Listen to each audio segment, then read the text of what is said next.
Welcome back to the party, everybody. I am your host, Lutch, aka the Indian Jesus, here to resurrect the second coming of common sense. Everybody hit that like and subscribe. You know I would do it for you. And let's party. Big shout out to the replay gang. Thank you so much for coming back to watch this, even though you missed the live party. Guys, that is the best part. So make sure you're here every Monday, Wednesday, Friday, 8 p.m. Eastern, and sometimes whenever I feel like it. If you would like to support the channel, head on over to theindianjesus.com for your very own official Indian Jesus merch only at theindianjesus.com. Guys, we do also have a completely free Discord server. It is an awesome place to hang out, meet people, and 24/7 we're in there hanging out and having interesting conversations. And like I said, it is completely free. Just hit the link. All you need is like an email or whatever, and 24/7 you are connected. But you can also join this channel as a member. You can scroll right below the video, hit that join button. It's a couple different tiers here, but the bottom one starts just at $2.99 a month. Gets you members only live streams here on YouTube and all that good stuff. But it also gets you full access to the Discord server, which includes the after party. That's right. As soon as we are done here, we are headed over there where we don't have to worry about any YouTube censors and you are not stuck behind your keyboard. You're actually on screen with me and everybody else. It is a good time. Come and join us. All right. So not too much to tee up here. Obviously, the first debate between Kamala Harris and Donald Trump was last night, and we're gonna go through it. I think we have a running poll right now. Do you think Kamala benefited from last night? So I'm going to run this poll now and let you guys hit that. And then I'm going to ask you again after we go through this and break down what really is the what really happened. And, I always like to set a perspective or a lens through which I want us to watch this. And for this one is very important because these debates for so many people are the only exposure to the candidates that they get. It's the debates, and then that's what they base their vote on. So that's the kind of perspective that I want to look at. Not that we're going to pretend that we can't fact check this, that, and that, and that. But our main view is going to be that we don't know anything about anything, and how does what we're seeing hit us at face value? Hey, shout out to King Nirvana. Welcome to the party and just signed up as a member. Thank you, sir. And of course, every donation comes with a treat for my co-host, Morty. Thank you, and welcome to the party, sir. That makes you the new sponsor of the stream. Welcome. Thank you. Let's do it, guys. As always, if you cannot hear the video, please do let me know. In the handshake. What's up, good babe? Wait, did she just say her own name as if he didn't know? Kamala Harris. We're not even at the debate yet. Hi, I'm Kamala Harris. I know that. One more time. Kamala Harris. What's up, good babe? Have fun. Thank you. Welcome to you both. It's wonderful to have you. It's an honor to have you both here tonight. Good evening. We are looking forward to a spirited and thoughtful debate. So let's get started. I want to begin tonight with the issue that voters repeatedly say is their number one issue, and that is the economy and the cost of living in this country.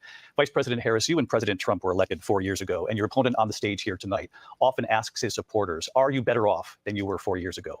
When it comes to the economy, do you believe Americans are better off than they were 4 years ago? So I was... Of course we're not. And so this is going to be sped up a little bit because I do want to get through as much as possible. And I did put a poll out. Most of you did see it. And, they're going to be talking slow anyway. If it is too fast, let me know. We're going to keep it at 1.25 for now. The economy, do you believe Americans are better off than they were 4 years ago? So I was raised as a middle-class kid, and I am actually the only person on this stage who has a plan that is about lifting up the middle class and working people of America. I believe in the... Really? Because only one of your websites had... Well, I mean, they changed it now, but 2 days ago, only one of your websites had a plan. The aspirations, the dreams of the American people. And that is why I imagine and have actually a plan to build what I call an opportunity economy. Because here's the thing. We know that we have a shortage of homes and housing, and the cost of housing is too expensive for far too many people. We know that young families need support. to raise their children. And let's go to one. We'll go to 1.2. 1.2. Oh, I intend on extending a tax There we cut go. for There we those go. families of $6,000, which is the largest child tax credit that we have given in a long time, so that those young families can afford to buy a crib, buy a car seat, buy clothes for their children. My passion, one of them, is small businesses. My mother raised my sister and me, but there was a woman who helped raise us. We call her our second mother. She was a small business owner. I love our small businesses. I know a lady that has a small business. Therefore, I love small businesses. Shout out to Michael W. Welcome, welcome, welcome to the party. He said, what the hell is an opportunity economy? Well, obviously, bro, it's an economy where you have the opportunity.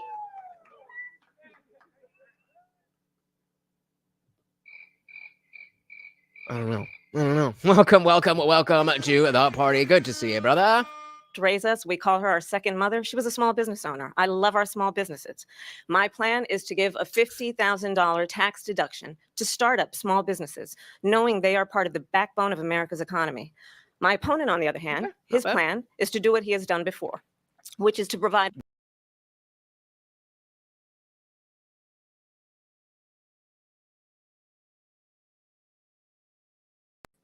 Whoopsie.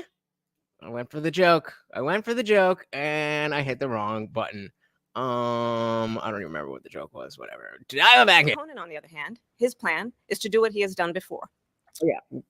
What? Make the economy actually good? There we go. That was a great joke, right? Which is to provide a tax cut for billionaires and big corporations, which will result in $5 trillion to America's deficit. My opponent has a plan that I call the Trump sales tax, which would be a 20% tax on everyday goods that you rely on to get through the month. Where are you getting that from? Economists have said that Trump sales tax would actually result for middle-class families in about $4,000 more a year. Because let's even just Trump sales tax. I have not even heard of this. 23 hours ago, 8 hours ago, 3 hours ago. I'm looking for something. Okay, July 8th. Biden slams Trump for proposing national sales tax as he fights for political future. This is from Market Watch. Labeled Trump's plan to institute a universal 10% tariff on imported goods. Oh, so that we get, stuff built in America. Oh, that's what you're talking about. How dare he want manufacturing in America? Like I said, even she was correct about price is going up 20%. That's a drop in the bucket compared to what she did with us with inflation. Yeah, as a small business lover, you certainly put so many of them out of business to help Amazon and Walmart. But I guess that she's talking about his tariffs and how those will be passed on to the consumer. That's going to be passed on to the consumer, but the minimum wage hike isn't. All this free money everything else isn't. But this is going to be passed on to the consumer. You see how it's just whatever is expedient, whichever position is expedient, that's what I'm going with. Middle-class families in about $4,000 more a year because of his policies and his ideas about what should be the backs of middle-class people paying for tax cuts for billionaires. President Trump, I'll give you 2 minutes. First of all, I have no sales tax. That's an incorrect statement. She knows that. We're doing tariff. Obviously. So that's one for the, I think it was, Unwanted Foe said, CNN had the false claims made during debate. Kamala, 1.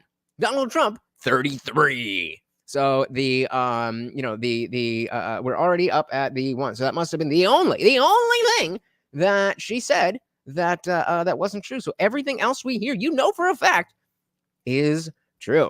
Like I said, have you heard this stuff about her having an earpiece? I have heard of it. So I actually have it right here. There are unsubstantiated reports, and allegedly Kamala Harris's earrings were Bluetooth earrings made by a company called Unsubstantiated. I don't know. I'm just saying that this is out there. Called Nova. This is for educational purposes only. I don't know if it's true or if it's not. This is what people were just pointing out. Let's take a look. Here were Kamala's earrings last night. Apparently they had a little fish hook with the pearl. Here are the Nova earrings, which are more of like a little pendant with the pearl. and they're Nova audio earrings, and they're the only wireless earphones embedded in the pearl of the earrings that are gold and silver plate, whatever. It's absolutely something that it's like, oh wait, let me look into this. But I mean, if that's the only one, then it doesn't look like that. But that also doesn't mean that they couldn't change the gold part. But I mean, we are in conspiracy territory, but it's relevant. You know, here's her earring again. It could be, but and I guess it would kind of make sense, because have you ever been talking to somebody, like you're talking to them? Let me shout out Logic Thought Rules. Welcome. Said, just the other day, I was wondering why I'm not millionaire yet. Well, spelling might help. And I discovered it's because I haven't had a plan. I had concepts of a plan, but no real plan. I'll give you that. I mean, you're a little early, but I was already going to say that was a very bad line. But when that comes, I agree with you. Anyway.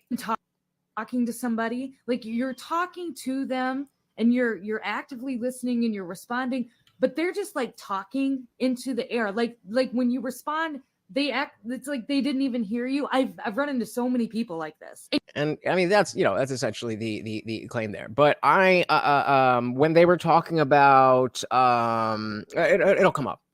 I think it was the stretch motion when he was like, I think these exceptions should be. And then she just said, he doesn't even think there should be exceptions for life of the mother. It's like, he literally just said that. And we were watching it in Discord, and somebody, we'll get it when we get there. We'll get it when we get there. First of all, I have no sales tax. That's an incorrect statement. She knows that. We're doing tariffs on other countries. Other countries are going to finally, after 75 years, pay us back for all that we've done for the world. And the tariff will be substantial in some cases. I took in billions and billions of dollars, as you know, from China. In fact, they never took the tariff off because there was so much money they can't. It would totally destroy everything that they've set out to do. They're taking in billions of dollars from China and other places. They've left the tariffs on. When I had it, I had tariffs, and yet I had no inflation. Look, we've had a terrible economy because. So that's another point there, that Logic's getting ahead and saying that these tariffs are going to be passed on to the consumer. But he just said that I already had the tariffs and it didn't add to inflation. And then she's just going to say the opposite. Billions of dollars from China and other places, they've left the tariffs on. When I had it, I had tariffs, and yet I had no inflation. Look, we've had a terrible economy because inflation which is really known as a country buster. It breaks up countries. We have inflation like very few people have ever seen before, probably the worst in our nation's history. We were at 21%, but that's being generous because many things are 50, 60, 70, and 80% higher than they were just a few years ago. This has been. And her shaking her head, no, bitch, you don't even know. When's the last time you've been into a grocery store? A disaster for people, for the middle class, but for every class. On top of that, we have millions of people pouring into our country from prisons and jails, from mental institutions and insane asylums, and they're coming in and they're taking jobs that are occupied right now by African Americans and Hispanics, and also unions. Unions are going to be affected very soon. And you see what's happening. You see what's happening with towns throughout the United States. You look at Springfield, Ohio. You look at Aurora in. Shout out to Day Video. Welcome. Said, funny thing is, everyone has forgotten about Trump Care. He had a plan. It polled at 17%. So you're saying that he had a plan and people didn't like it, and so he didn't implement it. How dare you? Crazy. Welcome to the party. Michael's saying his closing statement was excellent. I really think he should have it should have been his opening statement, and he should have harped on it all night. Again, I don't remember what it is. We're just at the beginning now, but I don't remember enough. So we'll get there when we get there. Colorado. They are taking over the towns. They're taking over buildings. They're going in violently. These are the people that she and Biden led into our country, and they're destroying our country. They're dangerous. They're at the highest level of criminality, and we have to get them out. We have to get them out fast. I created one of the greatest economies in the history of our country. I'll do it again and even better. We are going to get to.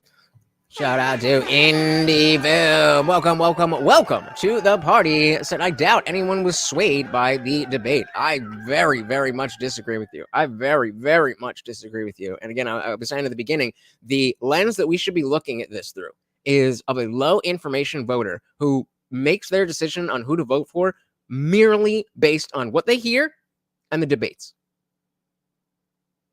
And again, not that I'm going to pretend that I don't know those things or that we can't get into that stuff, but that's who these are aimed at. None of us are going to be swayed by the debate because we've been paying attention. but there are absolutely a large swath of people who are not paying attention, and this is probably the first thing that they've paid attention to, if not the Biden debate. So that is very important, and I think a lot of people were impressed by Kamala, and I kind of think that she benefited more than he did, but we'll go through and we will see.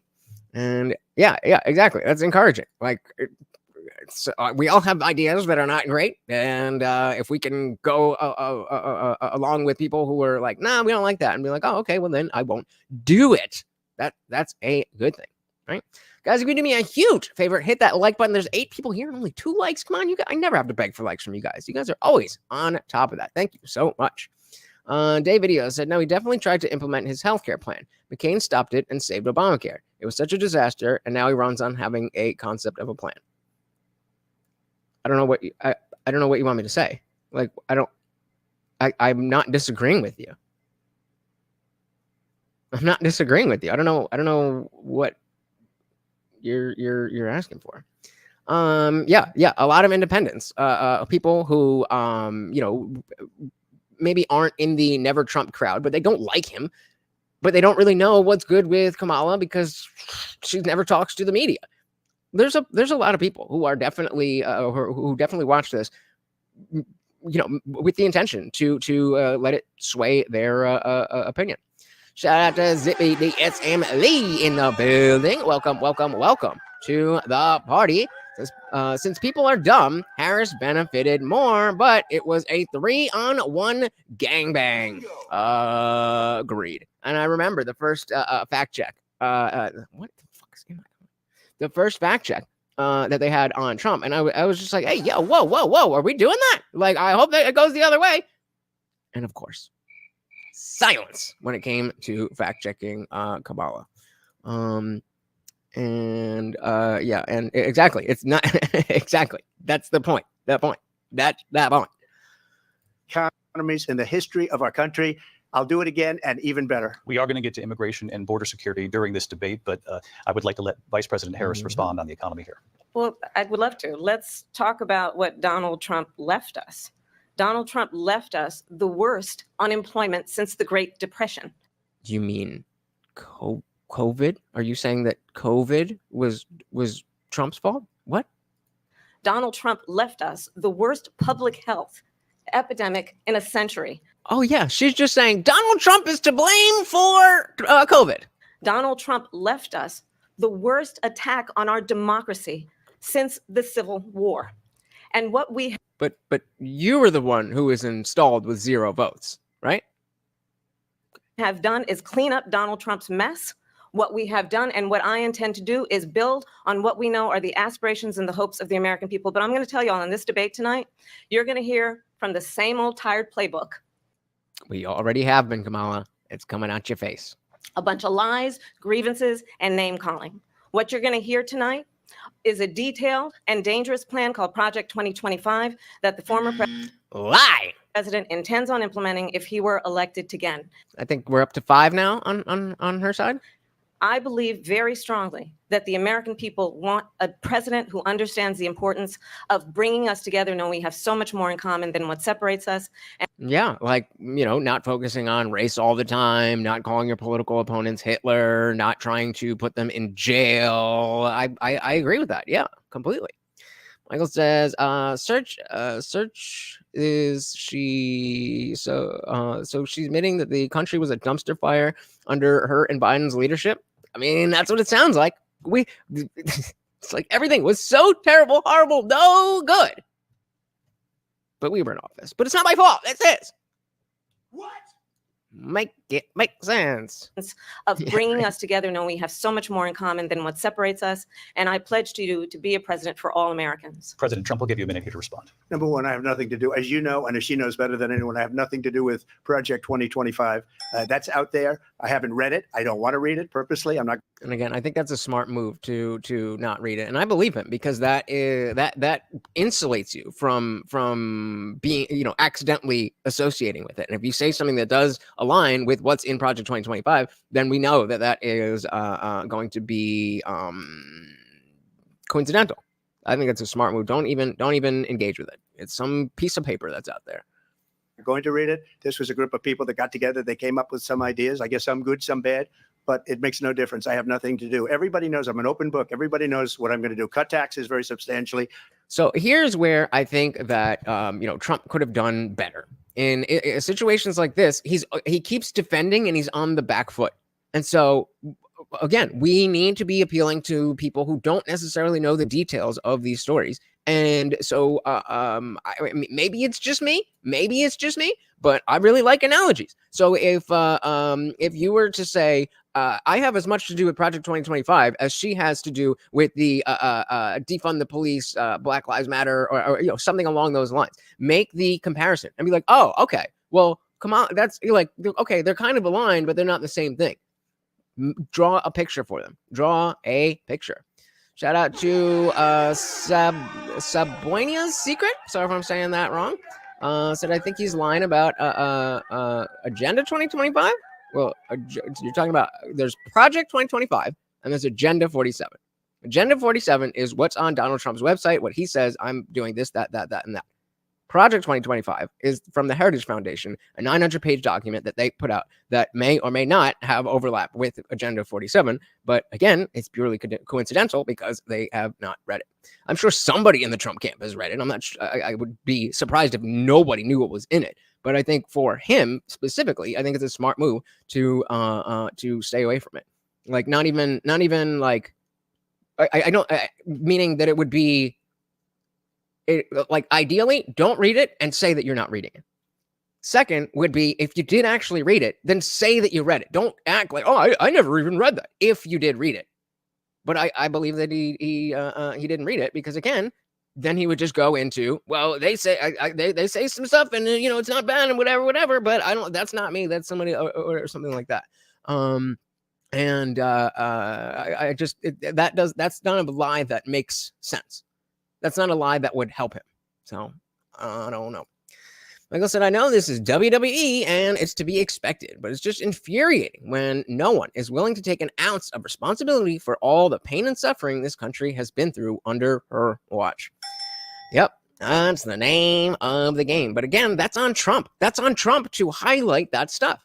It's not Kamala's job to come out here and be like, well, guys, I think we could have done this better and I could have done that better, but trust me, I'm going to, that's not her job.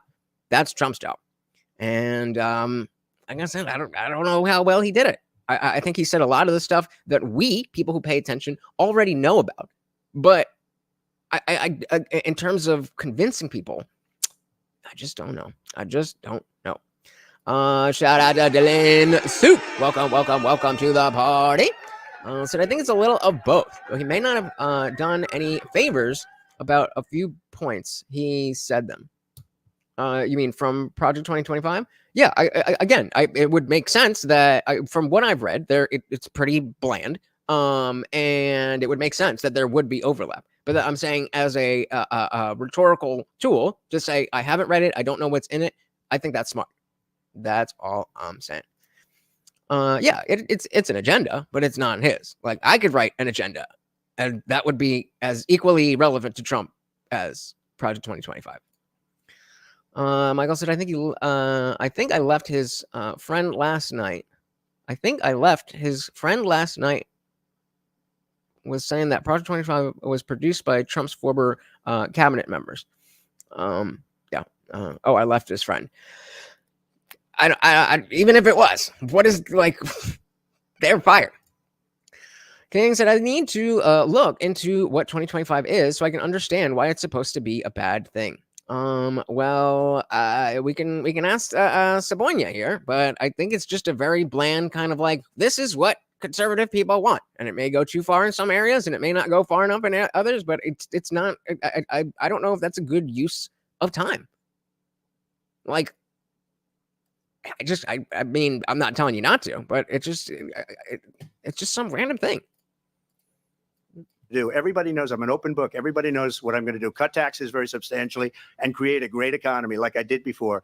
We had the greatest economy. We got hit with a pandemic, and the pandemic was not since 1917, where 100 million people died, has there Right. And so hammer that home. It's like, you're trying to pin this on me. You're trying all the suffering that people went through. We went through a worldwide thing, and you're trying to make this a political tool and blame it on me? Where's that? Where's that? That's how you respond to that. She blamed COVID on you, bro. God damn it. pandemic was not since 1917, where 100 million people died, has there been anything like it. We did a phenomenal job with the pandemic. We handed them over a country where the economy and where the stock market was higher than it was before the pandemic came in. Nobody's ever seen anything like it. We made ventilators for the entire world. We got gowns, we got masks, we did things that nobody thought possible. And people give me credit for rebuilding the military. They give me credit for a lot of things, but not enough credit for the great job we did with the pandemic. But and so again, from a low information voter, from a normie who believes that the lockdowns were good, that the masks were good, that the vaccine was all good, all that stuff. That's a good point. Like all of that came under him. Project Warp Speed was Trump. give me credit for a lot of things, but not enough credit for the great job we did with the pandemic. But the only jobs they got were bounce back jobs. These were jobs bounce back, and it bounced back and it went to their benefit. But I was the one that created them. They know it, and so does everybody else. Vice President. See, and then even just tightening that up a little bit, bounce back job. Okay, well, what exactly do you mean a bounce back job? Like, I understand that these were jobs that were lost because of the lockdowns, and now those are jobs that already existed. They're not new jobs; they were just jobs that were lost. I understand that, but does the average normie understand that? Maybe they understand that, but do they understand that that is what you are referring to when you say bounce back? Michael said, trying to talk about how good he did with the pandemic feels like a no-win to me. Again, I disagree. I disagree because the I agree, but she brought it up. I agree, but she brought it up. So now that it's on the table, he has to address it. And when she goes as far as to say he did it, I do think, the fact, again, the fact is a lot of people were in favor of lockdowns and masks and all that stuff. They think all of that stuff is good. So if he can associate himself with that, it's not like those of us who are made up our minds quite a while ago that we were going to vote for Trump. Like, we already knew we didn't like, how braggadocious he was about warp speed and the vaccine and all that stuff. So again, the idea here is that you're not going to lose us just because you and I feel this way, but you might gain some other people. Exactly. Bingo. Exactly. Their benefit, but I was the one that created them. They know it, and so does everybody else. Vice President Harris, I'll let you respond. So Donald Trump has no plan for you. And when you Projection.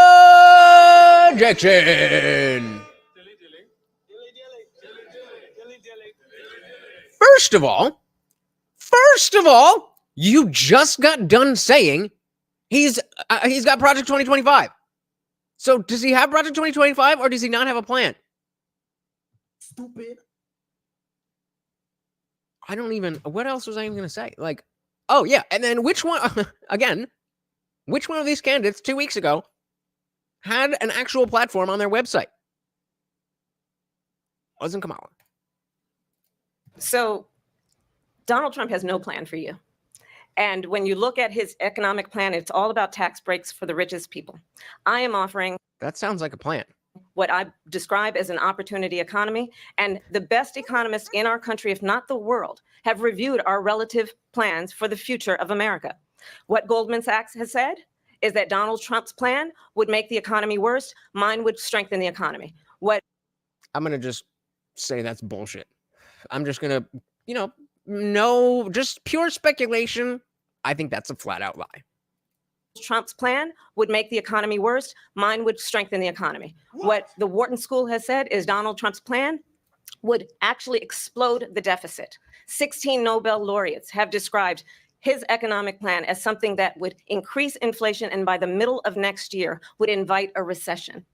So, and again, we have to look at this from the normie perspective. If you hear Kamala say that, then they are going to be like, "Oh, okay, well, the Nobel laureate said that mine's better and Trump's worse." So you have to be able to then come back and say, "What do you mean? Everybody knows that their eggs are more expensive and this and that and that and that and that." Be very specific. Talk to those people.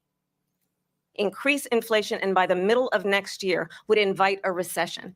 You just have to look at where we are and where we stand on the issues. And I'd invite you to know that Donald Trump actually has no plan for you because he is more interested in defending himself than he is in looking out for you. Yeah, I mean, you can find anybody of anything to say anything for money. Just a soundbite. They gave her that to say. Look, I went to the Wharton School of. You missed that. He said it's just a soundbite, just in case. They gave her that to say. Yep. Well, remember that appeal to authority is not necessarily the flaw. It's appeal to unqualified authority. So if it were the fact that these people did say that, then that would be a proper appeal. The fact is, I just think that she's lying. It's just a soundbite. They gave her that to say. Look, I went to the Wharton School of Finance, and many of those professors, the top professors, think my plan is a brilliant plan. It's a great plan. It's a plan that's going to bring up our worth, our value as a country. It's going to make people want to be able to go and work and create jobs and create a lot of good, solid money for our country. And just to finish off, she doesn't. But again, see there, you didn't really say anything to combat what she is levying. That yours is going to be worse. And so if you're going to respond to it, then you can say, who are those? Who said it's going to be worse? Or what would make it worse? Or something that actually exposes the lie. Money for our country. And just to finish off, she doesn't have a plan. She copied Biden's plan. There you go. And it's like 4 sentences, like run, spot, run. 4 sentences that are just, we'll try and lower taxes. She doesn't have a plan. Take a look at her plan. She doesn't have a plan. Run, spot, run. Mr. President, I do want to drill down on something you both brought up. The vice president brought up your tariffs. You responded, and let's drill down on this because your plan is what she calls is essentially a national sales tax. Your proposal calls for tariffs, as you pointed out here, on foreign imports across the board. You recently said that you might double your plan, imposing tariffs up to 20% on goods coming into this country. Let's remember that, I mean, maybe bipartisan is a strong word, but there was definitely a support from both sides to have can't speak tonight. More manufacturing in America, which includes those tariffs on imported goods. So instead of paying the tax on the import, because it does trickle down to the customer, then you buy American. That is the point. Yep. I was like, why is he so bad at this? He keeps taking the bait. Stay on target. Exactly. As you know, many economists say that with tariffs at that level, costs are then passed on to the consumer. Vice President Harris has argued it'll mean higher prices on gas, food, clothing, medication, arguing it costs the typical family nearly $4,000 a year. Do you believe Americans can afford higher prices because of tariffs? They're not going to have higher prices. What's going to have and who's going to have higher prices is China and all of the countries that have been ripping us off for years. I was the only president ever. China was paying us hundreds of billions of dollars, and so were other countries. And, if she doesn't like them, they should have gone out and they should have immediately cut the tariffs. But those tariffs are there 3.5 years now under their administration. Whoopsies. We are going to take in billions of dollars, hundreds of billions of dollars. I had no inflation, virtually no inflation. They had the highest inflation perhaps in the history of our country because I've never seen a worse period of time. People can't. Not perhaps. The worst inflation in the history of the country. Can't go out and buy cereal or bacon or eggs or anything else. Well, actually, wait, was the Great Depression worse? Maybe, but the fact that I have to ask that question gives you all the information that you need. Because that's a good point. Why are the tariffs still around? Because they're good. Time people can't go out and buy cereal or bacon or eggs or anything else. The people of our country are absolutely dying with what they've done. They've destroyed the economy. And all you have to do is look at a poll. The polls say 80 and 85 and even 90% that the Trump economy was great, that their economy was terrible. Vice President Harris, I do want to ask for your response. And you heard what the president said there, because the Biden administration did keep a number of the Trump tariffs in place. So how do you respond? And then again, just as an aside, remember how many viral videos went around about, how expensive McDonald's was, how expensive, or that one guy who had a 4-year-old, was it 4-year-old or 1-year-old? I don't even remember. Walmart receipt, and he's like, I get the same stuff. And it's, I believe it was more than twice as much, than the year ago for the same stuff. Excuse me. Ain't nothing wrong with the Trump rant. It just has to be on point or on target and timed appropriately. And that wasn't it. That wasn't it. The Biden administration did keep a number of the Trump tariffs in place. So how do you respond? Well, let's be clear that the Trump administration resulted in a trade deficit, one of the highest we've ever seen in the history of America. He invited trade COVID wars. You want to talk about his deal with China? What he ended up doing is under Donald Trump's presidency, he ended up selling American chips to China to help them improve and modernize their military, basically sold us out when a policy. At least you got money for it. You just left shit in Afghanistan. King Nirvana said we're gonna need to borrow the Found Street booze after this. Ooh, yeah. Luckily, did you already put a 1 in the chat if you already saw the debate? And put a 2 if this is your first time watching. Because yeah, I've already seen it and it's bad. But it's you know, bad in the sense that you don't necessarily. It didn't go the way I expected. I see a lot of people. That was exactly what I expected.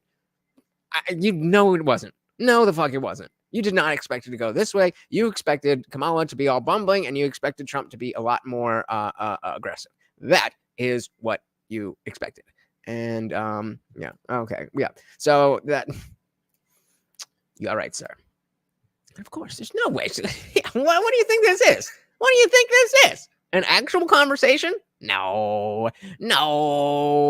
Shout out to J-Dog. Welcome to the party. Good to see. King, there you go. He's like, why watch this alone when we can watch it with the play-by-play? Welcome. Welcome. Well, we enjoy. And modernize their military, basically sold us out when a policy about China should be in making sure the United States of America wins the competition for the 21st century, which means focusing on the deep. I don't even like that framing of the winning the 21st century. That kind of harkens back to the idea of like Team America World Police. I don't want to win the 21st century. I just want to be happy and not in wars and have money in my pocket. That's it. America wins the competition for the 21st century, which means focusing on the details of what that requires, focusing on relationships with our allies, focusing on investing in American-based. So wait, which allies do you have relationships with? Oh, and Trump has all the good relations. Okay, just making sure. Focusing on relationships with our allies, focusing on investing in American-based technology so that we win the race on AI, on quantum computing, focusing on. And so would that like include making sure that manufacturing of those chips would happen in America and to make sure that we don't get them from other places, that those tariffs that you were just talking shit about, that kind of thing to win the 21st century? So that we win the race on AI, on quantum computing, focusing on what we need to do to support America's workforce so that we don't end up having on the short end of the stick in terms of we don't workers' end up having rights. on the short end of the stick.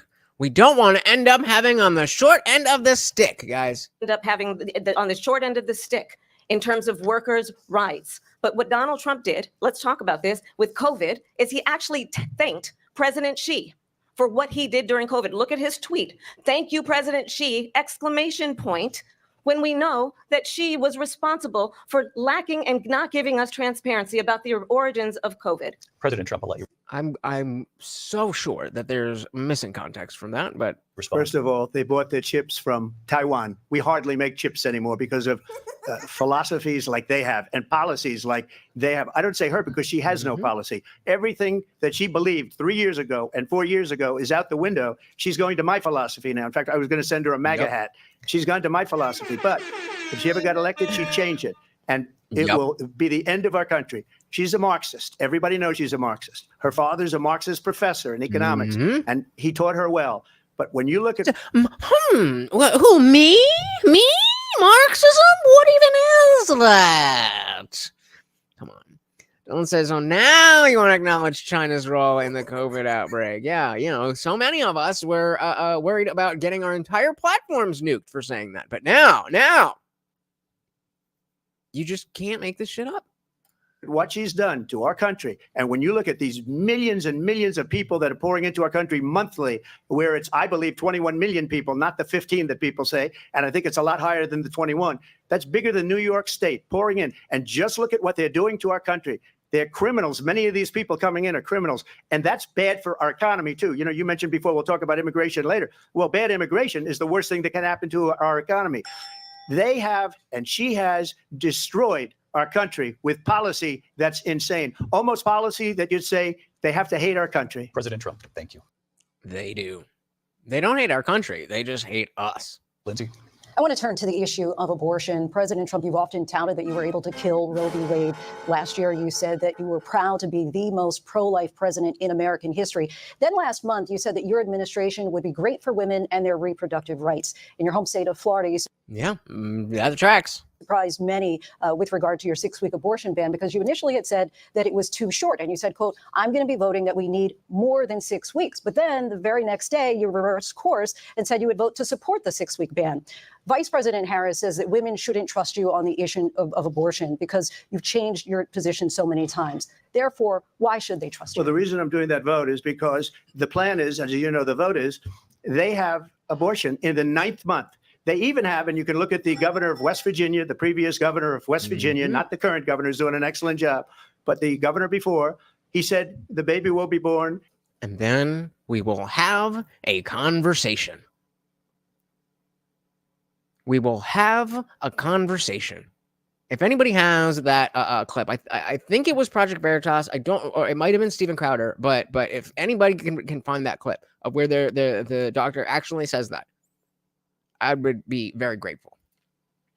Hey, Excellent we got our boy Guam Tech. Welcome to the party, sir. Good to see you. Good to see you. Welcome. Of West Virginia, the previous governor of West Virginia, not the current governor, who's doing an excellent job, but the governor before, he said the baby will be born and we will decide what to do with the baby. In other words, we'll execute the baby. And that's why I did that, because that predominates, because they're radical. The Democrats are radical in that. And her vice presidential pick, which I think was a horrible pick, by the way, for our country, because he is really out of it. But talk about weird. Gondek said this debate was a little more on the boring side, in my opinion. We've just been spoiled this past year, though. Yeah. There's been a lot that's gone on, and I don't necessarily. I mean, exciting wouldn't be the word that the word that I would use, but I do think it was consequential. So it means the governor of Virginia Virginia, not West Virginia. I'm going to assume you mean Virginia, not West Virginia. which I think was a horrible pick, by the way, for our country, because he is really out of it. But her vice presidential pick says abortion in the 9th month is absolutely fine. He also says execution after birth. It's execution, no longer abortion, because the baby is born, is okay. And that's not okay with me, hence the vote. But what I did is something for 52 years. They've been trying to get Roe v. Wade into the states. And through the genius and heart and strength of 6 Supreme Court justices, we were able to do that. Now, I believe in the exceptions for rape, incest, and life of the mother. I believe strongly in it. Ronald Reagan did also. 85% of Republicans do. Exceptions. Very important. Yeah, but I mean, obviously, like he's saying it, but people are just going to assume he's lying. So if we have the actual footage of either the undercover sting where they actually said, well, then we'll have a conversation, then that's irrefutable. Did also. 85% of Republicans do. Exceptions. Very important.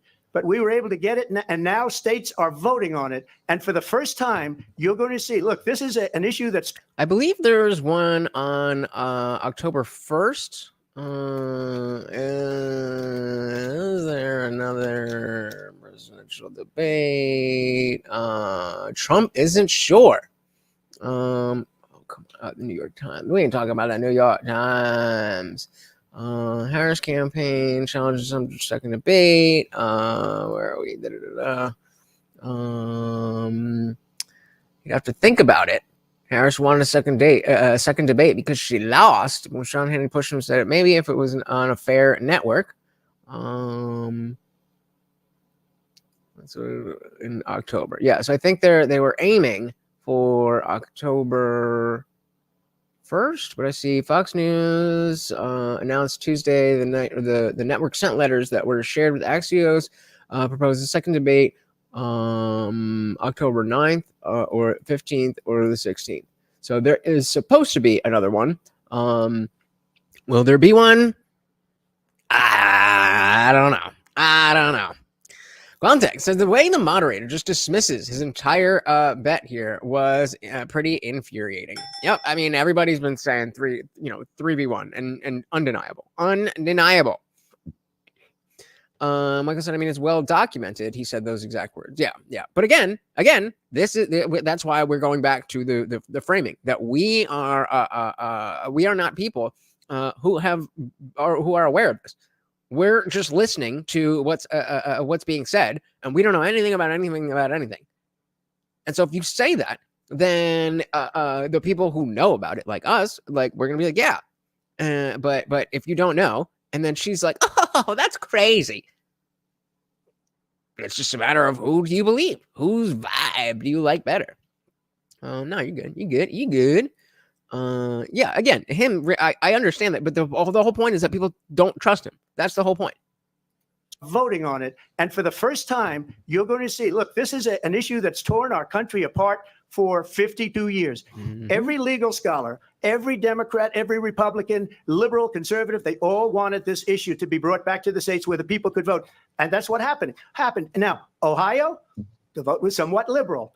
Kansas, the vote was somewhat liberal, much more liberal than people would have thought. But each individual state is voting. It's the vote of the people now. It's not tied up in the federal government. I did a great service in doing it. That part of it should, again, that is the part that you need to highlight. Most people understand why, it was tied up in 50 years and this and that. That's just white noise.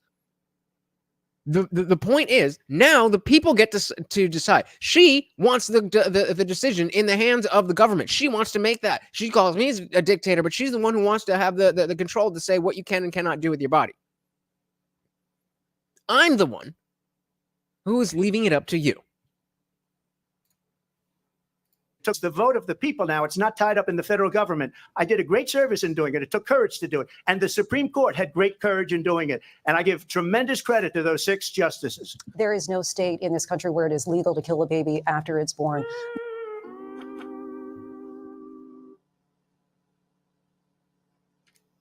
Yeah, it is. Yeah, it is. So one lie for the fact checkers. Madam Vice President, I want to get your response to President Trump. Well, as I said, you're going to hear a bunch of lies, and that's not actually a surprising fact. It's not a surprising fact. With people like you, it's not surprising at all. Understand how we got here. Donald Trump hand-selected 3 members of the United States Supreme Court with the intention that they would undo the protections of Roe v. Wade. And they did exactly as he intended. And now, when she swallows, it's so like wet. Listen. Of Roe v. Wade. And they did. Ugh. What is that? With the intention that they would undo the protections of Roe v. Wade. And they did. Ugh. Any film said, quote, 3rd trimester abortions are done in cases where there may be severe deformities. There may be a fetus that is non-viable. So in this particular example, if a mother is in labor, I can tell you.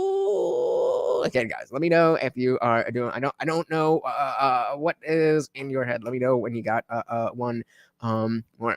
Shout out to Ginger Powers over on Instagram. Welcome to the party.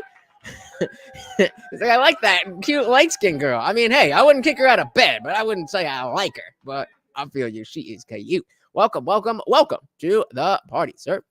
Gomtag said it's ridiculous how blatant they can be with their lies. Yep.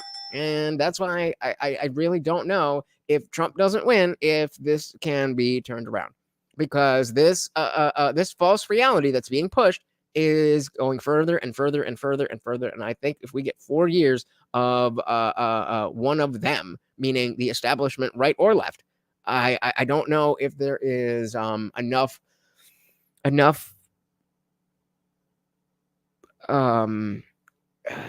just enough. I just don't think there's enough to fight back against it.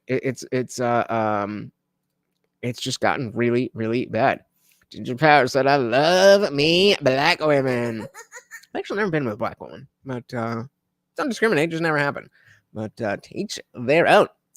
Like I said, I hear you, Indy, but we don't get to just let people die because they're a baby. They deserve the same level as care as anyone else. Exactly. Okay, so we got the full quote here. Quote from Indie Film. And oh no, okay. Well, we'll wait. I'll star those, and then if you could let me know where they are coming from, then that would be much appreciated.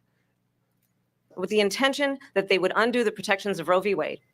And they did exactly as he intended. And now in over 20 states, there are Trump abortion bans. You can also just, send the link in Discord.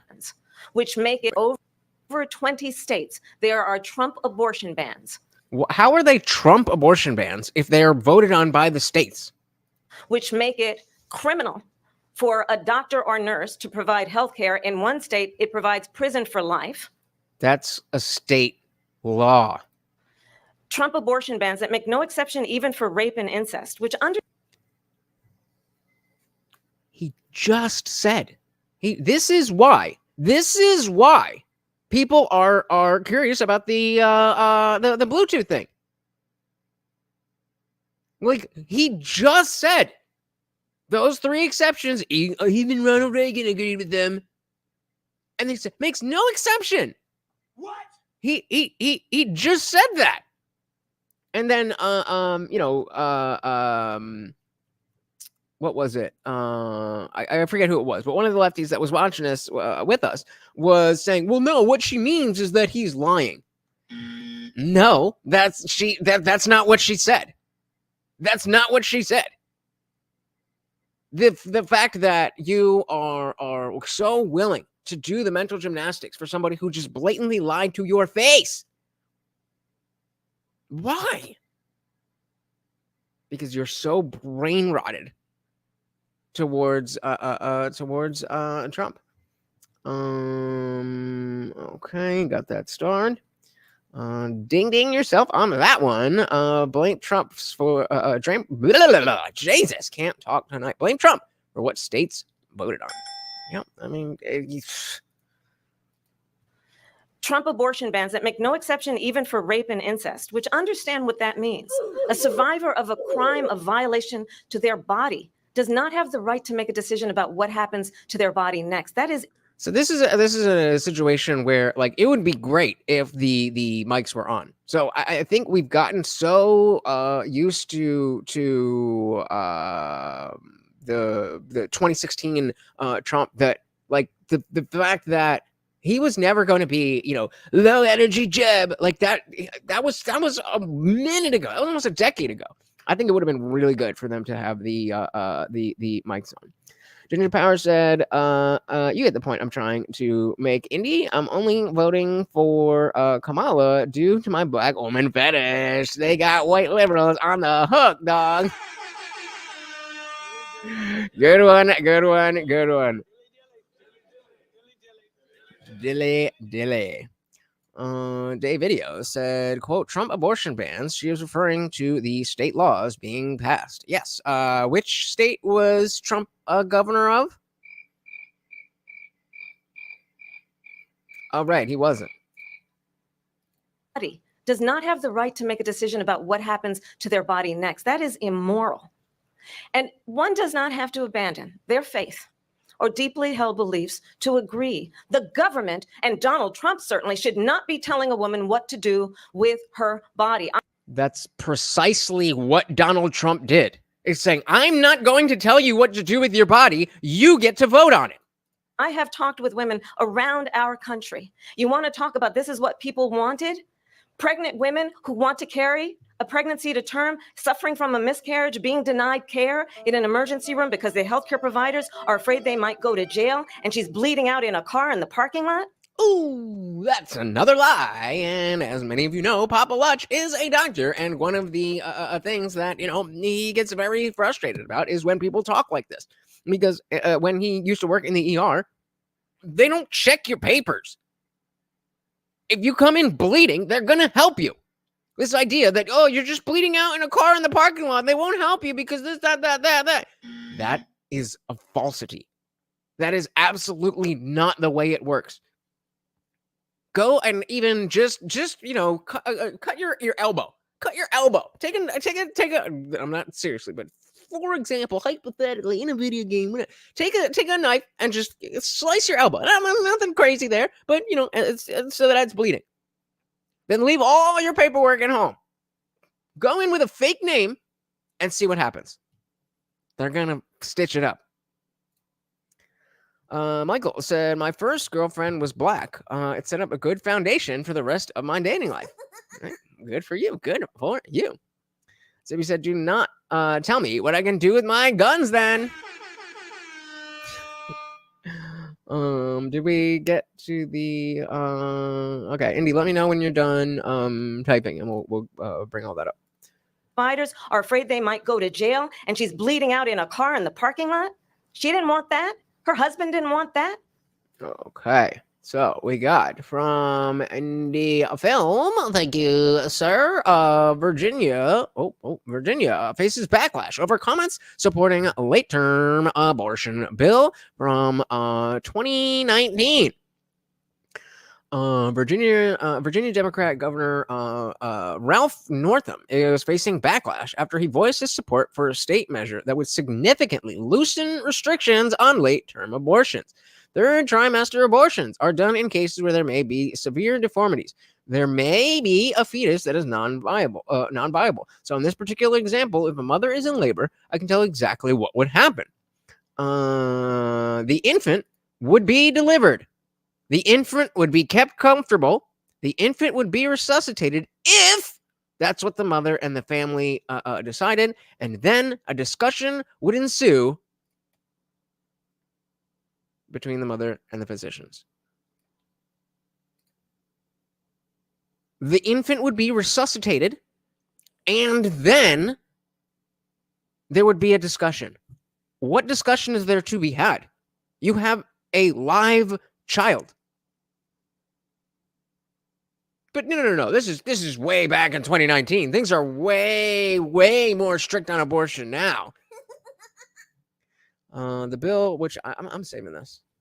I am saving this. Let's links.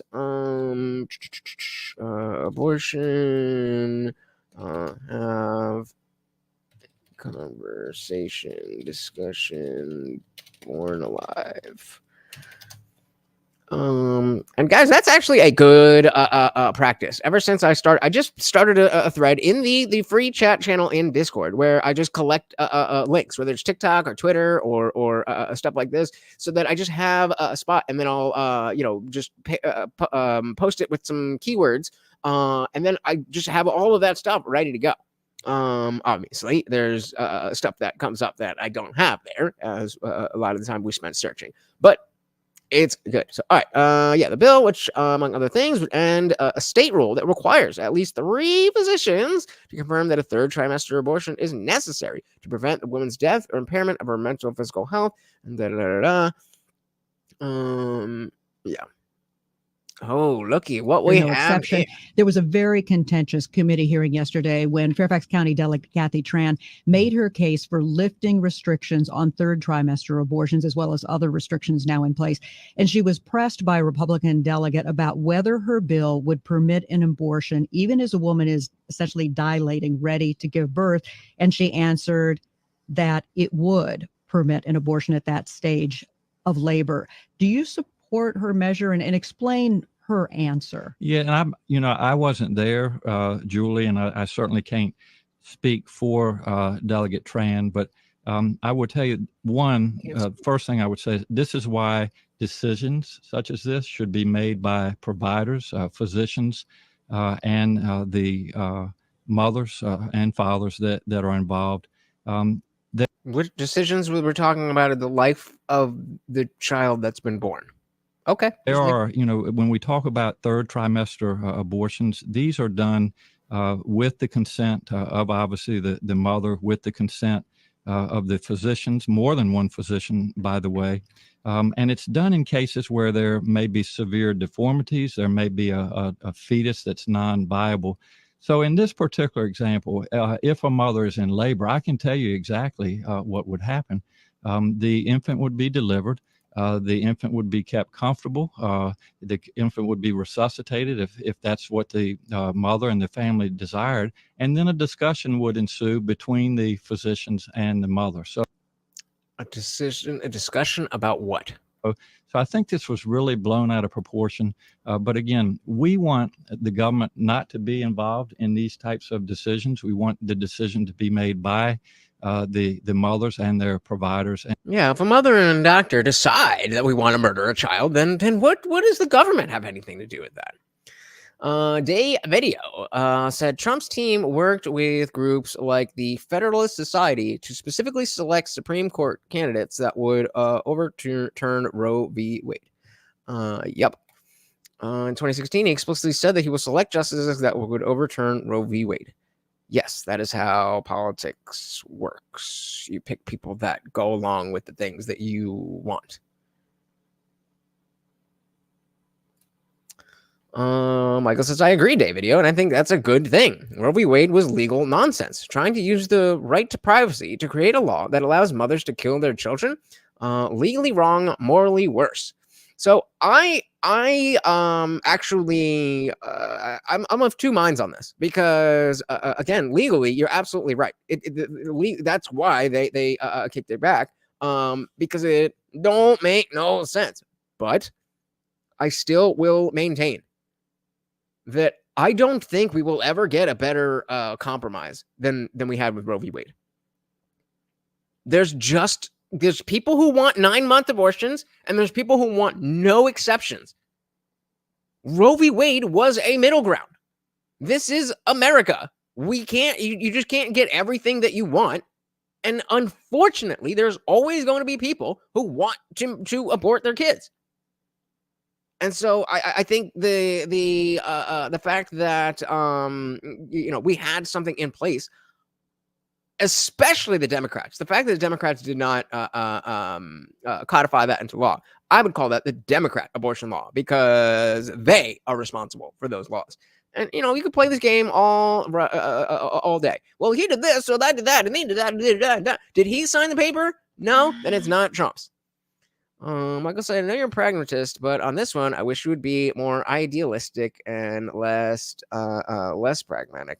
Best we can do. I mean, am I wrong? Am I wrong? I think that if the goal is if the goal is twofold, to have as few abortions as possible, and of the abortions that are had, to have them as early in the process as possible. If that is the two-pronged goal, then now, without Roe v. Wade, half of the country, you can kill babies more easily and later on. Do I think that that's okay or good or right? Or no, but that is the fact of the matter. Out in a car in the parking lot, she didn't want that. Her husband didn't want that. A 12 or 13-year-old survivor of incest.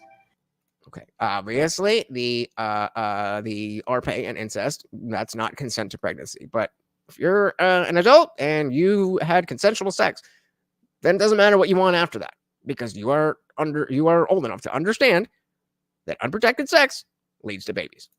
Being forced to carry a pregnancy to term, they don't want that. Again, he already said that we're not doing it for that.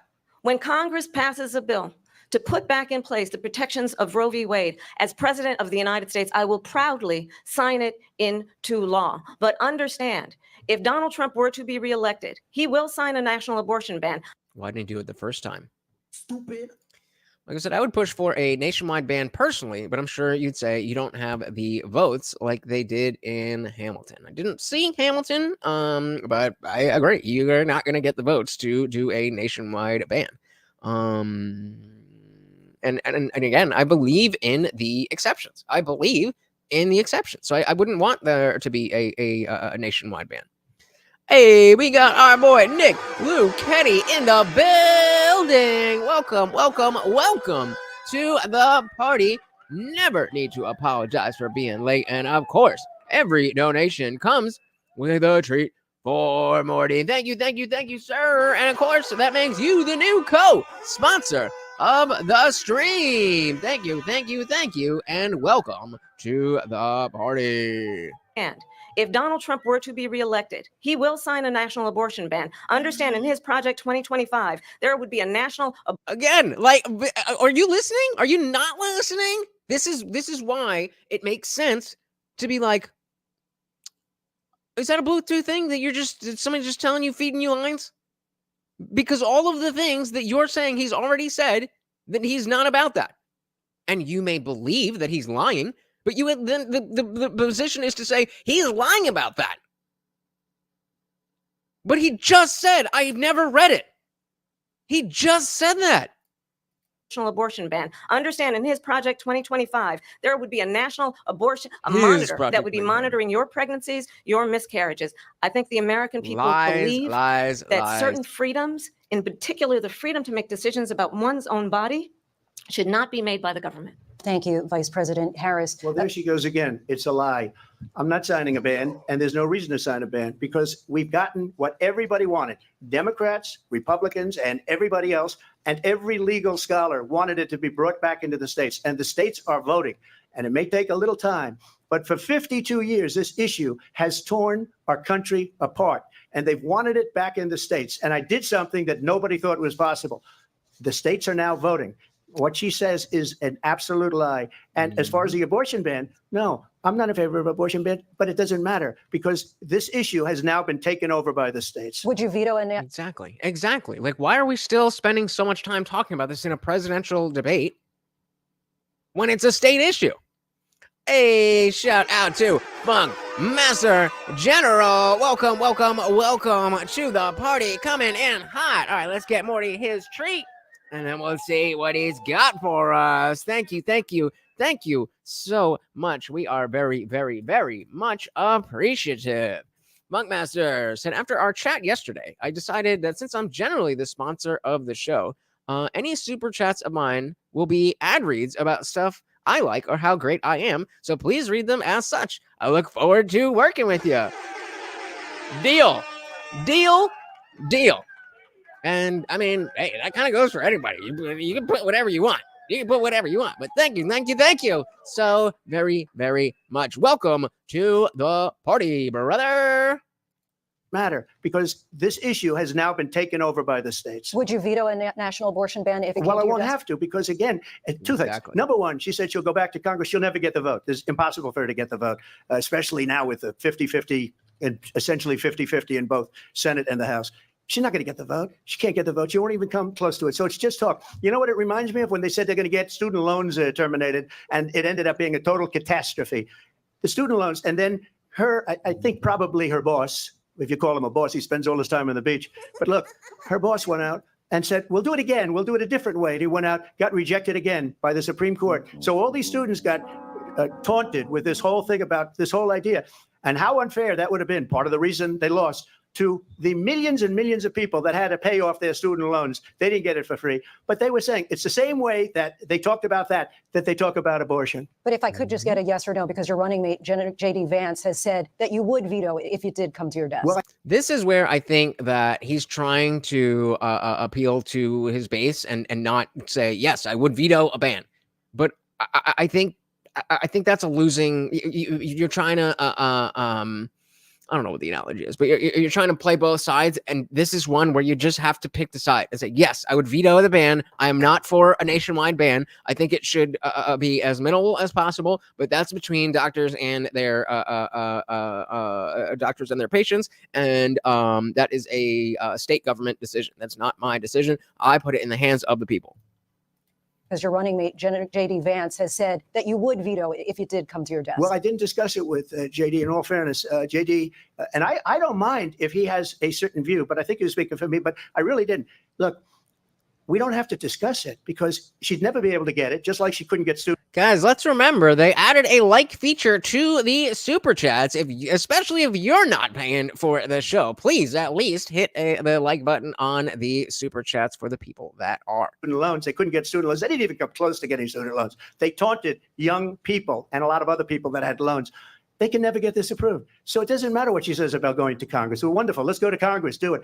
But the fact is that for years, they wanted to get it out of Congress and out of the federal government. And we did something that everybody said couldn't be done. And now you have a vote of the people on abortion. There you go. And again, I think that was just too wordy. You need to be more concise. It's not about, she wants the government to control you. I want you to have the vote. Boom. Done. That's what it's about. I was gonna say something. Our poll. So the poll we ran. Do you think Kamala benefited from last night's debate? And 68% of you agree with me and say, yeah, she did. She did. We expected a lot of people expected this bumbling, cackling, Kamala Harris.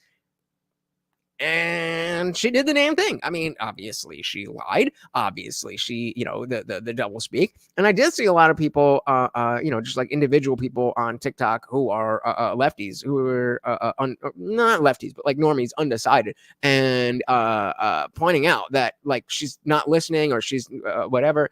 People are not happy about it, but I think overall, if you're undecided and you have TDS, this is the best thing that could have happened for Kamala. Ginger Powers said, I watched the debate last night. I must have missed this.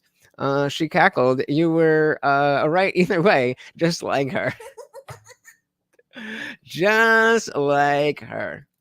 That for years they wanted to get it out of Congress and out of the federal government. And we did something that everybody said couldn't be done. And now you have a vote of the people on abortion.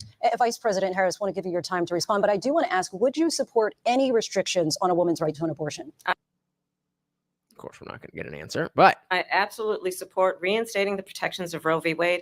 And as you... But again, you are in office right now.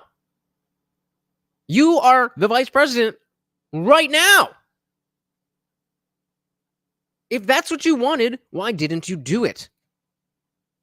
Absolutely support reinstating the protections of Roe v. Wade. And as you rightly mentioned, nowhere in America is a woman carrying a pregnancy to term and asking for an abortion. That is not happening. It's insulting. How dare you? It is, though. It is, though. And let's just say that's never happened. Are we going to pretend that there's not people who are purposely trying to get pregnant so that they can get an abortion, especially people in the activist wing of the LGBT whatever? I want to be the first trans man to have an abortion. Hurrah! Disgusting. Shout out to Matthew King. Welcome to the party. Said she was coached hella hard to say she has a plan, but she never really said what her plan was. And I agree with you, but this goes both ways because Trump did not get into specifics about a lot either. But that is not what these debates are for. People do not care about that stuff. Most people do not care about policy. They care about the vibes. That's what they go on. And so I agree that they didn't. That's why people are the people who are into politics are always disappointed by these debates because they think it's going to be a highfalutin, discussion of the minutia between this policy and that policy and the effects. Like, why would you think that? What would ever lead you to think that that's what this is for? Again, this is WWE for the people who don't pay attention to politics. That's all it ever is. And that's the lens that I want to be continuing to try to watch this from. Imagining we know nothing else about Trump. We know nothing else about Kamala. We know nothing else about the Democrats and what's been going on and all that stuff. And we're just using this as our guiding light on what should we do with our vote. And again, I don't think that it is as bad for Kamala as people like us who know that she lied and she is stupid and that Trump is right. It's not the same. It's not the same. Zibby said, I have GDS, government derangement syndrome. I said, shit, me too. Ginger Powers said, Trump's concept of a plan sounds more realistic than her saying she had a plan and not telling us. I mean, Yeah, we'll get there. And that was maybe one of his worst moments. But it also gave credence to the other aspects of him saying, I do have a plan. Because if he's willing to say, well, concepts of a plan, which essentially means you don't have a plan.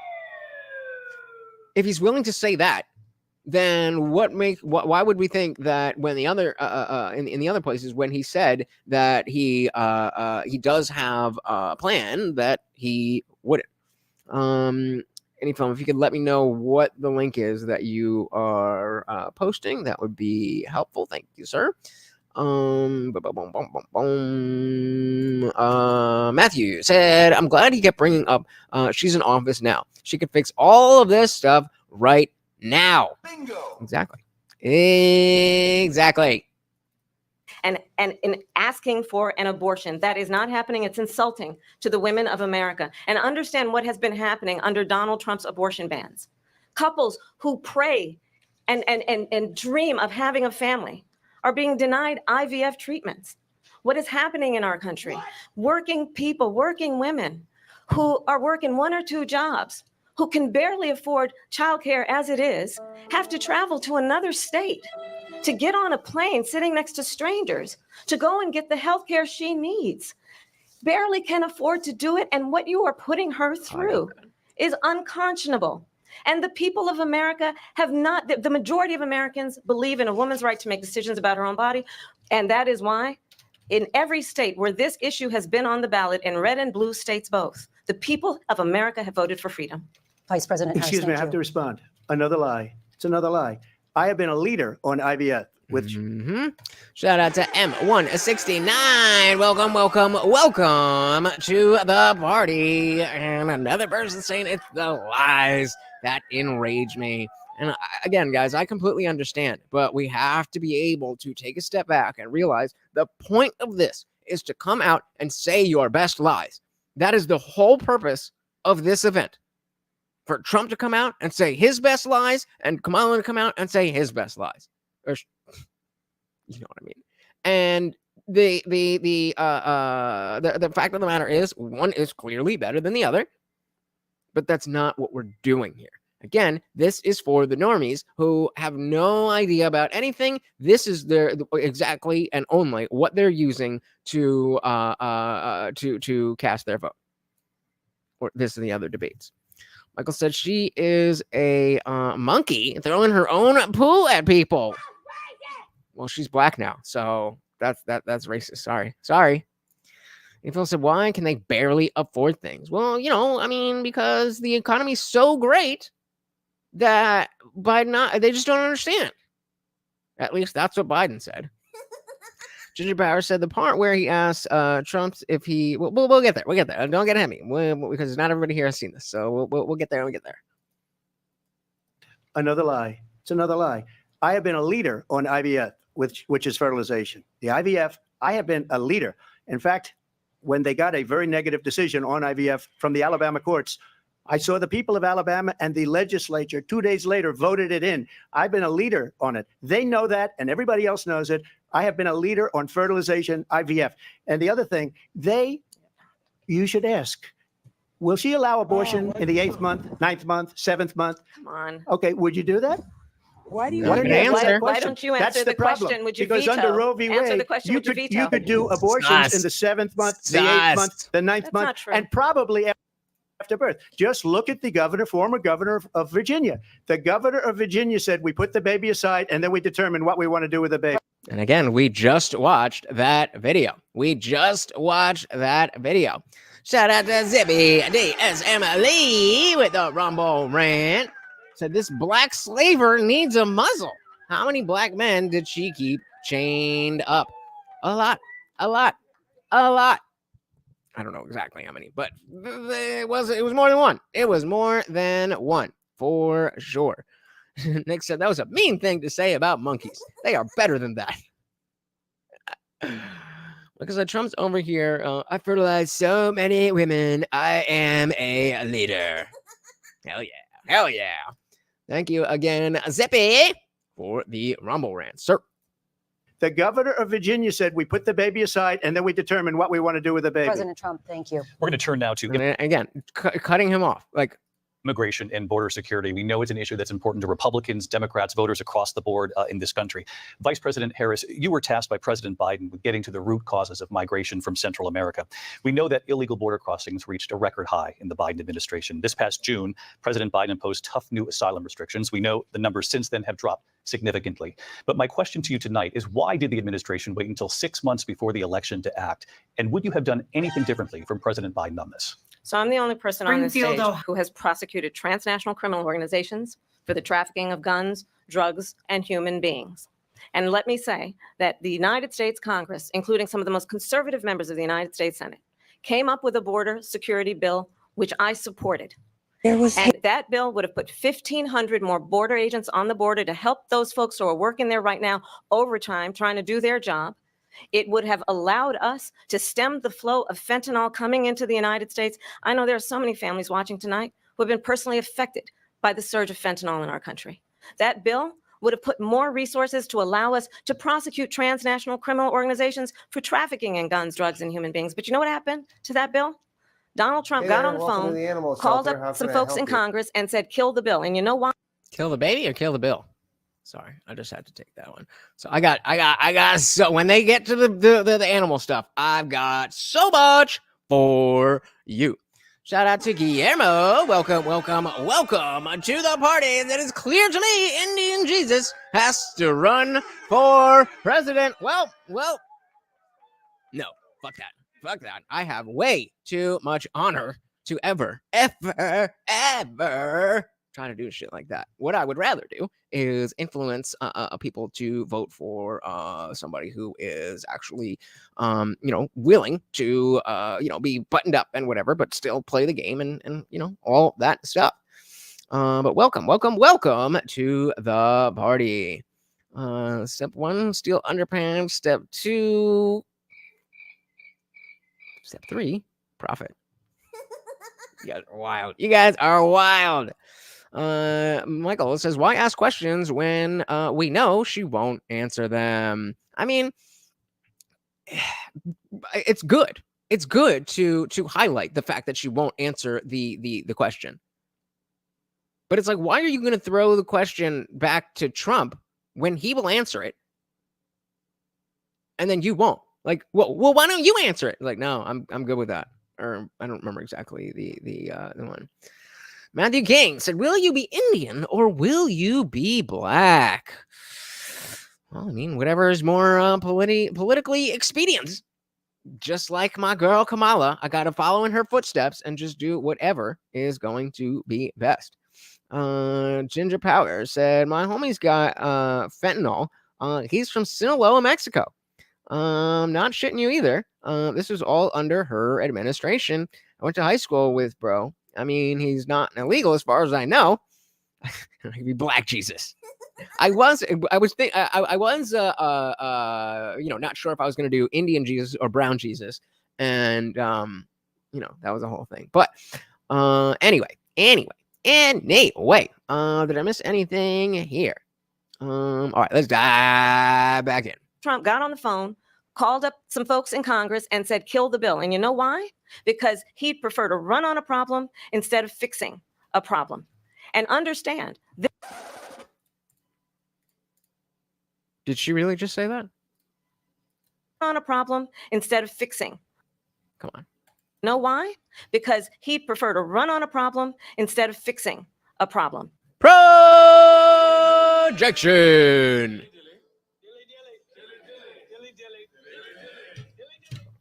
Indie. I like that. Indie. Yeah, wild. What was I gonna do? Let's just watch this one now since I have it and it's not super connected to everything else. Kamala Harris, you had one opportunity to code switch to an Indian accent and acknowledge that you are half Indian and you did not do that. And then you came to the debate without your bindi. Don't worry. I got it. I want everybody to know that you are looking at the greatest Indian scammer of all time. Oh, shit! No Indian I know could have ever flip-flopped their policies and openly scammed the entire American public. Spot on. Spot. Scam! Kamala. because he'd prefer to run on a problem instead of fixing a problem. And understand, this comes at a time where the people of our country actually need a leader who engages in solutions, who actually addresses the problems at hand. But Yeah, right. I was like, no Indian I know can do that. She scammed. I mean, they might be able to get a few $1,000s out of an old lady on some Apple gift cards or something, but scam the whole nation. I mean, that's the type of Indian we all aspire to be. But what we have in the former president is someone who would prefer to run on a problem instead of fixing a problem. And I'll tell you something, he's going to talk about immigration a lot tonight, even when it's not the subject that is being raised. And I'm going to actually do something really unusual, and I'm going to invite. What do you mean it's not the subject being raised? It's a presidential debate, and the biggest issue is immigration. What are you talking about? God damn it. It's not instead of fixing a problem. And I'll tell you something, he's going to talk about immigration a lot tonight, even when it's not the subject that is being raised. And I'm going to actually do something really unusual, and I'm going to invite you to attend one of Donald Trump's rallies, because it's a really interesting thing to watch. You will see during the course of his rallies, he talks about fictional characters like Hannibal Lecter. He will talk about windmills cause cancer. And what you will also notice. What? So talking about fictional characters is a bad thing? Corn Pop was a bad dude. Come on, man. What? Is that people start leaving his rallies early out of exhaustion and boredom. Whoa, and I will tell you the one thing you will not hear. Whoa. Are they leaving because of exhaustion, or are they leaving because of boredom?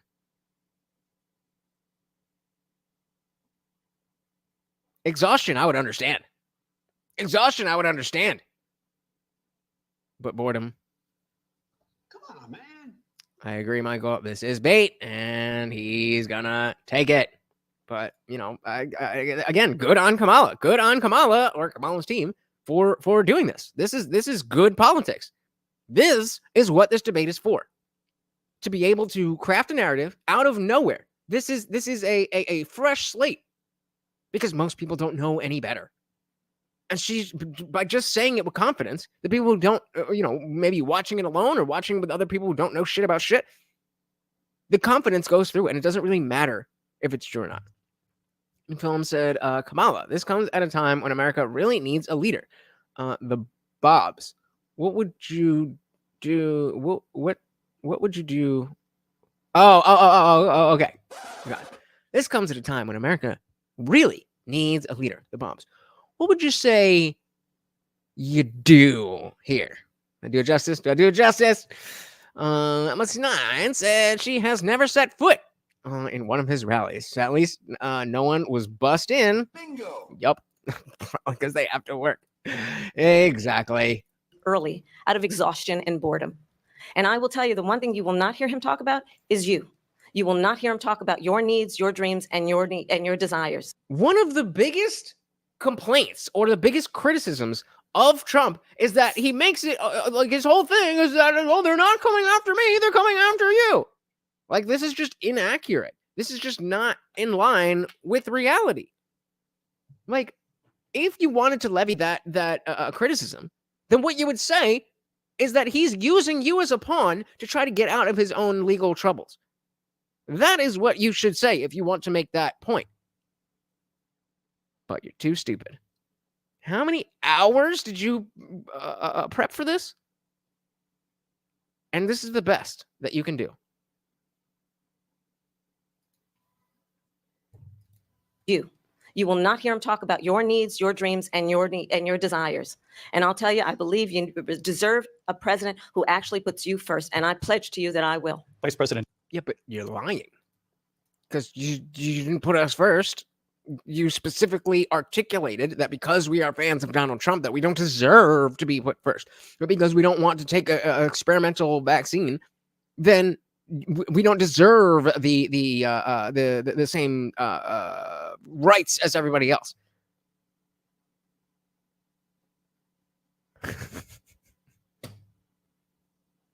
Okay. Deserve a president who actually puts you first, and I pledge to you that I will. Vice President Harris, thank you. President Trump, on that point, I want to Stating facts is becoming an apologist. get your response. Well, I would like to respond. Let me just ask, though, why did you No, try to kill that? you don't get to respond, okay? Only Kamala gets to respond. Thank you. President Trump, on that point, I want to get your response. Well, I would like to respond. Let me just ask, though, why did you try to kill that bill, and successfully so? That would have put thousands of additional agents and officers on the border. First, let me respond to the Please. rallies. She said people start leaving. People don't go to her rallies. There's no reason to go. And the people that do go, she's bussing them in and paying them to be there and then showing them in a different light. So she can't talk about that. People don't leave my rallies. We have the biggest rallies, the most incredible rallies in the history of politics. That's because people want to take their country back. Our country is being lost. We're a failing nation. And it happened 3.5 years ago. And what's going on here, you're going to end up in World War III, just to go into another subject. What they have done. What do you mean? I said he lost. What do you mean, even Fox News? I started this whole thing saying that Kamala benefited more than than he did.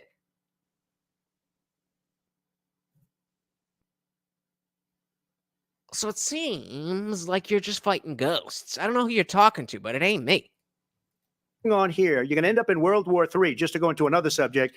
What they have done to our country by allowing these millions and millions of people to come into our country and look. Hey, shout out to Modern Apocrypha. Welcome to the party. Good to see you, brother. Good to see ya. See the debate? What did you think? Country by allowing these millions and millions of people to come into our country and look at what's happening to the towns all over the United States. And a lot of towns don't want to talk. It's not going to be Aurora or Springfield. Yeah, right. Just matter of saying, come on. She had a practice run with a dude in an orange wig. She definitely didn't put me first. I should have been up there. I got an orange head. Yeah. It seems like that because you're brainwashed to think that anything that is not Donald Trump bad is, oh, you must be an apologist. That's why it seems like that, because you're brainwashed. A lot of towns don't want to talk about it because they're so embarrassed by it. In Springfield, they're eating the dogs, the people that came in. They're eating the cats. They're eating the pets of the people that live there. And this is what's happening in our country. And it's a shame. As far as rallies are concerned, as far as the reason they go is they like what I say. They want to bring our country back. They want to make America great again. It's a very simple phrase, make America great again. She's destroying this country. And if she becomes president, this country doesn't have a chance of success. Not only success, will end up being Venezuela on steroids. I just want to clarify here. You bring up Springfield, Ohio, and ABC News did reach out to the city manager there. Why? Why did you reach out to the city manager? There's just nothing going on there. Why would you reach out? He told us there have been no credible reports of specific claims of pets being harmed, injured, or abused by individuals within the immigrant community. Okay, well, now that that's cleared up, let's see, what do we have here?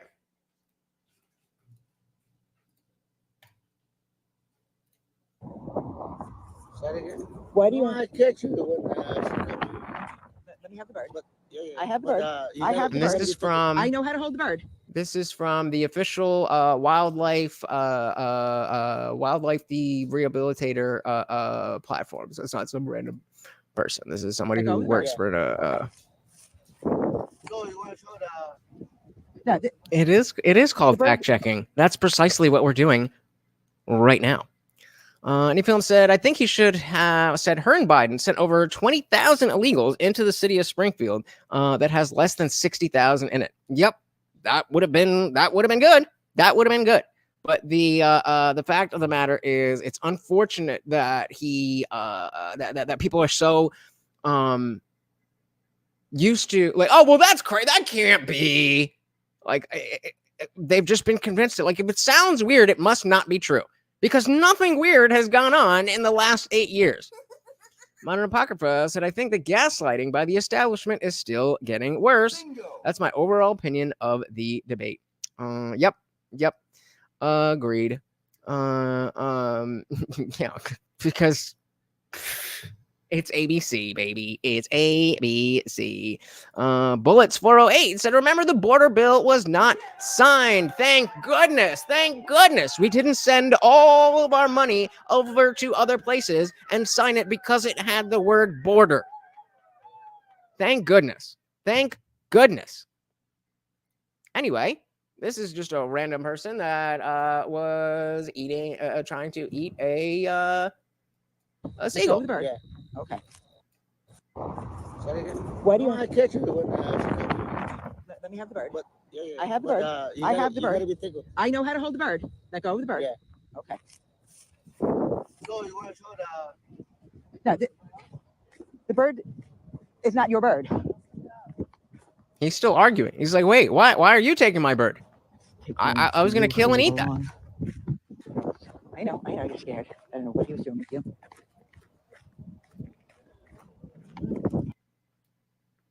Ohio police say that eating animals in Ohio is not happening. But today, David Yost, who's the Attorney General of Ohio, released a statement. Not only are these undocumented visitors draining all their resources, but he agrees there's a problem with the fact that they are causing car crashes. I mean, you're not wrong. She did take his lunch. Squatting, and killing wildlife for food.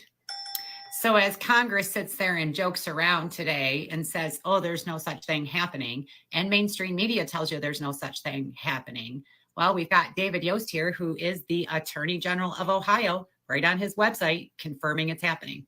He's but that's been debunked. Considering the city of Springfield pretty much a federal disaster and wants to take it in front of a judge. He wants to know how many more Kamala Harris is going to be sending to his area. Oof. So let's take a look at what that says from today. From today, September 11th, 2024. Ohio Attorney General backs claims about Haitians eating geese. Ohio Attorney General David Yost weighed in Wednesday in defense of former President Donald Trump's claim of Haitian migrants eating pets by saying there is a credible claim that they are capturing geese for food. Quote, there's a recorded police call from a witness who saw immigrants capturing geese for food in Springfield.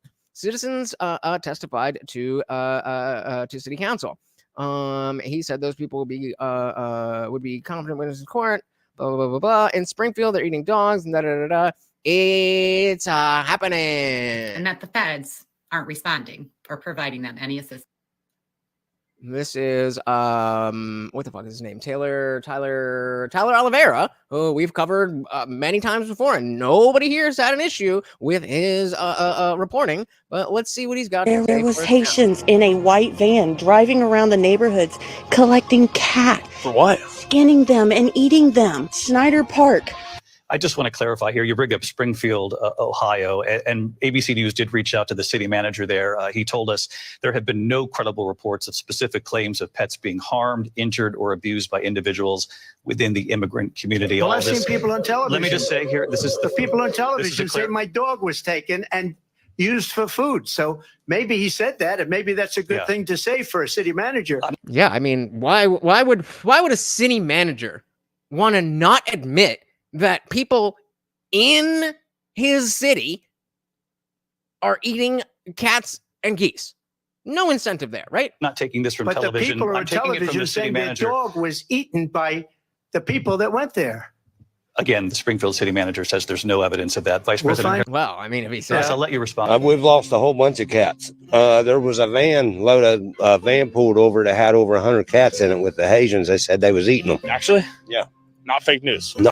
Modern Apocrypha said, bottom line, the ABC moderators were entirely out of line because the way they handled the whole thing. It was gross and uncomfortable to watch because it was so obviously stacked. Yep. We got Morty in the building. Bullet said, where are the tough MAGA with their Second Amendment rights? If illegals are doing this, then handle your business. That would be murder. I know that you guys on the left are cool with murder, but that's not cool to most people who are voting for Trump. Some are, yeah. Maybe you might find some crazy people, but, you know, murder's bad, okay? It's weird that I have to say that, but it tells me all I need to know about you. Not fake news. So a van was collecting cats and eating them. I watched it happen. Yeah, I watched it happen. them get pulled over with the cats and admit to the police that. Do you know this guy's name? Do you know the person he's talking to? Do you know why he would make up this lie? And is he getting money? Is it, or is it, you know, reasonable to believe that random people saying things independent of each other might just be telling the truth? That they was eating them. You're not joshing with me. No, I'm almost 50 years old, buddy. I don't. No. You don't mess around. No. I've heard rumors about them taking the geese and killing them and eating them, so I try to stay clear away because I've even heard about them eating the eggs over there. So I'm like, okay, that's kind of disturbing. They not. There he is. This is your guy right here? Yes. I would keep that. So far, so good. I heard on Twitter that cats are getting kidnapped. Is that Yes, true? Yes, my mom You're actually. laughing. My mom actually. Correct. I don't know if you know this, but owning guns is allowed. You're weird. You're fucking odd. I'm unless you have anything like legitimate to say, I'm just not gonna engage with you anymore. That's true? Yes, my mom You're actually. laughing. My mom actually What have you seen a seen? post on Facebook. There was Haitians in a white. How do we finish that? Yeah. So, okay. And just a funny one to end before we jump back in. You? When you work at an animal shelter in Ohio. Welcome to the animal shelter. How can I help you? Oh, you want to adopt a dog and a cat? That's just wonderful. That's just wonderful. You want to eat them? I imagine there must be some kind of language barrier. I assume you want to say you want to eat them up because they're so cute. Yeah, me too. What do you mean by what's the best way to prepare them? Like prepare them for their new lives? Stew? No, I don't think we have any dogs here by that name or cats. No stews. You want to know if we sell them by the pound? What an odd question. No. You just pay the adoption fee and then they come fully vaccinated. No, we adopt animals for companionship. Companionship? This isn't like a pet grocery store. You can't eat the animals. Don't tell me what I can't do. Modern Apocrypha said, funny thing is, I actually have no objection to eating pets. I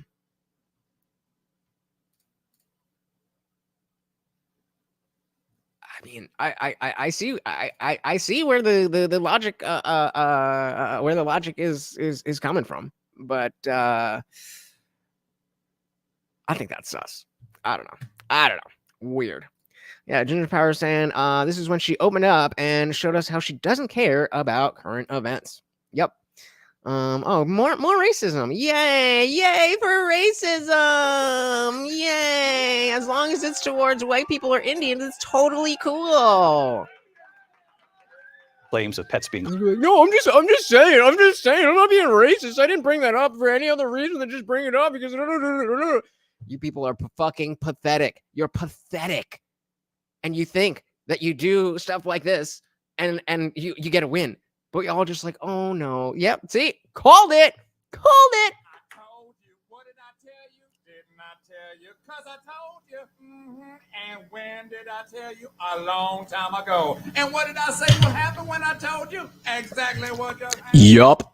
Harmed, injured, or abused by individuals within the immigrant community. Well, All I've this. seen people on television. Let me just say here, this is the people on television say my dog was taken and used for food. So maybe he said that, and maybe that's a good thing to say for a city manager. I'm not taking this from but television. the people I'm on taking it from television the city saying their manager. dog was eaten by the people that went there.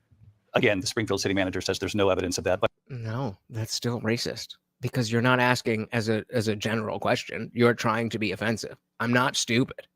Vice President Harris, I'll let you respond to the rest of what you've heard. You can take a little time. Talk about extreme. You're talking about This is, I think, one of the reasons why in this election, I actually have the endorsement of 200 Republicans who have formed. Like who? Which Republicans? Like the Republicans that we all hate? Yup, those Republicans.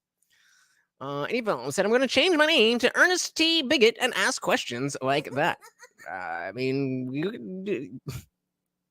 you wouldn't fall in line. You wouldn't fall in line with logic, thought, rules. Modern Apocrypha said there are people in this world the rest of us would be better off without. Some of them can even be found in YouTube live chats. May or may not agree.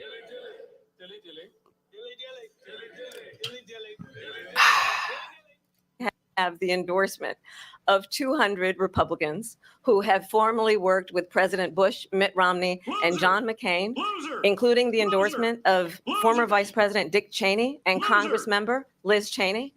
And if you want to really know the inside track on who the former president is, if he didn't make It's all the people that have hated him the entire way and have never gotten close to him. it clear already, just ask people who have worked with him.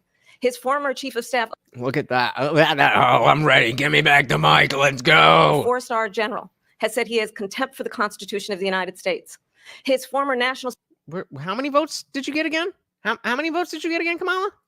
Hey, shout out to equality and deference because vagina. Welcome, welcome, welcome. Said Dick Cheney.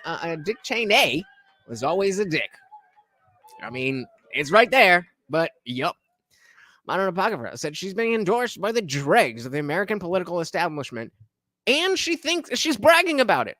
She's like, yeah, the dregs of society like me. That's why you should vote for me. What? That don't make no sense. has said he has contempt for the Constitution of the United States. His former national security advisor has said he is dangerous and unfit. His former Secretary of Defense has said the nation, the republic, would never survive another Trump term. Why would that be? He was like, you can make that argument before he spends 4 years in office. But he's already been the president. We know what a Trump presidency would be. We don't know what a Kamala presidency would be. All we can use is the disaster that was the Biden-Harris administration. So I'm going to be not swayed by anything that you're saying. But again, let's take it back. Let's take it back. And if we are a normie voter who doesn't pay attention to anything except these debates, let's take it back. Of the United States. His former national security advisor has said he is dangerous and unfit. His former Secretary of Defense has said the nation, the republic, would never survive another Trump term. Because, I mean, credit where it's due. This is well delivered. This is well delivered. You don't know any better. You can be like, oh, wow, she really knows what's good. And he's really, really bad. Quality Deverett says, oh, shit, you mean dirty, filthy, scummy swamplings hate Trump? Apparently. And when we listen to this kind of rhetoric, when the issues that affect the American people are not being addressed, I think the choice is clear in this election. I said, shit, me too. And it ain't you.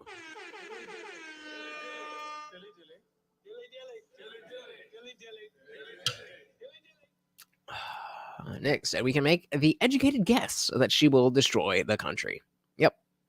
And I mean, because here's the other thing. It's because she's so vacuous.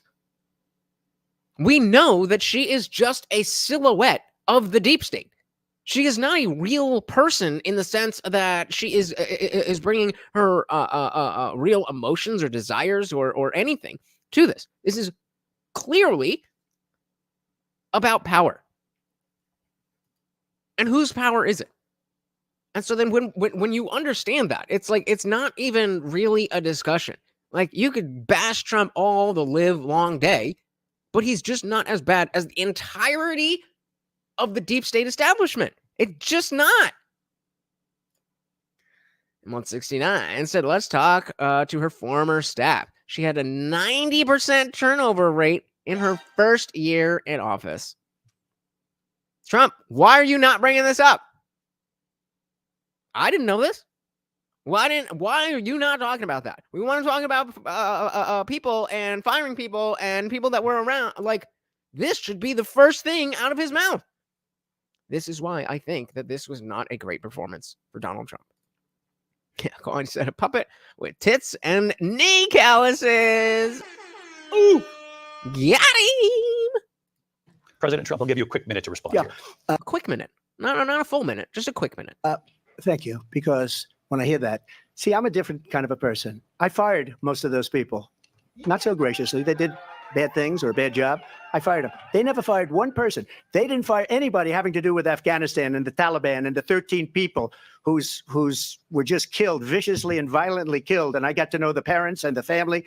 They didn't fire. They should have fired all those generals, all those top people, because that was one of the most incompetently handled situations anybody has ever seen. So when somebody does a bad job, I fire him. And you take a guy like Esper. He was no good. I fired him. So he writes a book. Another one writes a book, because with me, they can write books. With nobody else can they?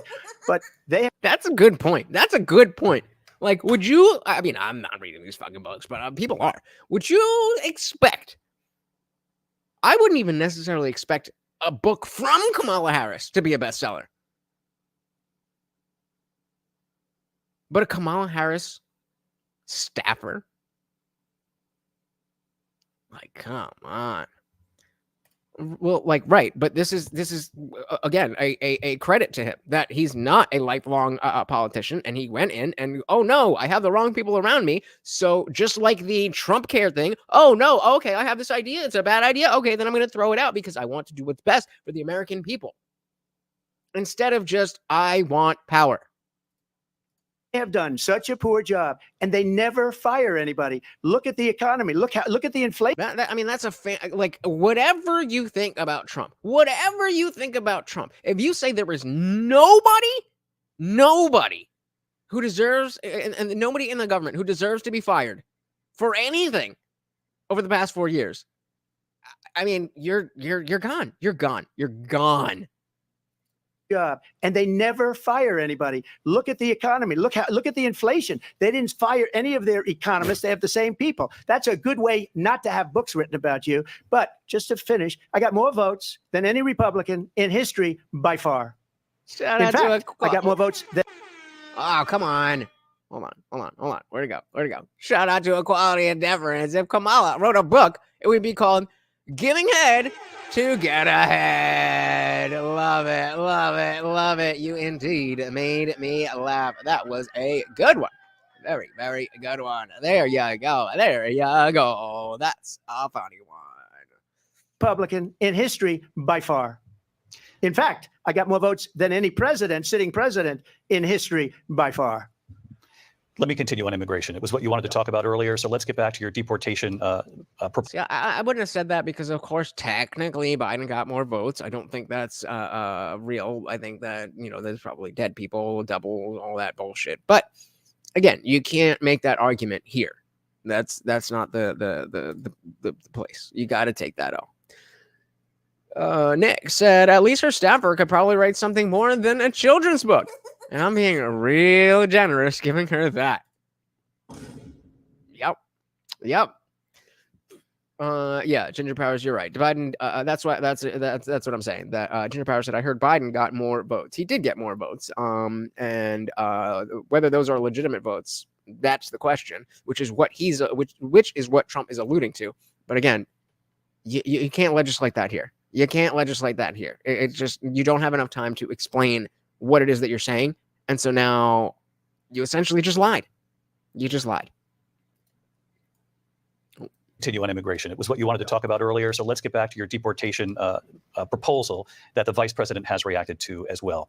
President Trump, you call this the largest domestic deportation operation in the history of our country. You say you would use the National Guard. You say if things get out of control, you'd have no problem using the U.S. military. Police, yes. You also said you would use local police. How would you deport 11 million undocumented immigrants? I know you believe that number is much higher. Take us. 11 million was the number that they were using under Obama. I remember, because I remember arguing with my dad that you can't deport 11 million.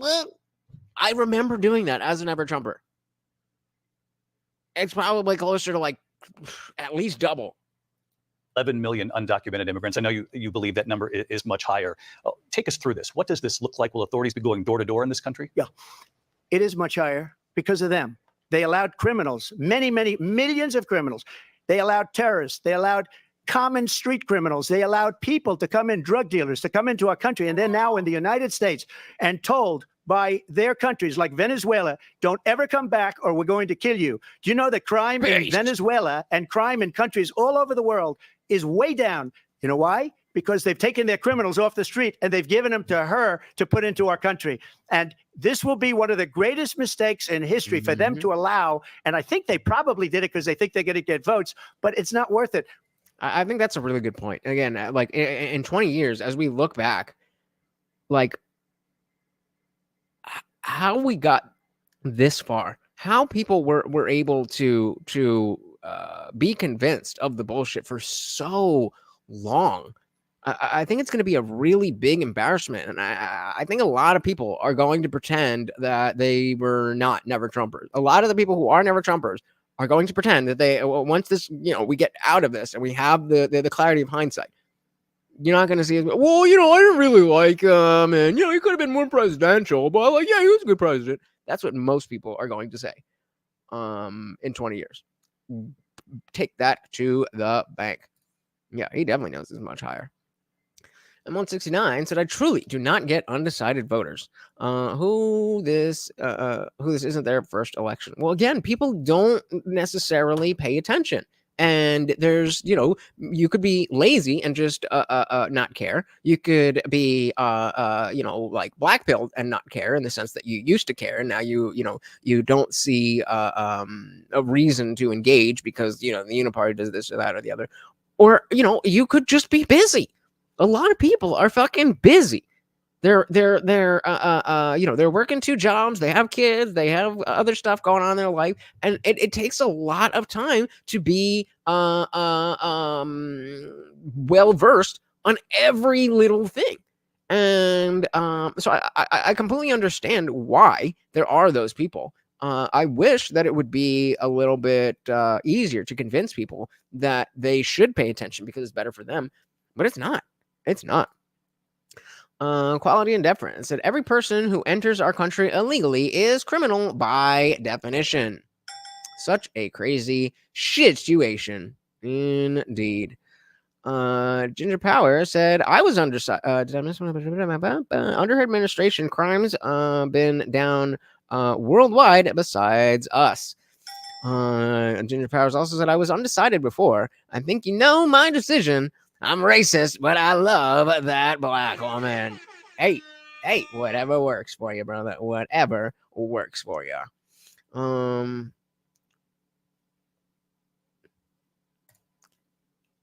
What does race have to do with anything? Like, you're the one injecting race into this. I don't care about the race of the people. If you're a white person eating cats, I have just as much disdain for you as if you're Haitian or Venezuelan. It's you that's obsessed with the race of these people. I don't give a fuck what race they are. I don't give a fuck what race they are. I care that they are stomping on the cultural norms that we have, that you don't eat geese and people's cats. You're so fucking cooked that you think nobody can think about anything outside of the frame of race. Race, everything. Where's the racism in this? Where's the racism in that? Could you ever think that maybe a brown boy with immigrant parents just doesn't like people eating pets? Crazy, right? Somebody who's a 15-year-old dog who lives by himself, who's a dog trainer, could not possibly be that the issue is eating pets and it's the race. And this makes sense. This makes sense to these people. And even said the left hated Reagan, said he was going to start World War III. And now they're like, oh, Reagan, he was a good guy. That's typically how liberals work. First, it's evil. Then, well, it's evil, but it's only happening not that much. And then you're evil if you don't like that the thing's happening. The same playbook over and over and over and over and over again. Quamtex said, I actually get more upset when people do choose a candidate but pay no attention to politics whatsoever. Just a bunch of group thinkers. That's why I think that you should have to take a test before you vote. Oh, we got the hungry dance. Morty's getting hungry. Hungry hippos. Yeah, like you're literally the only one. Logic, thought, rules. The irony in that one.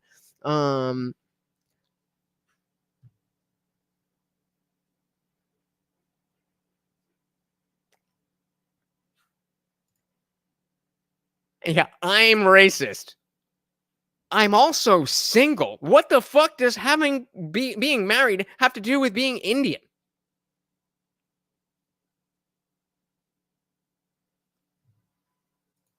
Sad. Ginger Power said, "You look black." Sorry. Hey, if you're hitting on me, Ginger, keep it over there. Keep it over there. And I think they probably did it because they think they're going to get votes, but it's not worth it because they're destroying the fabric of our country by what they've done. There's never been anything done like this at all. They've destroyed the fabric of our country. Millions of people let in, and all over the world, crime is down all over the world except here. Crime here is up and through the roof, despite their fraud. Facts, baby! Let's go! I love me some white girls! Statements that they made. Crime in this country is through the roof. And we have a new form of crime. It's called migrant crime. And it's happening at levels that nobody thought possible. President Trump, as you know, the FBI says overall violent crime is actually coming down in this country. But Vice President... Nuh-uh. M169, you're racist. You're just saying that because you're racist and you want to use race just to be the racist and racist and racist and racist. You don't actually care about the culture. You don't actually care about a park, like a literal park where children and families go. You don't care that people are chopping up animals and eating them in front of children. You don't care about that. You're just a racist xenophobe that wants to be xenophobic and racist because you're white. That's all white people do. You white, you're white. That's my impression of logic thought rules. On our podcast, it's a funny thing. I don't care if anybody calls me racist. Yeah, I mean, it's lost all its power. The fucking sailor, or whatever the fuck his name is, in Discord, he literally spends. Oh, it's been like a week now that he's been harping on the other person. Like, you're racist because of this. You're racist because of that. You're racist because of this. You're racist because of that. It's so fucking exhausting. Like, how are you this obsessed with race? There's so much other stuff, and all you ever think about is race. But yeah, no, you're not brainwashed. You're totally a critical thinker. That's Glomtech said, as a great brown comedian said, fucking white bitches, and there's not a damn thing you can do about it. Dilly. Love me some white girls. Oh, them white girls. Shout out to Westfield 90. Welcome to the party. Do I know you? Like, in real life? I feel like I recognize... Or no, maybe I'm thinking of something else. But either way, welcome to the party. Yeah, the word's lost its sting. It doesn't mean shit anymore.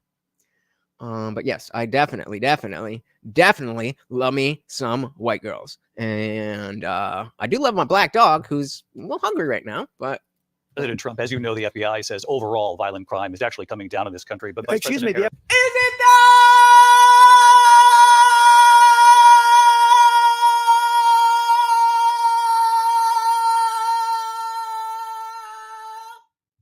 No, it's not.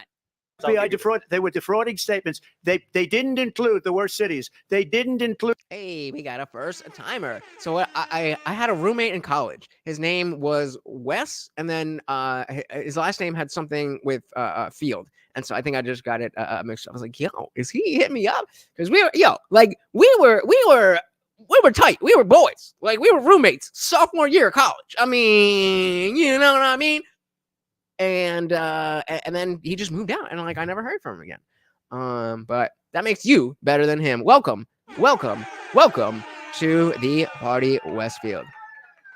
Matthew King said, I get so pissed when the news says the FBI says crime is down. Now the reporting is voluntary, and theft under 1,000 doesn't count as a crime. Yeah, exactly. More semantic obfuscation. Crime is down, but the amount of crimes being done is up. How does that make sense? Semantic obfuscation. Taking the word crime and misusing it to confuse people. Crime is not down. Crime is way up. They were defrauding statements. They didn't include the worst cities. They didn't include the cities with the worst crime. It was a fraud, just like their number of 818,000 jobs that they said they created turned out to be a fraud. President Trump, thank you. I'll let you respond, Vice President Harris. Well, I think this is so rich. And even Ginger Powers is saying, "Welcome to Westfield." I love the love, guys. I really do appreciate that. You coming up here? No, I don't. Soon enough. I love that you guys are so welcoming. So thank you. Fraud. President Trump, thank you. I'll let you respond, Vice President Harris. Well, I think this is so rich, coming from someone who has been prosecuted for national security crimes, economic crimes. This is what it was all for. All of that, all of the lawfare was for this moment, to be able to say, well, he's a convicted felon. For national security crimes, economic crimes, election interference, has been found liable for sexual assault, and his next big... You want to talk about sexual assault?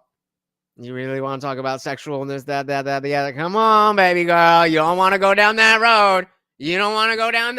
I think people would have a lot more of an issue with you and Willie Brown than him and Stormy Daniels. I'm just saying. Been found liable for sexual assault, and his next big... Ginger Powers said, as a prosecutor, that sentence turns her on. How else can she win? Holy fuck. It's too clear. Yep.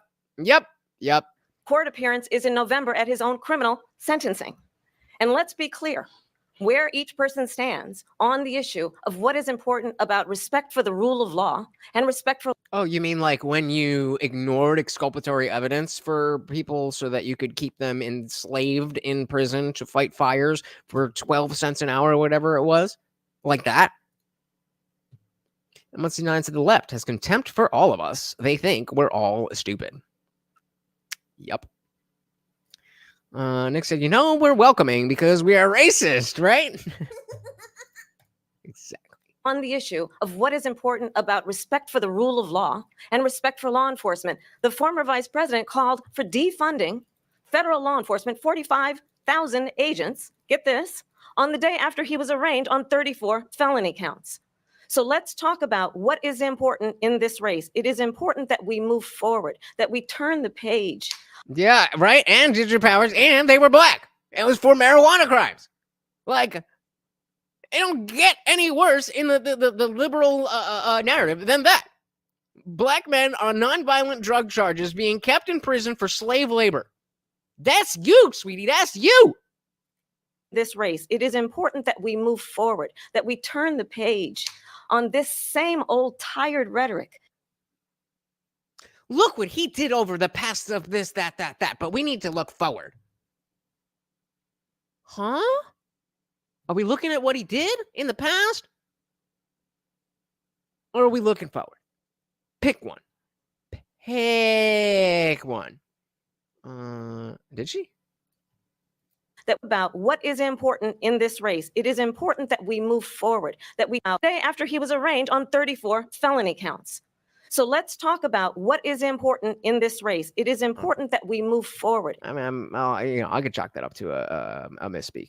That we turn the page on this same old tired rhetoric and address the needs of the American people, address... I agree. Why don't you do that? What we need to do about the housing shortage, which I have a plan for, address what we must do to support our small businesses, address bringing down the price of groceries.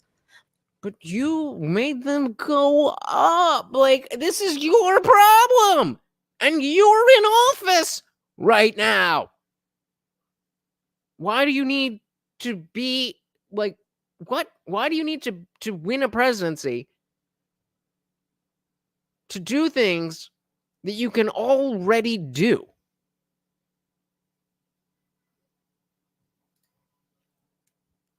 Looks 9 said it ticks me off that he didn't use any of that. Bingo. Yeah, again, it's this is why he lost, not because she did so great. She did decently, but he failed. He dropped the ball. Modern Apocrypha said something I've been wondering. Is being unburdened of what has been a euphemism for taxing unrealized gains? Probably. Probably. I never thought of it that way, but probably. Hey, shout out to Westfield, our newbie. Thank you so very much for the Keep It Up Super sticker. And of course, every donation comes with a treat for Morty. And an extra one for a first timer. Thank you so very, very much, man. I really do appreciate that. I am glad you are here and glad you're enjoying it. Thank you. To support our small businesses, address bringing down the price of groceries.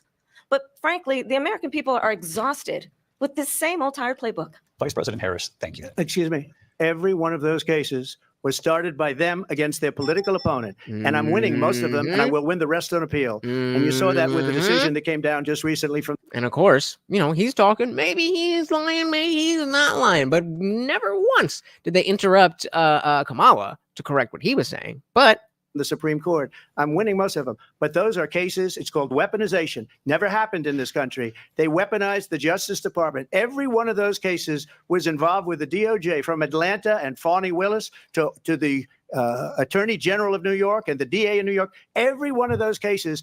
And then they say, oh, he's a criminal. They're the ones that made them go after me. By the way, Joe Biden was found essentially guilty on the documents case. And what happened in my documents case? And again, this is good information, but it's not concise enough. It's just too all over the place.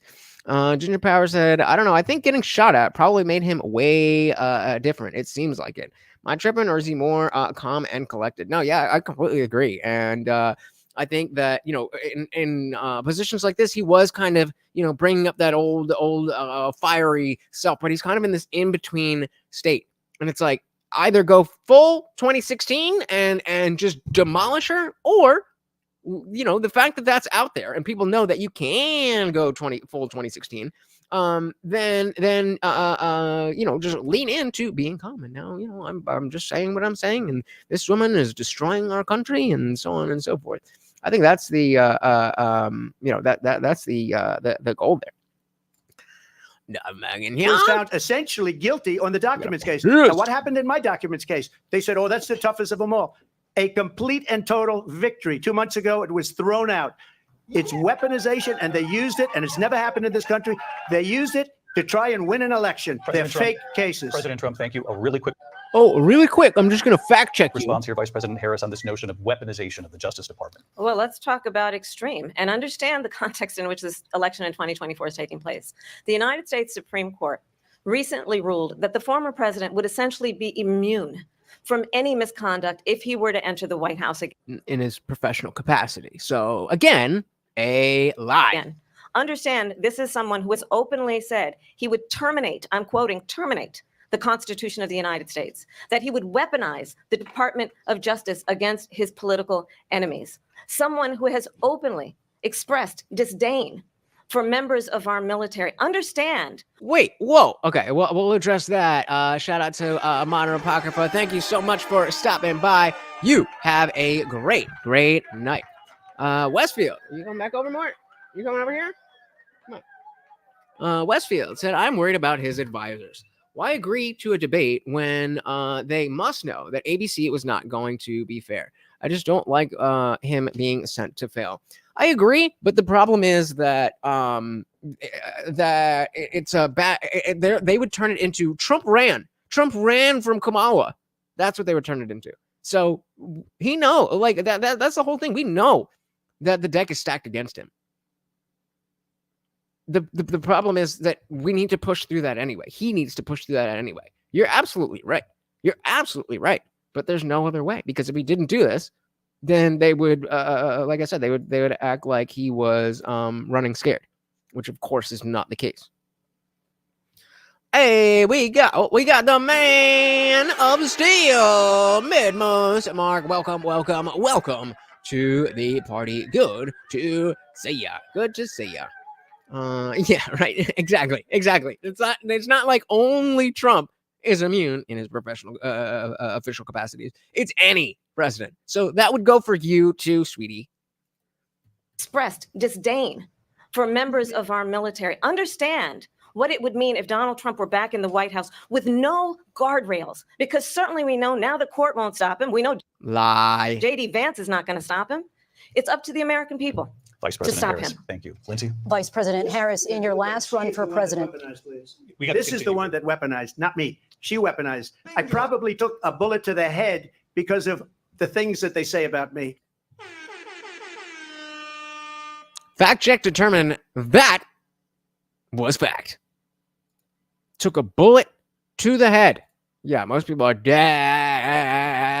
seeing. Where's some of the memes that we saw earlier? Oh, come on. Whoppa! This is a common meme going around. Yeah.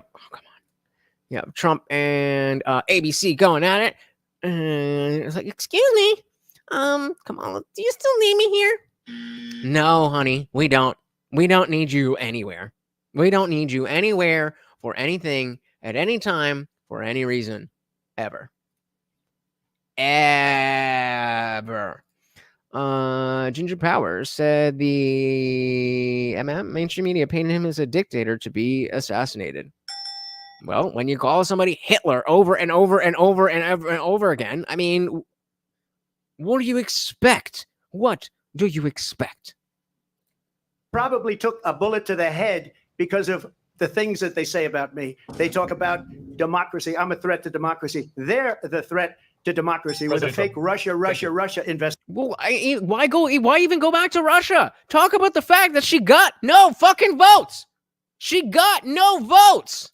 We do have a lot that went nowhere. We have a lot to get to. Lindsay? We have a lot to get to. What do you mean we have a lot to get? What we have to get to is what the president, the potential president, is saying. I noticed they never told Kamala, oh, well, hey, you need to stop talking because we have a lot to get to.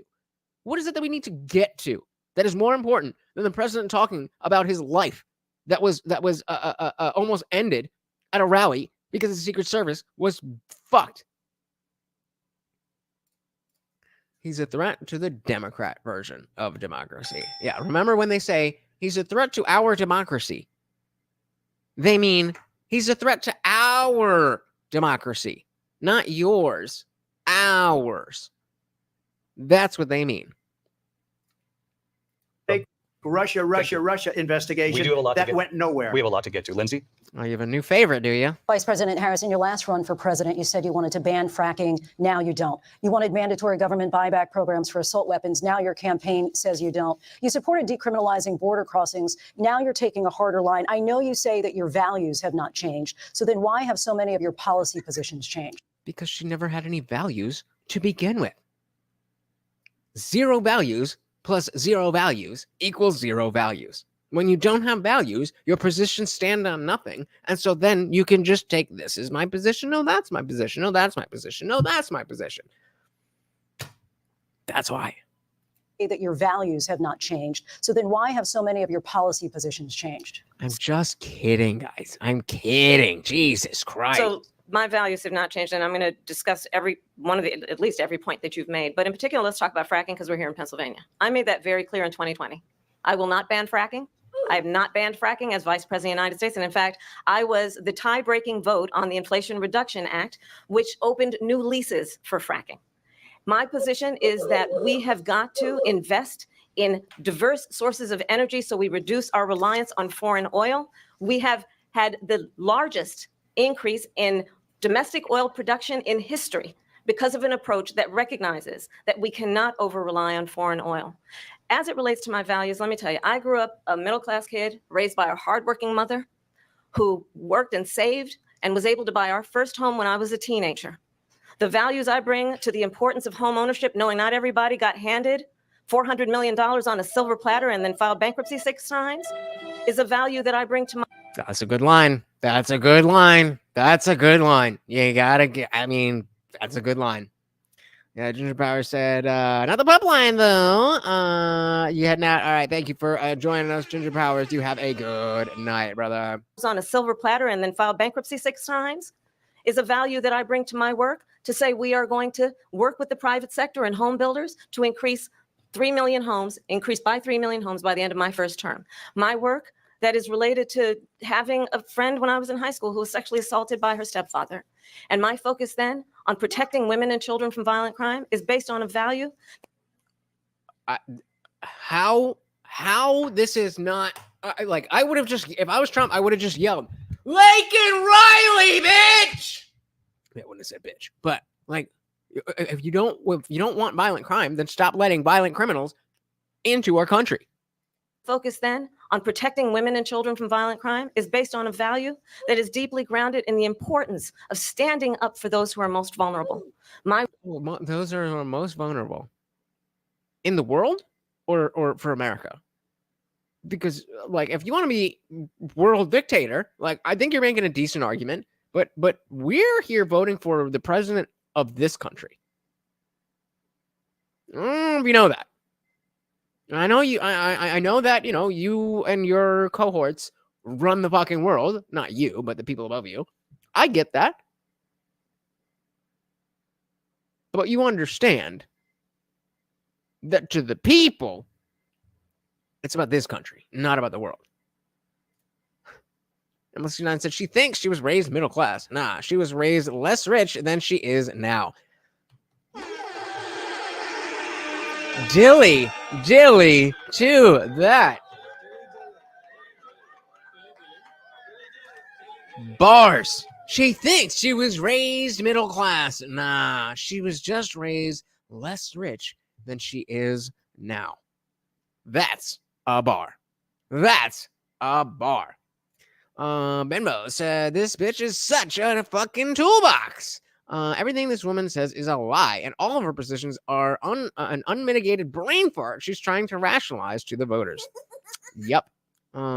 She's answered 0 questions throughout the whole night. Oh my goodness. Funk Master General again with another $20. Oh my god. All right, let's get this out of the way and get our boy his treats. Yummy, yummy, yummy. Thank you so very much. Out sponsoring yourself. So guys, while this garden tool peddles lies, I can't help but think about how Funkmaster General took care of a baby squirrel for a whole week instead of eating it. He's a true role model for our children. I mean, he had the squirrel. But he didn't eat it. Amazing. I mean, you know, maybe if it was a goose or a cat, then, you know, I would have expected him to eat it. But the squirrel, you know, I mean, as hard as that is, very good job. I don't know where that was going, but thank you so very, very much, sir. And yeah, okay. Thank you, sir. Let me update this banner here. I'm grounded in the importance of standing up for those who are most vulnerable. My work that is about protecting Social Security and Medicare is based on long-standing work that I have done, protecting seniors from scams. My values have not changed. And what is important is that there is a president who actually brings values and a perspective that is about lifting people up and not beating people down. And name calling. The true measure of the leader is the leader who actually understands the strength is not in beating people down, it's in lifting people up. I intend to be that president.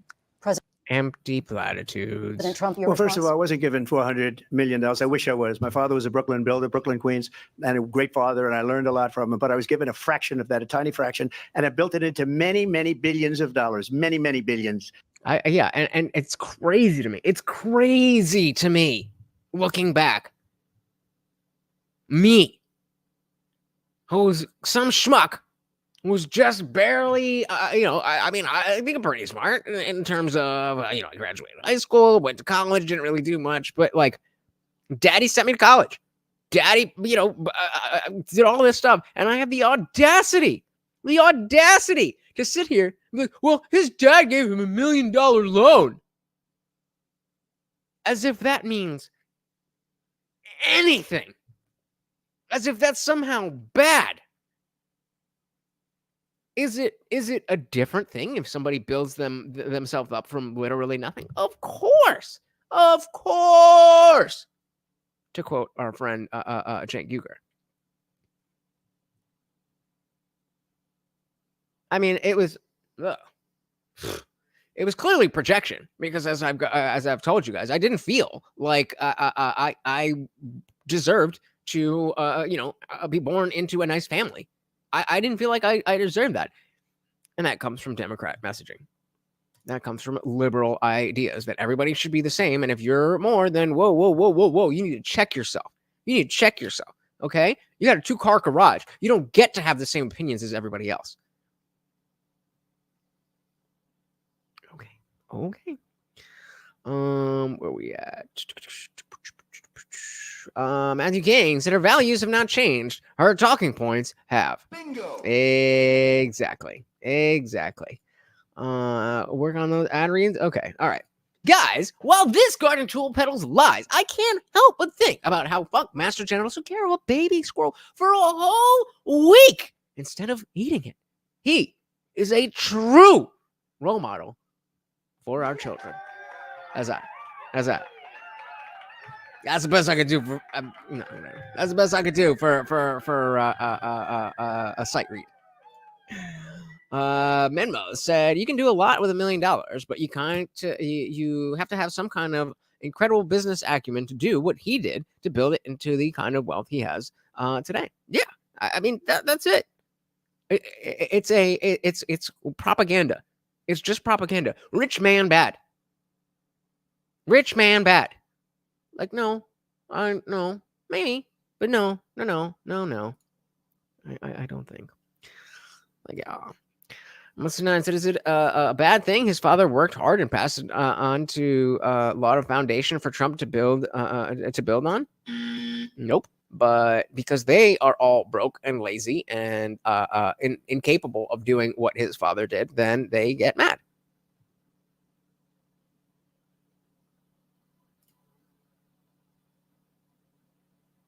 Making you feel guilty for something that you didn't have control over. That tracks as a liberal idea. Whoa. There we go. Bell. Not a buzz. But yeah, man. I mean, it's crazy to me. I actually thought that. Tiny fraction, and have built it into many, many billions of dollars, many, many billions. And when people see it, they are even surprised. So we don't have to talk about that. Fracking, she's been against it for 12 years. Defund the police, she's been against that forever. She gave all that stuff up. That's not true. You weren't. Come on, man. Defund the police, she's been against that forever. She gave all that stuff up very wrongly, very horribly, and everybody's laughing at it, okay? They're all laughing at it. She gave up at least 12 and probably 14 or 15 different policies. Like, she was big on defund the police. In Minnesota, she went out, wait a minute, I'm talking now, if you don't mind, please. Does that sound familiar? Got him! She was waiting the whole time. She was so mad that they wouldn't turn the mics on because she wanted that moment to be like, I'm speaking. And Donnie Boy got him. Winner! Donald Trump. Oh, my goodness. Better? There you go. All right. Earning my due. Minmos Mark said, I forgot. He said he's talking yet? Yep, there it is. I felt it coming. Envy is a deadly sin for a reason. If you don't mind, please. Let's just get info. Minnesota, she went out. Wait a minute, I'm talking now. If you don't mind, please. Does that sound familiar? She went out. Oh, yo, look at she was fucking caught in like a deer in headlights. Does that sound familiar? She was waiting for that Bluetooth. Like, wait, what do I say? By the time it came in, he went back to talking. Minnesota, she went out. Wait a minute, I'm talking now. If you don't mind, please. Does that sound familiar? She went out in Minnesota and wanted to let criminals that killed people, that burned down Minneapolis. She went out and and don't forget that Tim Walz and his wife were.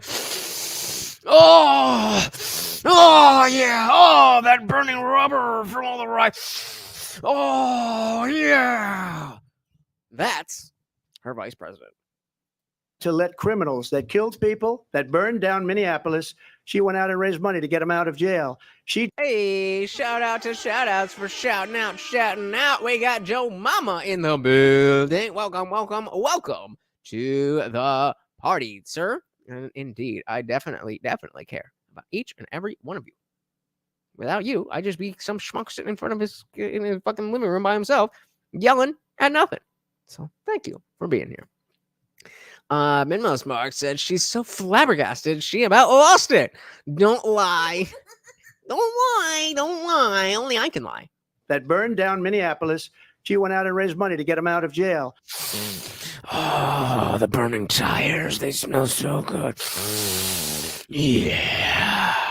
She did things that nobody would ever think of. Now she wants to do transgender operations on illegal aliens that are in prison. This is a radical left liberal that would do this. She wants to confiscate your guns, and she will never allow fracking in Pennsylvania. If she won the election, okay, hold on. Fracking in Pennsylvania will end on day one. Just to finish, one thing so important in my opinion. So I got the oil business going like nobody has ever done before. When they took over, they got rid of it, started getting rid of it, and the prices were going up the roof. They immediately let these guys go to where they were. I would have been 5 times, 4 times, 5 times higher, because you're talking about 3.5 years ago. They got it up to where I was because they had no choice, because the prices of energy were quadrupling and doubling. You saw what happened to gasoline. So they said, let's go back to Trump. I will say, I did finally see sub $3 gas.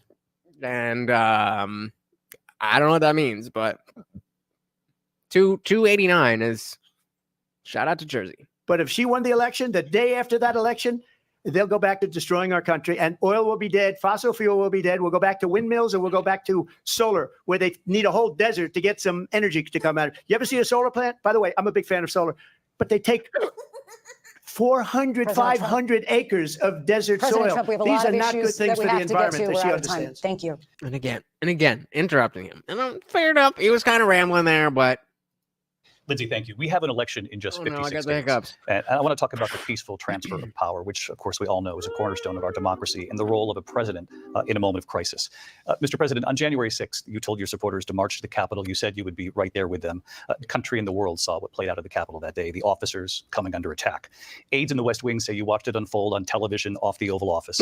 You did send out tweets, but it was more than 2 hours before you sent out that video. Wait, sorry. I got the hiccups, and I'm not good at getting rid of them. I'm going to try.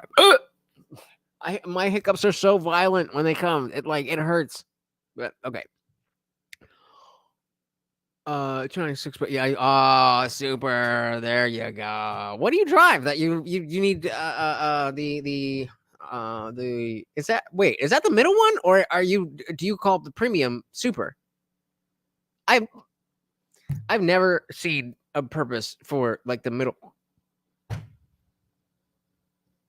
grade. Like, get regular, or if you drive something that needs premium, get the premium. But is that what you're saying? You use the middle one? Next, can you do an impersonation of the UFC guy who introduces the fighter? God damn it. If so, that's how you should announce Funkmaster General. That'd be cool. Yeah, I can definitely do that. It's time! I got you. Next super chat is gonna be lit. Okay, yeah. Okay. Word up. You got the turbo. All right, I'm gonna try to hold my breath and get rid of these hiccups. Off the Oval Office. You did send out tweets, but it was more than 2 hours before you sent out that video message telling your supporters to go home. Is there anything you regret about what you did on that day? You just said a thing that isn't covered. Peacefully and patriotically, I said during my speech, not later on. Peacefully and patriotically. And nobody on the other side was killed. Ashley Babbitt was shot by an out-of-control police officer that should have never, ever shot her. It's a disgrace. But we didn't do this group of people that have been treated so badly. I ask, what about all the people that are pouring into our country and killing people that she allowed to pour in? She was the border czar. Remember that. She was the border czar. She doesn't want to be called the border czar because she's embarrassed by the border. In fact, she said at the beginning, oh, I'm surprised you're not talking about the border yet. That's because she knows what a bad job they've done. What about those people? What? There we go. Every super chat that comes in over $5 will be read as Bruce Buffer of the UFC. So when are they going to be prosecuted? When are these people from countries all over the world, not just Never, South America, Donnie. they're coming in from all over the world, David, all over the world. And crime rates are down all over the world because of it. But let me just when ask are those, David, when are those people going to be prosecuted? When are the people that burned down Minneapolis going to be prosecuted? Or in Seattle? They went. And again, oh, Minneapolis burning. Fuck you, I'm Tim Walz. Oh. In Seattle, they took over a big percentage of the city of Seattle. When are those people going to be prosecuted? But let me just ask you. You might ask her that question. You were the president. You were watching it unfold on television. It's a very simple question as we move forward toward another election. Is there anything condescending? It's a very simple question. You regret about what you did on that day? Yes or no? I had nothing to do with that other than they asked me to make a speech. I showed up for a speech. I said, I think it's going to be big. I went to Nancy Pelosi and the mayor of Washington, D.C., and the mayor put it back in writing.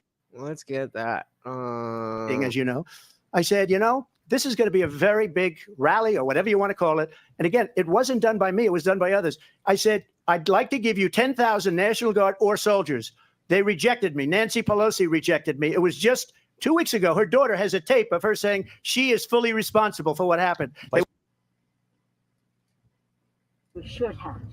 We have responsibility, Terry. We did not have any accountability for what was going on there, and we should have. This is ridiculous.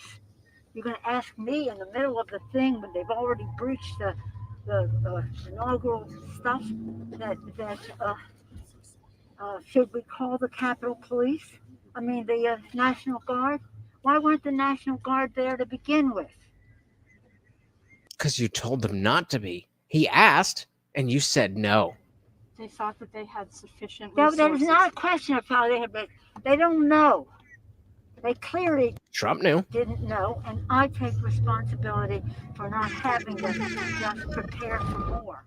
I take responsibility. I take responsibility. This is not a question. This is not a conversation. This is not a debate. The woman said, I take responsibility. Weeks ago, her daughter has a tape of her saying she is fully responsible for what happened. They want to get rid of that tape. It would have never happened if Nancy Pelosi and the mayor of Washington did their jobs. I wasn't responsible for security. Nancy Pelosi was responsible. She didn't do her job. The question was about you as president, not about former Speaker Pelosi. But I do want Vice President Harris to respond here. To what? I was at the Capitol on January 6th. I was the vice president-elect. I was also an acting senator. This is her next, her other thing when she's not like rambling. Is to just like say a fact and then another fact, then another fact, and then another fact, and then another fact. And then say in a way where it's like these are pieces to the story, but you're just saying things. Vice President Harris to respond here. I was at the Capitol on January 6th. I was the vice president-elect. I was also an acting senator. I was there. And on that day, the president of the United States incited a violent mob. Did he though? If someone tells you to do something peacefully and patriotically, and then you don't do that peacefully and patriotically, that would be your fault. To attack our nation's capital, to desecrate our nation's capital. To desecrate the Capitol. That's why there was no weapons there. That's why nobody brought guns, because they wanted to desecrate the Capitol. Where was all the lighter fluid? Where was lies? But remember, CNN said there was only one. There was one Kamala Harris lie in the entire thing. I'm getting drunk. I'm getting drunk for sure. Our nation's capital. To desecrate our nation's capital. On that day, 140 law enforcement officers were injured, and some died. And understand, then maybe your people should have been prepared. Former president has been indicted and impeached for exactly that reason. But this is not an isolated situation. Let's remember Charlottesville, where there was a mob of... I called it when we were watching this. I was like, she's really going to go back to the fine people on both sides. There's fine people on both sides. Yeah, where was I think on one Foe posted it. Where was it? Maybe discipleship.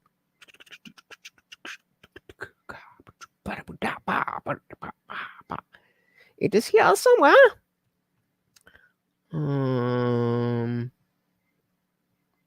I'm on it, where you at, homie? Where did it go? Oh, there we go. Copy link.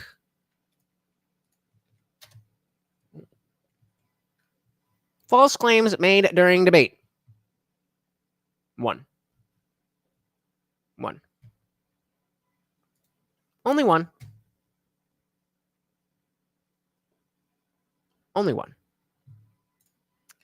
MLX9 said it was already happening by the time he said peacefully and patriotically. Okay, but he didn't know that because he was still talking. He was still, why did I do that? God damn it. No, that's not what I want to do. Hold on. Okay. There we go. It was not run by 100. Okay. Where were we? Okay. It was already yeah, but it was already happening. But like, he said that in his speech, and he never said anything about being violent or anything. So you can't blame him for not knowing that people were already doing things that he didn't know. If I was in this position, I would probably try to bring up people like Michael Reinhold, the guy who just shot a MAGA supporter, and then did a Vice interview about it, and then died in a police shootout. That should be as closely connected to Biden and Harris as Charlottesville is to Trump. Rainbow said the entirety of what she said during that debate was laden with lies. They really think we're all stupid, don't they? Well, unfortunately, some people are that stupid. And those people get just as much of a vote as you do. Indie Film says, is this the same woman that said the riots should keep going even after the election? Yes, it is, sir. Yes, indeed, it is.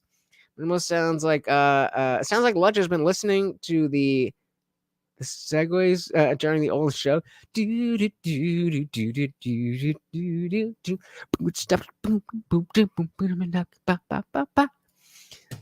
one was it? I don't know. Maybe it hasn't come yet. Maybe she hasn't lied yet.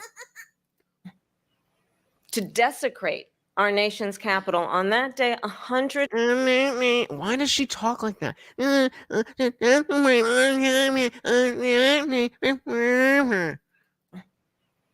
To desecrate our nation's capital on that day, 140 law enforcement officers were injured, and some died. And understand, the former president has been indicted and impeached for exactly that reason. But where there was a mob of people carrying tiki torches, spewing anti-Semitic hate. And what did the president then at the time say? There were fine people on each side. I should have had this up before, but fine people on both sides full, just in case. If you have any questions, please. Oh, don't do that to me. You're putting what you're calling the alt-left and white supremacists. Thomas Jefferson, you like him? Okay, good. Are we going to take down the statue? Because he was a major slave owner. Now we're going to take down his statue. So you know what? It's fine. You're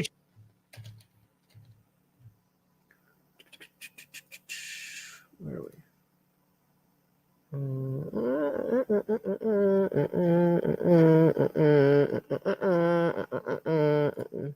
This is status. Are we going to take down? Excuse me. Are we going to take down statues to George Washington? How about Thomas Jefferson? What do you think of Thomas Jefferson? You like him? Okay, good. Are we going to take down the statue? Because he was a major slave owner. Now we're going to take down his statue. So you know what? It's fine. You're changing history. You're changing culture. And you had people, and I'm not talking about the neo-Nazis and the white nationalists. What did he just say? You're changing culture, and you had people, and I'm not talking about the neo-Nazis and the white nationalists, because they should changing culture, and you had people, and I'm not talking about the neo-Nazis and the white nationalists, because they should be condemned totally. People, and I'm not talking about the neo-Nazis and the white nationalists, because they should be condemned totally. One more, just in case you missed people, and I'm not talking about the neo-Nazis and the white nationalists, because they should be condemned totally. But you had many people in that group. This is 2017. 2017. And she's still trying to push this lie.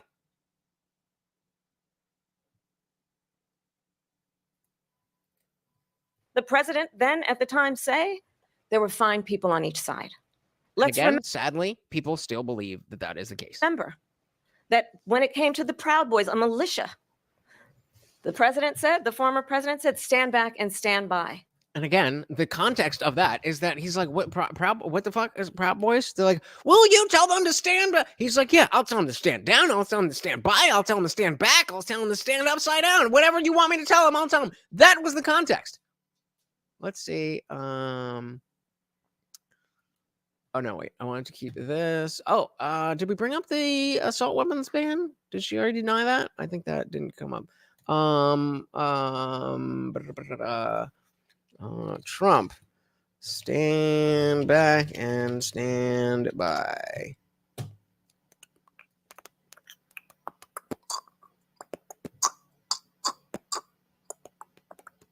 We're not gonna get it. See, again, how do people fucking find these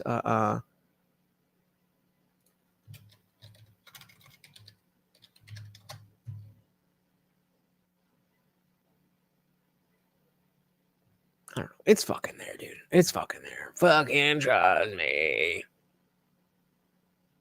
Is this it? Like calling out Antifa and other left-wing extremist groups.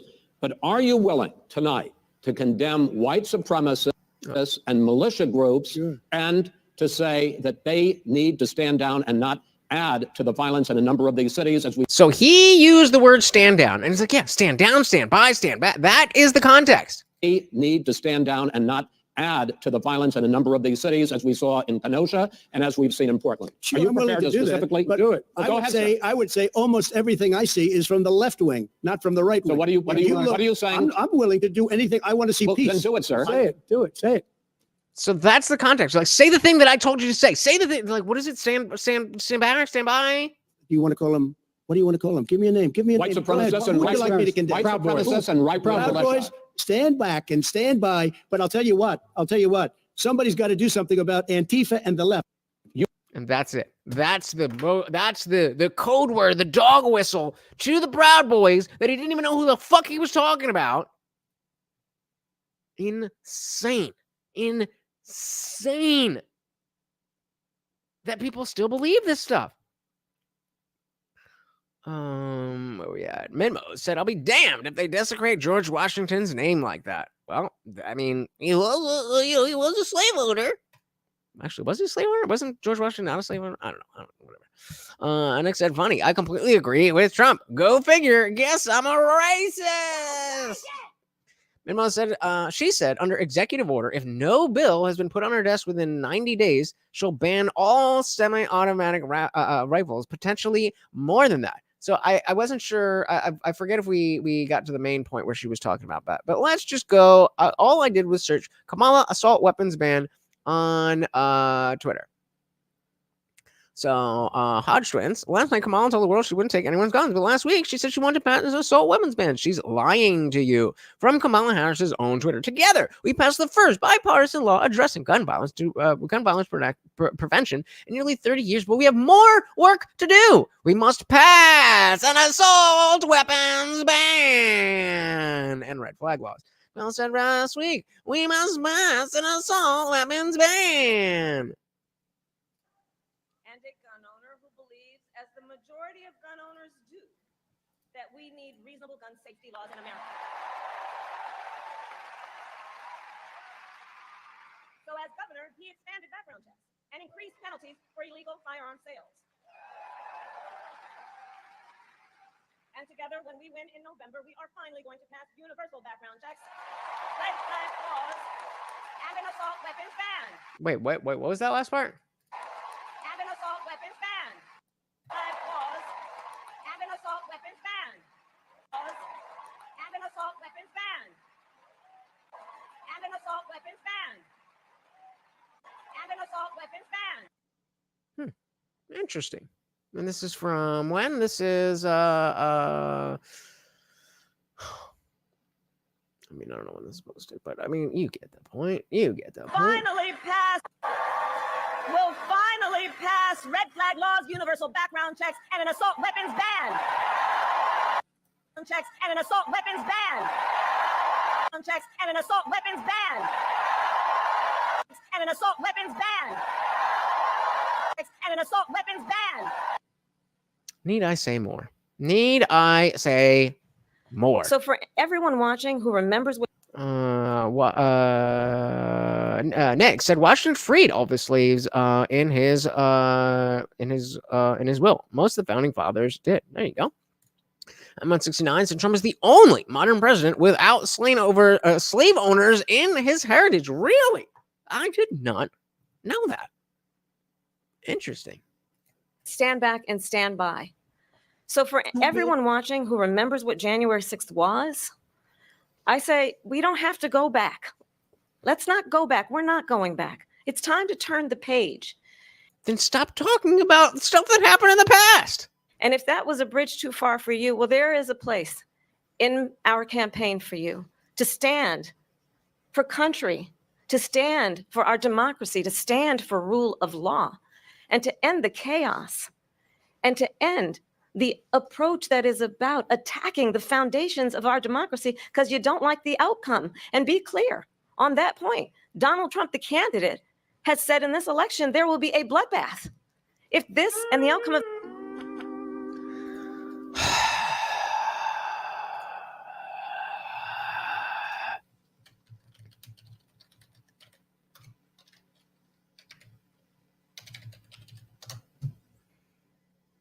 Mm-mm-mm-mm-mm. 257. Let's do the race for the White House.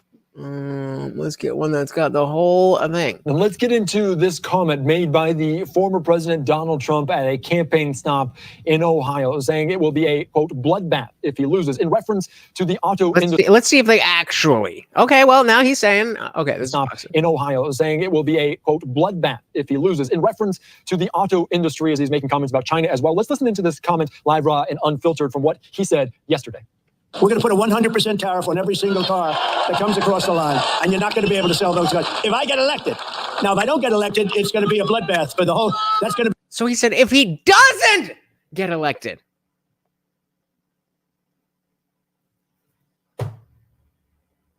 I'm not someone special. I'm just Googling shit. I'm just typing shit into fucking YouTube and Twitter. You can see it all. You can see it all right there. Yeah. And most mark red flag laws will literally endanger everyone. If you carry openly or don't use discretion when bringing out guns, if you live around any Democrats, they can call cops because they're simply scared. Fuckmaster said, it's okay, Nick. We're all racist now and transphobic and massage therapists and xenophobic. I think that means we're all afraid of space monsters.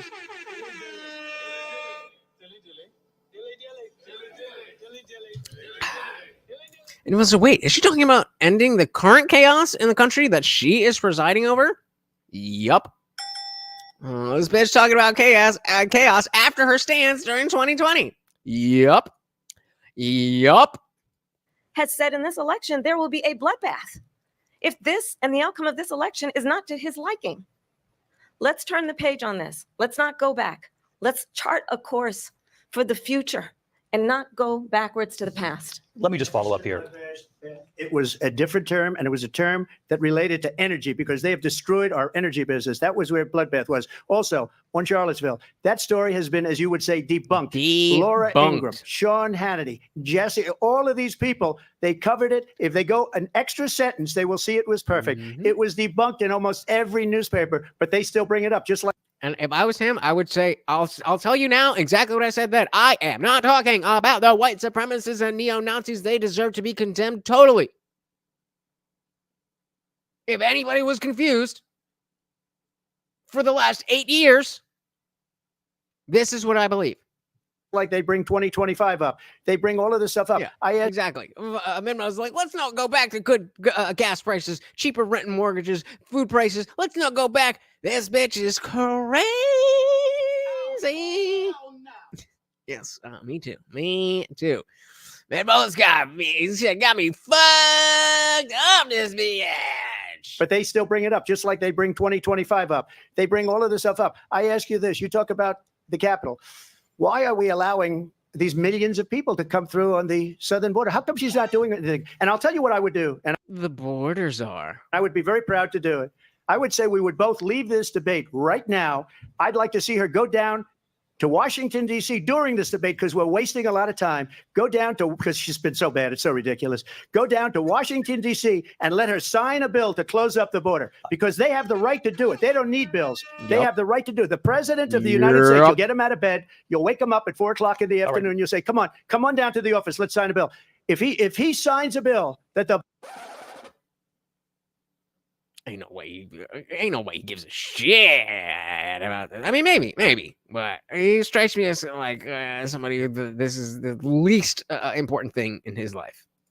Maybe I'm wrong, but the border is closed. All he has to do is say it to the Border Patrol, who are phenomenal. If they do that, the border is closed. Those people are killing many people, unlike J6. We talked to him. Ooh, unlike J6. Dilly to people not dying. I mean, I haven't been following too much of what he does. I was not really a fan of Captain Paul's video on the tenant media situation. So, but he and I are not on the best of terms. Maybe my fault, but a little bit of grace would have been. So let's just put that aside. But yeah. Boom. Border is closed. Mr. Those President, people are killing many people, unlike J6. We talked immigration here tonight.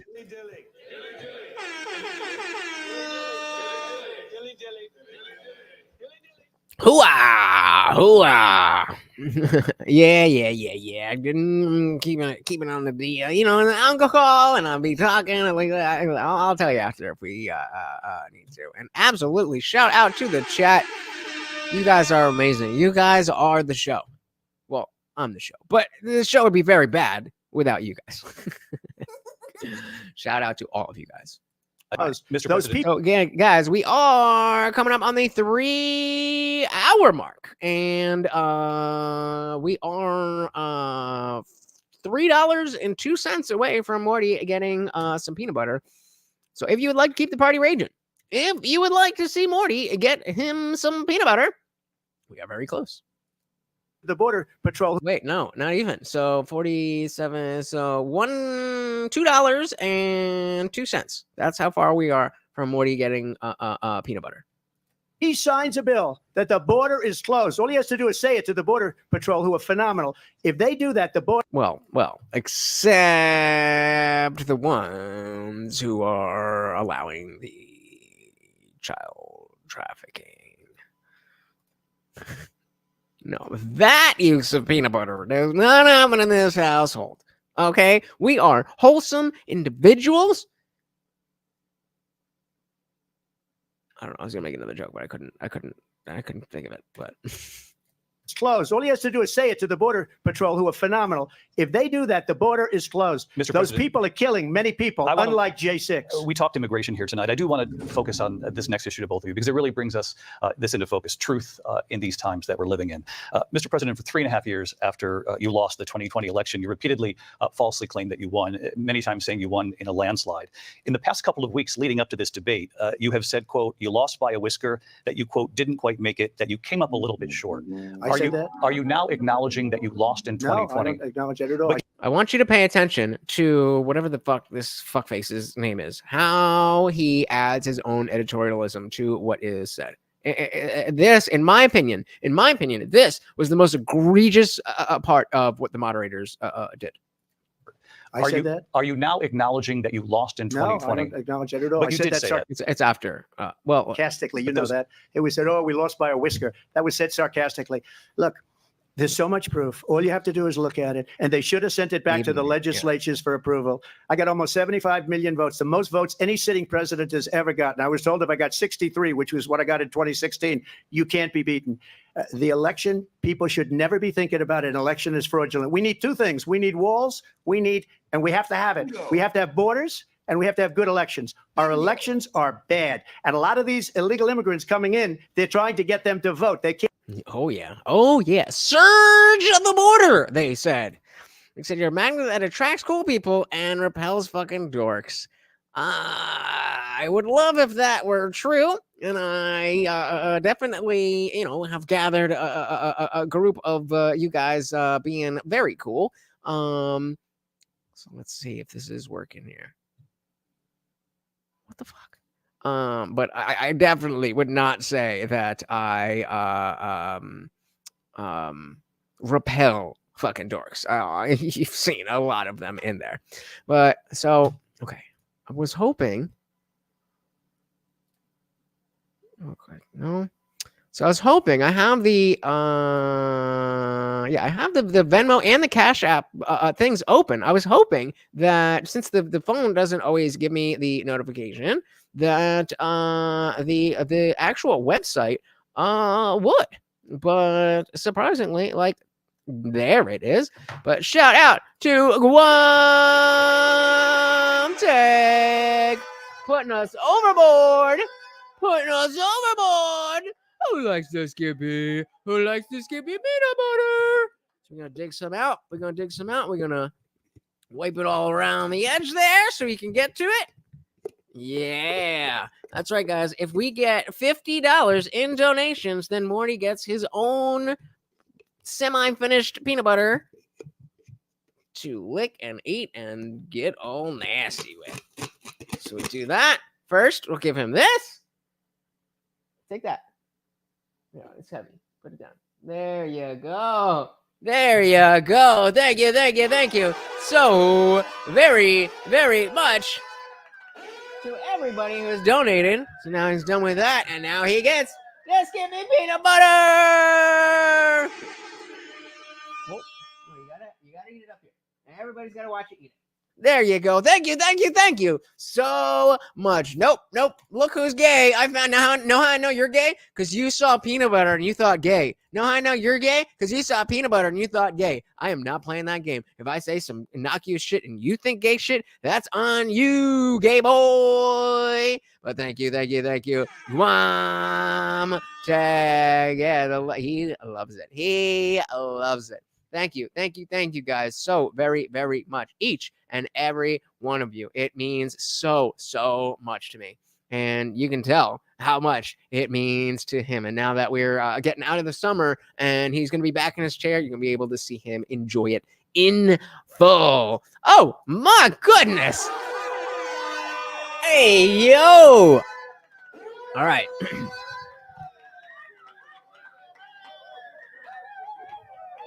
Okay, I gotta practice it. Hold on. Guy, I just want to take a moment to mention what a swell guy the Funk Master General is. And I look forward to the book he's not actually writing. I'm sure it would be pure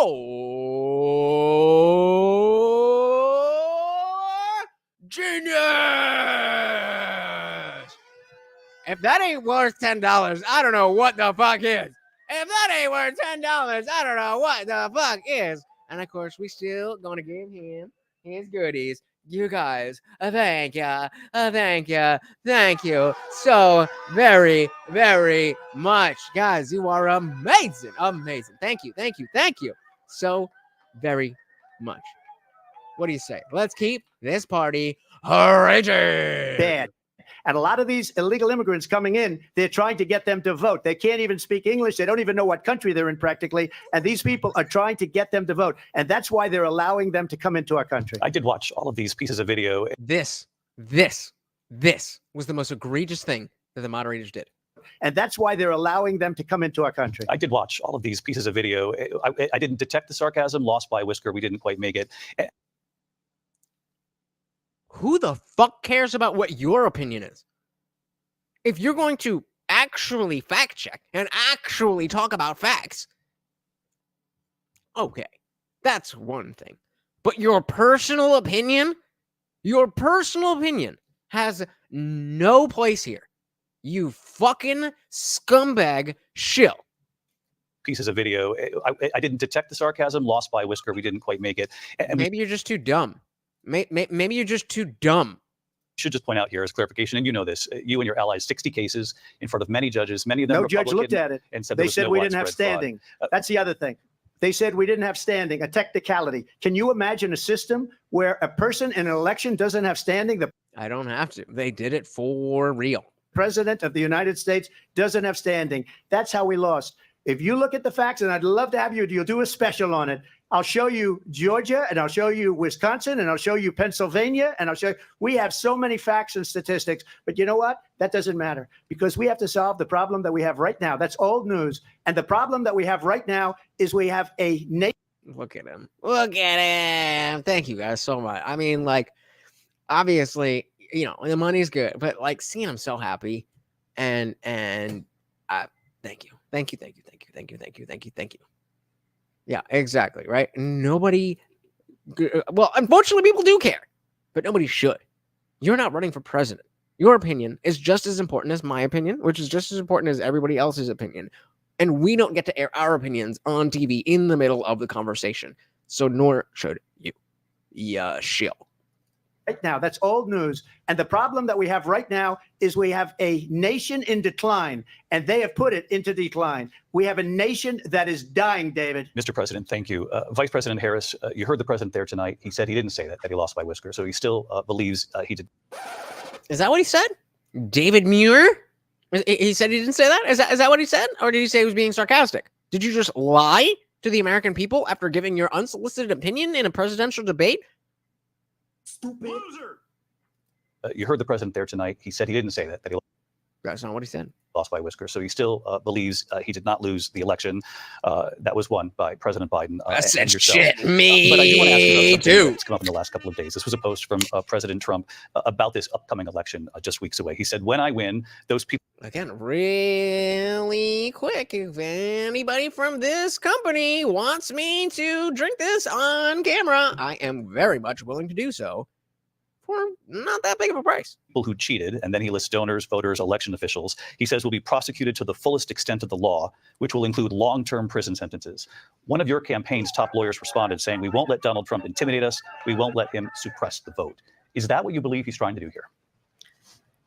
Of course that's what I believe, because I believe whatever's expedient for me. Donald Trump was fired by 81 million people. So let's be clear about that. And as much as I hate that, that is a fantastic line.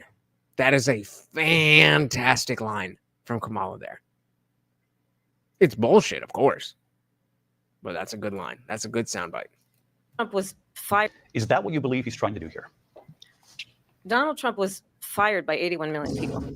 So let's be clear about that. And clearly he is having a very difficult time processing that. But we cannot afford to have a president of the United States who attempts, as he did in the past, to upend the will of the voters in a free and fair election.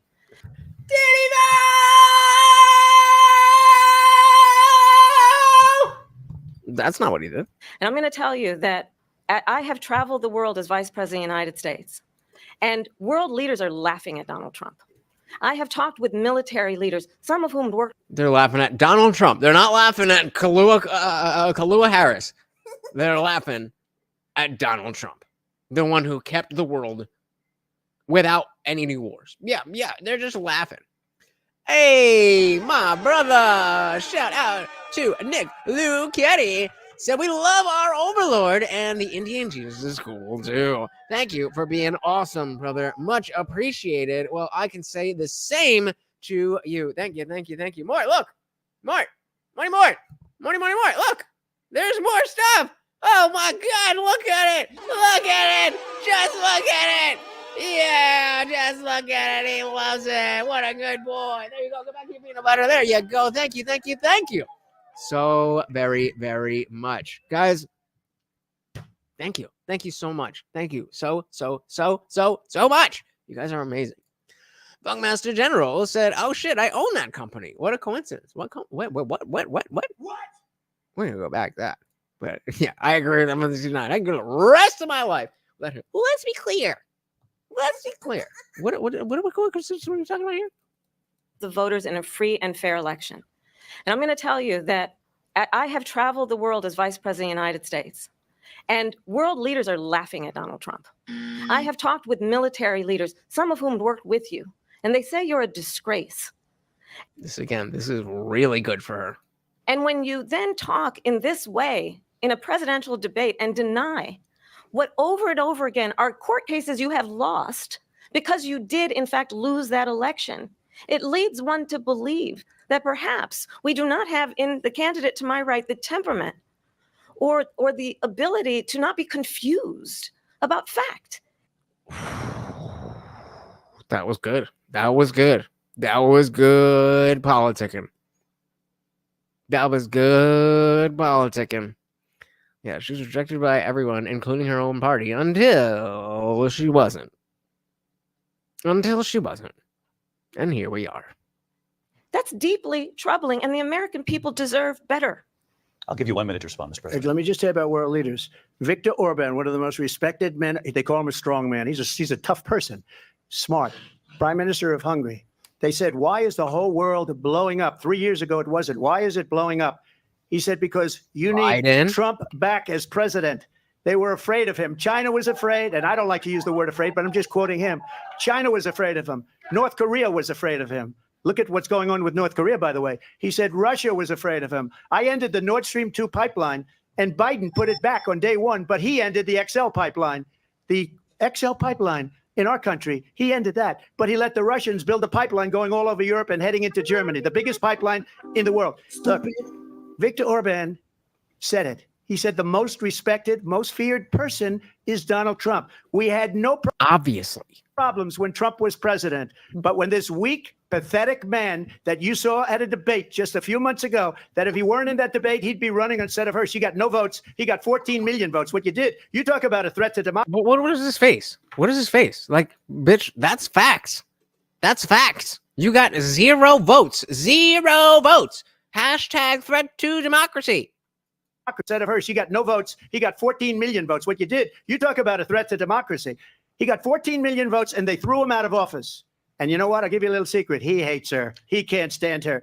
But he got 14 million votes. They threw him out. She got 0 votes. And when she ran, she was the first one to leave because she failed. And now she's running. I don't understand it, but I'm okay with it because your time I is think up. we're going to do very well. We've got a lot more to get to. Turning now to the more we have to get to. Israel-Hamas war and the hostages who are still being held, Americans among them. Vice President Harris, in December, you said, quote, Israel has a right to defend itself, but you added, quote, it matters how, saying international humanitarian law must be respected. Israel must do more to protect innocent civilians.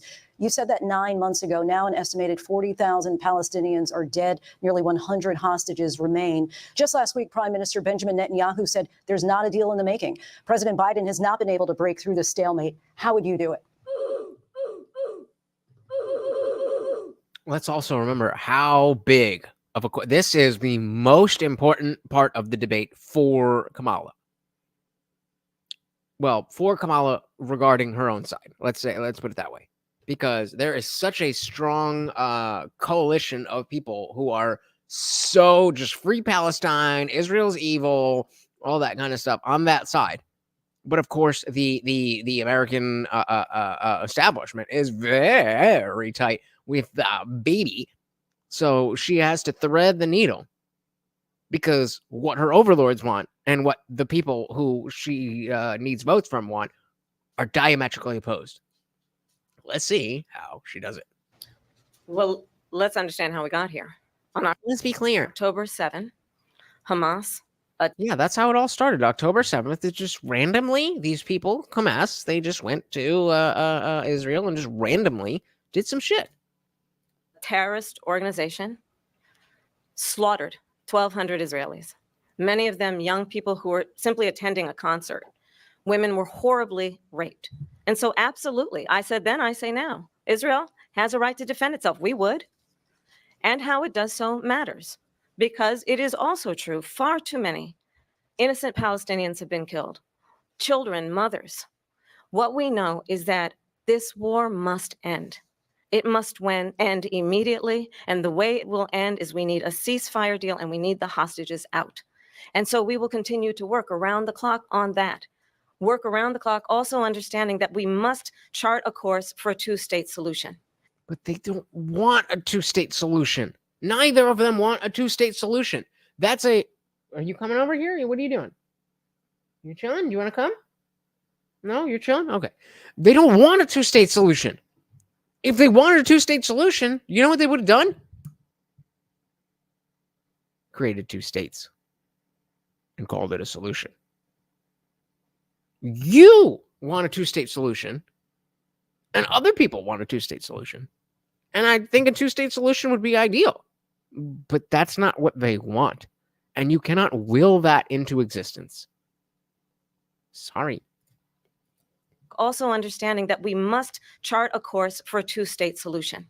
And in that solution, there must be security for the Israeli people and Israel, and in equal measure for the Palestinians. But the one thing I will assure you always, I will always give Israel the ability to defend itself, in particular. Why do you need to give them the right to defend themselves? That's a right they already have. By virtue of being alive and being human, they already have the right, and at least at this point, the ability to defend themselves. So what the fuck do you need to do with it anymore? As it relates to Iran and any threat that Iran and its proxies pose to Israel. That's all cope. When Iran starts to do something, then we can talk about Iran. But that's completely irrelevant, because not completely irrelevant, but you know what I mean? Like that's saying we need to have this war to prevent the war. What? That don't make no sense. But we must have a two-state solution where we can rebuild Gaza, where the Palestinians have security, self-determination, and talk about good point here from Bunkmaster. Is there another kind? That's a joke that I can't make on YouTube. So MS9 said, name another country not in the West that gives notice to non-combatants. I don't care. I think they're both evil. They're both evil. They both don't care about solving anything. They care about exterminating the other people. I think they're both genocidal, and it's just let them fuck each other up. I don't give a shit. I care about people who want peace. If you don't want peace, then you're not on my team. End of story. and the dignity they so rightly deserve. Do they?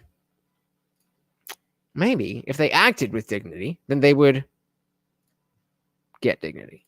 President Trump, how would you negotiate with Netanyahu and also Hamas in order to get the hostages out and prevent the killing of more innocent civilians in Gaza? If I were president, it would have never started. If I were president, Russia would have never, ever, I know Putin very well, he would have never, and there was no threat of it either, by the way, for 4 years. And this is something I brought up when we were watching last night. Like, the lefties we were watching with, and I was watching full screen. So when I say the lefties, I'm not trying to be condescending. I know Sailor was there. I know Jetstream was there. I know Circuit Board was there, and I was sharing the video. So I'm just saying I don't know. This was what I saw. So I didn't see who was saying what, but the shit, I forgot. I lost my train of thought. What is it? I know Putin very well. Oh, yeah. So like, I was like, are you under the impression that Putin didn't want to invade Ukraine when Trump was president?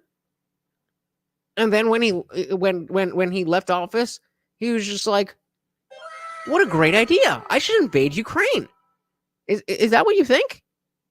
Because trust me, Putin wanted Ukraine all 4 of those years, but he didn't invade. Why? Just answer that question. Why?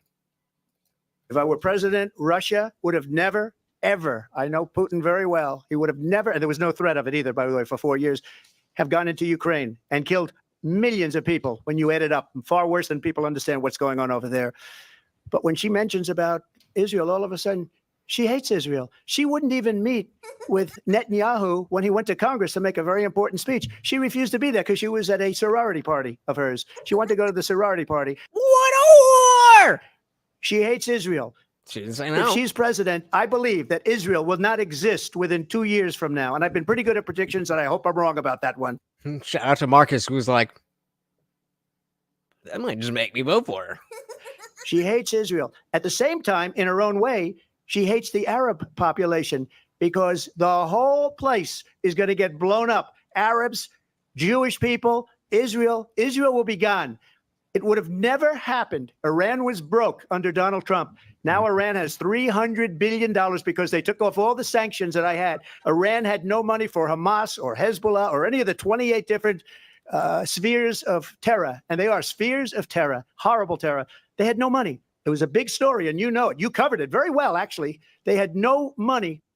I'm so glad. I'm so glad that this time around I'm able to watch these debates. I'm able to watch Trump from the proper perspective of you don't take him literally, you take him seriously. It's so much better. It's so much better. The world makes so much more sense. I thought I was losing my mind. It was a big story, and you know it. You covered it very well, actually. They had no money for terror. They were broke. Now they're a rich nation, and now what they're doing is they're spreading that money around. Look at what's happening with the Houthis and Yemen. Look at what's going on in the Middle. Shout out to bringing up Yemen. Bringing up Yemen in a presidential debate. Who was the last candidate that brought up Yemen since that shit started? Look at what's happening. Well, you're so dumb. You didn't do anything. You're so doofy. Happening with the Houthis and Yemen. Look at what's going on in the Middle East. This would have never happened. I will get that settled and fast, and I'll get the war with Ukraine and Russia ended. If I'm president-elect, I'll get it done before even becoming president. So this is something, again, that the lefties we were watching with were like, why would he say he's going to get it done as president-elect? That seems sus. Like, what do you mean? The only reasonable thing to deduce from that is that he already has the plan and he already knows what to do. So he doesn't even need to wait to be in office. He just does the thing and it works. And again, we've seen in other places where, or I mean, maybe not yet, but he talks about, well, I have concepts of a plan. And they ask him about a plan and he says, it's coming up. We'll talk about it and I'll bring this back up. But it's like to just assume that he's just fabricating that. Like, based on what? Based on what? President-elect. I'll get it done before even becoming president. So that just tells me, again, that he has a plan in place, that he knows these people. You get Putin on the phone, get Zelensky on the phone, do a 3-way call, be like, hey, yo, this, that, and that. And obviously, I'm simplifying because a big question was, well, why doesn't he tell us what that plan is? He says he's going to do it president-elect. That's sus. What's the plan? He didn't say the plan. You know, meanwhile, Kamala's over here, you know, planning and listening to every detail. And again, I don't remember exactly, or I don't know exactly who it was. But we were, you know, we were kind of talking in general after the debate about, you know, him putting policy forward. And I said, build the wall. That's a plan. And again, I don't know who this was. And maybe they were trolling. But they literally said, okay, well, how? What? You're telling me that you think a good political strategy is to use airtime on a presidential debate to talk about the architecture of the wall and what types of bricks you're going to use, and is it going to be cement or rebar? No. Just because he says, just because he doesn't list out every step of the plan doesn't mean the plan doesn't exist. And it goes the other way too. Just because you say you have a plan doesn't mean you have a plan. But we have to look at these people what they've said in the past, what they've done in the past, and what makes sense. Does it make sense that Kamala Harris would say shit that she can't back up? Has she done it before? Would it make sense that the No New Wars president would have a plan to end a war that never should have been started, and he didn't let start, that wanted to be started, but he didn't let it start? Would it be reasonable to think that he'd be able to get that done? But no, these people are so skeptical. The skepticism of critical thinking is on point when it comes to Trump.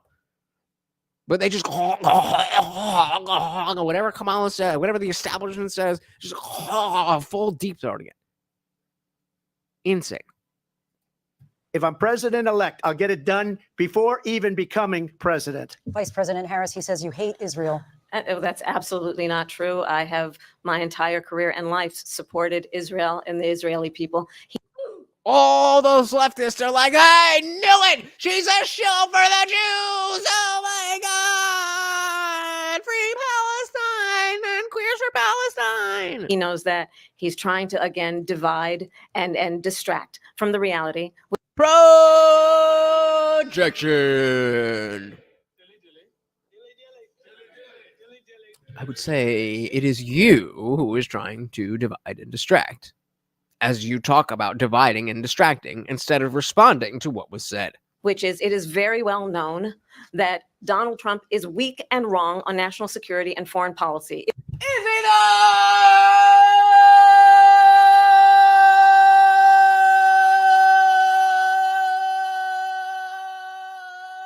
Because I think he'd be like super strong on foreign policy, but I mean, what do I know about politics? I'm not Kamala Harris. It is well known that he admires dictators, wants to be a dictator on day one, according to himself. It is well known that he said of Putin that he... I wish you were watching with us too, man. I tagged everybody, and I guess you were busy. There's a bunch of us in there, and it was interesting to we did like a hybrid. Like here, we're going play by play. We're stopping every little thing. Obviously we didn't want to spend all night doing that, especially because I was going to do it today. So we were mostly just letting it play, kind of, giving little comments and sound bites over it. We did pause a couple times to get into a discussion. And then obviously when it was over, we got a deeper in discussion, but keep those notifications on, guys, and you'll know when the party is starting. It is well known that he said of Putin that he can do whatever the hell he wants and go into Ukraine. It is well known that he said when Russia went into Ukraine, it was brilliant. It's not the Ukraine, it's Ukraine. Brilliant. It is well known he exchanged love letters with Kim Jong-un, and it is absolutely... Love letters. You're going to be met with fire and fury. A line I will never forget, because I was terrified that Kim Jong-un was going to send off a nuke. And I was wrong. I was so wrong. Donald Trump knew exactly what he was doing. But yeah, you're going to be met with fire and fury. That's a love letter. If that ain't a red flag, I don't know. Nick, Luke, Kenny, oh my God. They're eating it up like illegals eating our pets. Got him.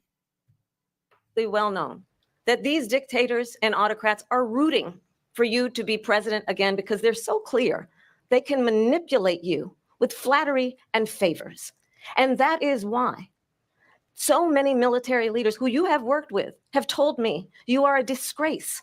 That is why we understand that we have to have a president who is not consistently weak and wrong on national security, including the importance of upholding and respecting in highest regard our military. I don't blame you, sir. I don't blame you. Minmo said, yeah, the way he showed that picture of the Afghani leader's home and told him to do the math was gnarly. Gangster shit. Does anybody not know what Minmos is talking about, where he showed the Afghani leader's picture of his home? If you do not know what he is talking about, I will pull it up. It is quick. Trust me, you want to see that. the importance of upholding and respecting in highest regard our military. Vice President Harris, thank you. They're the ones, and she's the one that caused it, that's weak on national security by allowing every nation last month for the year, 168 different countries sending people into our country. Their crime rates are way down. Putin endorsed her last week, said, I hope she wins. And I think he meant it. I do too. Because what he's gotten away with is absolutely incredible. It wouldn't have happened with me. The leaders of other countries think that they're weak and incompetent, and they are. They're grossly incompetent. And I just ask one question. Why does Biden go in and kill the Keystone Pipeline and approve the single biggest deal that Russia's ever made, Nord Stream 2, the biggest pipeline anywhere in the world going to Germany and all over Europe? Because they're weak and they're ineffective. And Biden, by the way, President gets paid Trump, a lot of money. Thank you. We have a lot of issues to get to. Funkmaster, so did you see Elton John talking about Trump calling Kim Little Rocket Man? I don't think so. Is that worth pulling up? We'll be right back with much more of this historic ABC News presidential debate from the National Constitution Center right here in Philadelphia. Back in a moment. Back to this historic ABC News presidential debate tonight. We're going to continue here, and I want to do it anyway. We can do it. All right. What am I looking? YouTube or let's do YouTube. Elton. Whoa. Elton John. Rocket Man. Come on.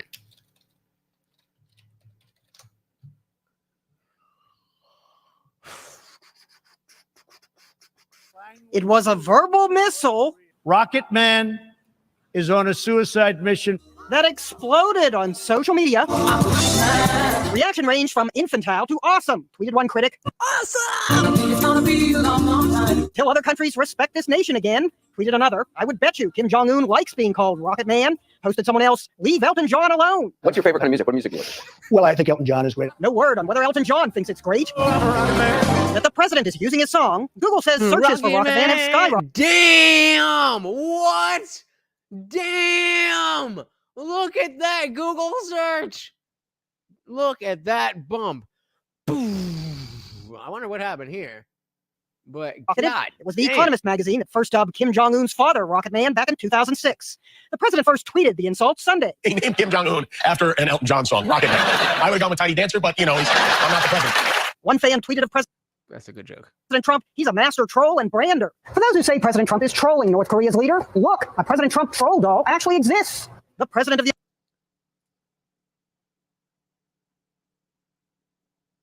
What just happened?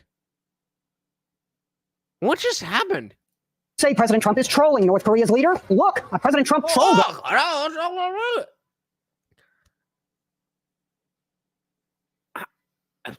I am without words. I am without words. Link where? What link? What are we talking about? I don't see a link. Send me a link and I will pull it up.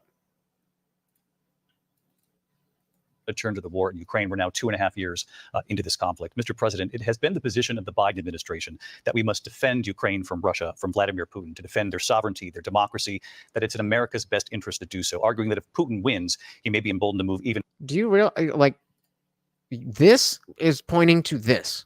This is right after this. I do not see a link. If you're not a moderator, you can't post a link in this chat.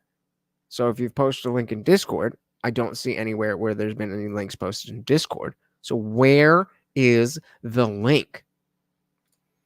There was a recent interview where Ellen was asked about, so if somebody wants to get me a link, I will pull it up. But I just searched. That it's in America's best interest to do so, arguing that if Putin wins, he may be emboldened to move even further into other countries. You have said you would solve this war in 24 hours. You said so just before the break tonight. How exactly would you do that? And I want to ask you a very simple question tonight. Do you want Ukraine to win this war? And this is, I don't know why they asked this question, because he's been asked this question and he said the same thing. And it was a brilliant response.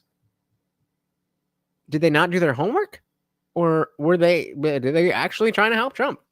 That. And I want to ask you a very simple question tonight. Do you want Ukraine to win this war? I want the war to stop. I want to save lives that are being uselessly, people being killed by the millions. It's the millions. It's so much worse than the numbers that you're getting, which are fake numbers. Look, we're in for 250 billion or more. because they don't ask Europe, which is a much bigger beneficiary to getting this thing done than we are. They're in for $150 billion less because Biden. Is someone dropping the link? I don't see anything. Biden and you don't have the courage to ask Europe like I did with NATO. They paid billions and billions, hundreds of billions of dollars when I said, either you pay up or we're not going to protect you anymore. So that's maybe one of the reasons they don't like me as much as they like weak people. But you take a look at what's happening. We're in for 250 to 275 billion. They're into 100 to 150. They should be forced to equalize. With that being said, I want to get the war settled. I know Zelensky very well, and I know Putin very well. I have a good relationship. Oh, all right. Thank you to Minmos Mark for getting us I this. know that you're not a supporter of Donald Trump's. He loves your music. How did it feel when he took the lyrics to Rocket Man and he used it as a nickname for Kim Jong-un, and then he gave Kim Jong-un? I laughed. I thought it was brilliant. I just thought, good on you, Donald. I'm the Rocket Man. Yeah. Donald's always been a fan of mine. And he's been to my concerts many, many times. So, I mean, I've always been friendly towards him, and I thank him for his support. Yeah, when he did that, I just thought it was hilarious. It made me laugh. He gave Kim one of your CDs and signed it. That was one of the books about him because Kim, I guess, didn't know the song. So what's that? He gave Kim Jong-un the signed CD. Yes. You know, which he well, never heard of it. I know because he hasn't heard of me. Kim Jong-un. I'd be very surprised if he had. I've never toured North Korea, and I have no intention of doing so. But it was. I thought it was a light moment, and it was fun. Oh, I thought that was going to be more interesting, but all righty. I want to get the war settled. I know Zelensky very well, and I know Putin very well. I have a good relationship, and they respect your president. Okay, they respect me. They don't respect Biden. How would you respect him? Why? For You can't, bro. You can't.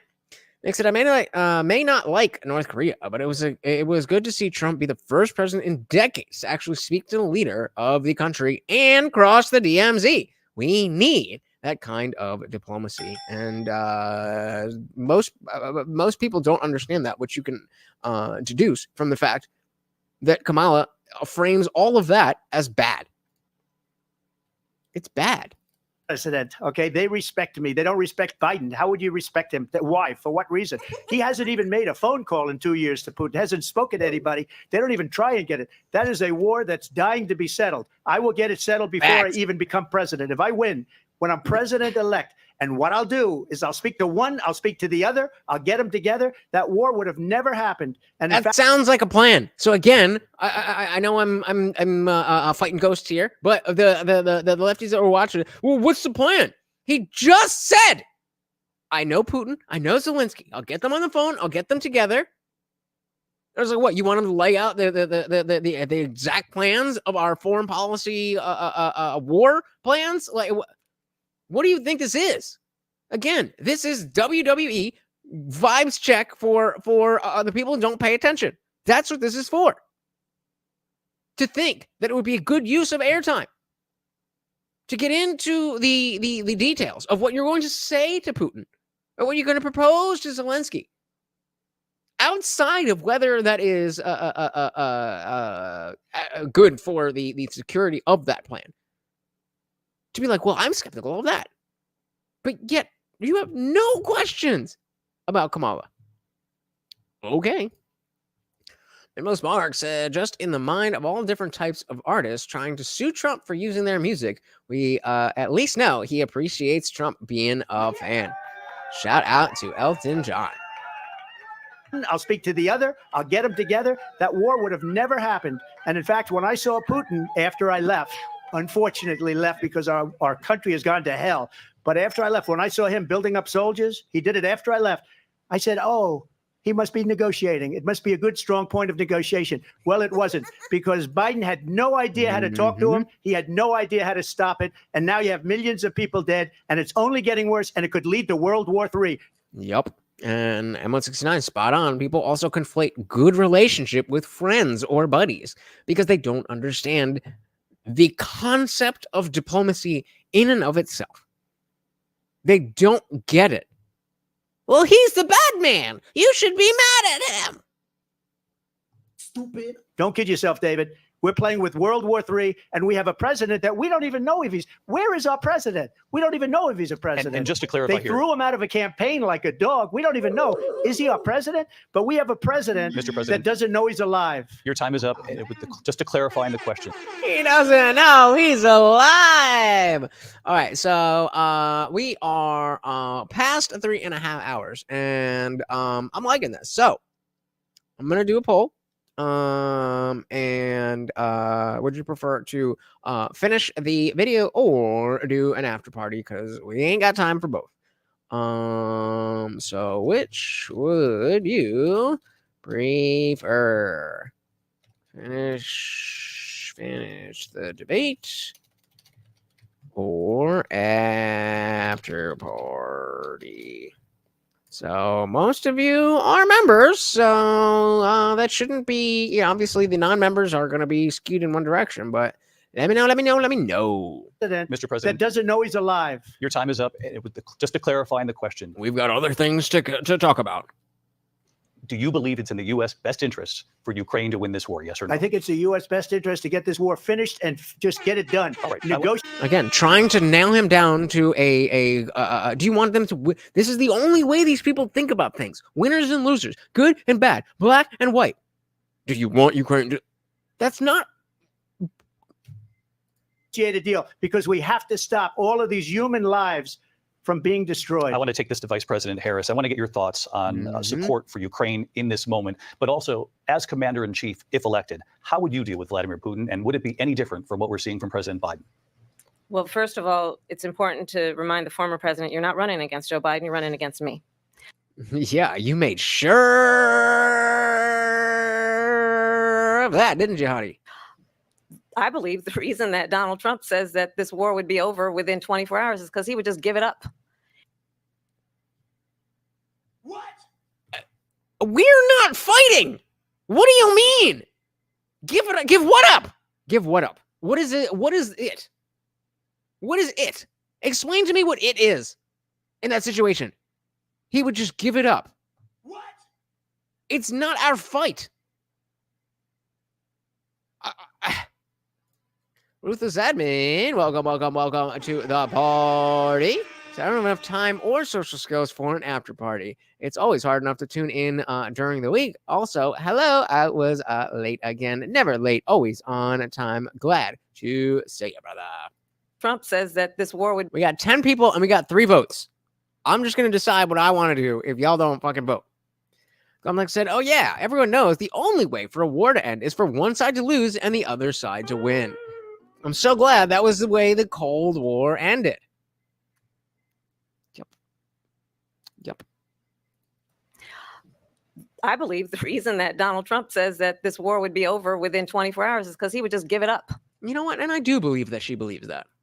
And that's not who we are as Americans. Let's understand what happened here. I actually met... Oh, she's going to explain to us what actually happened here. ...with Zelensky a few days before Russia invaded. Did you just tell on yourself, sweetie? Did you just tell on yourself? Because Zelensky was there. Putin was there. Trump was talking to both of them. And then you come in, and as soon as you talk, they're like, let's go. I think you just told on yourself. Met with Zelensky a few days before Russia invaded, tried through force to change territorial boundaries, to defy one of the most important international rules and norms. Which is something they didn't do under Trump. Which is the importance of sovereignty and territorial integrity. And I met with President Zelensky. I shared with him American intelligence about how he could...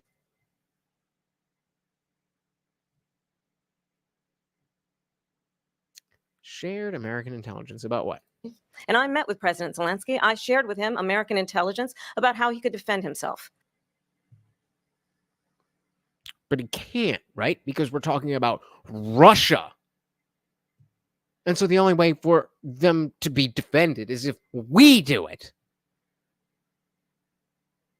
And maybe Putin knew that, which is why we're in this mess. You dumb bitch. President Zelensky, I shared with him American intelligence about how he could defend himself. Days later, I went to NATO's eastern flank, to Poland and Romania. And through the work that I and others did, we brought 50 countries together to support Ukraine in its righteous defense. And because of our support, because of the air defense, the ammunition, the artillery, that you left in Afghanistan, like as somebody who has like just enough critical thinking to actually think beyond it, it's like it sounds like everything you did caused this. What you're telling me right now is that you personally caused this because everything was fine. Everything was fine. And then you came in. It sounds like she got us involved in this war before it even started. Yeah. Yeah. Maybe she was so infuriatingly stupid that Putin just had to blow something up. I would not be surprised. Shout out to Guamtag. Thank you so much for hanging out. You have a fantastic night. Take care, brother. So, okay, we're at 7 votes. We're at 57%. Anybody could swing it. because of the air defense, the ammunition, the artillery, the javelins, the Abrams tanks that we have provided, Ukraine stands as an independent and free country. If Donald Trump were president, Putin would be sitting in Kyiv right now. Why would you even think that? The only reason that he's anywhere other than Moscow is because you are in office. And understand what that would mean, because Putin's agenda is not just about Ukraine. Understand it's Poland is next. Why the European allies and our NATO allies are so thankful that you are no longer president, and that we understand the importance of the greatest military alliance the world has ever known, which is NATO, and what we have done to preserve the ability of Zelensky and the Ukrainians to fight for their independence. Otherwise, Putin would be sitting in Kyiv with his eyes on the rest of Europe, starting with Poland. And why don't you tell the 800,000 Polish Americans right here in Pennsylvania? Polish Americans. The identity politics goes so far that a country that is fighting a country that's next to a country that's from a that if you have a heritage from that country, you don't live in that country. Polish Americans should be so terrified. What?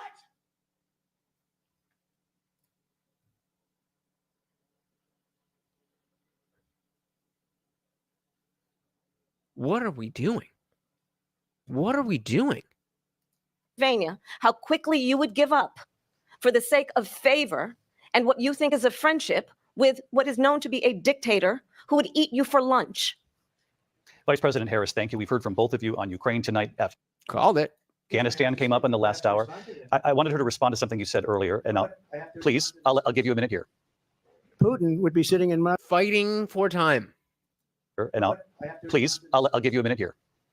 Putin would be sitting in Moscow, and he wouldn't have lost 300,000 men and women, but he would have been sitting in Moscow. Quiet, please. He would have been sitting in Moscow, much happier than he is right now. But eventually, you know, he's got a thing that other people don't have. He's got nuclear weapons. They don't ever talk about that. He's got nuclear weapons. Nobody ever thinks about that. And eventually, maybe he'll use them, and maybe he hasn't been that threatening. But he does have that, something we don't even like to talk about. Nobody likes to talk about it. But just so you understand, they sent her to negotiate peace before this war started. 3 days later, he went in and he started the war because everything they said was weak and stupid. They said the wrong things. That war should have never started. I mean, what other conclusion can you possibly come to? What other conclusion can you possibly come to? There's no other way that you can read that situation.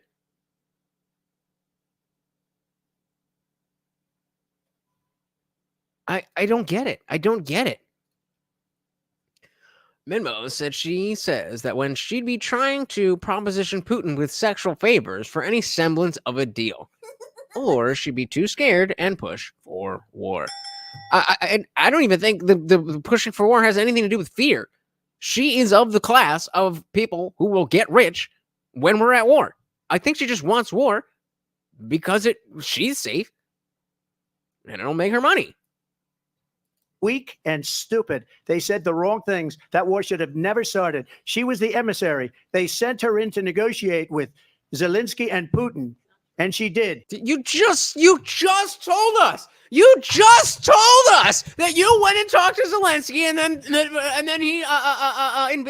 Putin invaded right after that. You just told us that. You just said that. And now he's just reiterating that. No, that's not true. Sent her in to negotiate with Zelensky and Putin. You told us that. You told us that. And she did. And the war started 3 days later. And that's the kind of talent we have with her. She's worse than Biden. In my opinion, I think he's the worst president in the history of our country. She goes down as the worst vice president in the history of our country. But let me tell you something. She is a horrible negotiator. They sent her in to negotiate. As soon as they left, Putin did the invasion. President Trump, thank you. You did bring up something. You said she went to negotiate with Vladimir Putin. Vice President Harris, have you ever met Vladimir Putin? Can you clarify tonight? Nope, never even tried. Yet again, I said it at the beginning of this debate, you're going to hear a bunch of lies coming from this fellow. That's not what he said. That's not what he said. He said Zelensky. Do we need to go back? She's worse. And the war started with Zelensky and Putin. Okay, I did say Putin. But and they left with Vladimir Putin. Vice President Harris, have you ever met Vladimir Putin? Can you clarify tonight? Yet again, I said it at the beginning of this debate, you're going to hear a bunch of lies coming all right, from no this after party. And that is another one. When I went to meet with President Zelensky, I've now met with him over 5 times. The reality is it has been about... How's that going? How's that going? Standing as America always should, as a leader upholding international rules and norms, as a leader who shows strength, understanding that the alliances we have around the world are dependent on our ability to look out for our friends and not favor our enemies because you adore strongmen instead of caring about democracy. And that is very much what is at stake here. Is it? Is it really what's at stake? What is it that you said that is at stake? You didn't say a thing that would be at stake. You said he's bad, and that's what's at stake. That's not how sentences work. The President of the United States is commander-in-chief, and the American people have a right to rely on a president who understands the significance of America's role and responsibility. Agreed.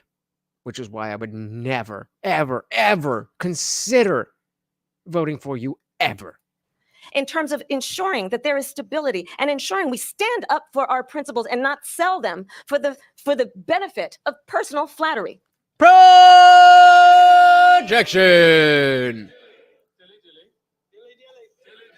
That is who you are.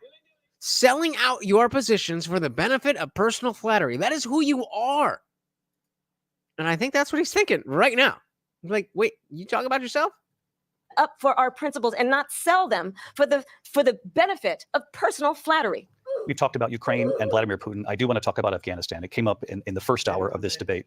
I want to move on to Afghanistan. Said Trump did the most amazing thing I've ever seen. He got these countries, the 28 countries at the time, to pay up. He said, I've never seen. He's the head of NATO. He said, I've never seen. For years, we were paying almost all of NATO. We were being ripped off by European nations, both on trade and on NATO.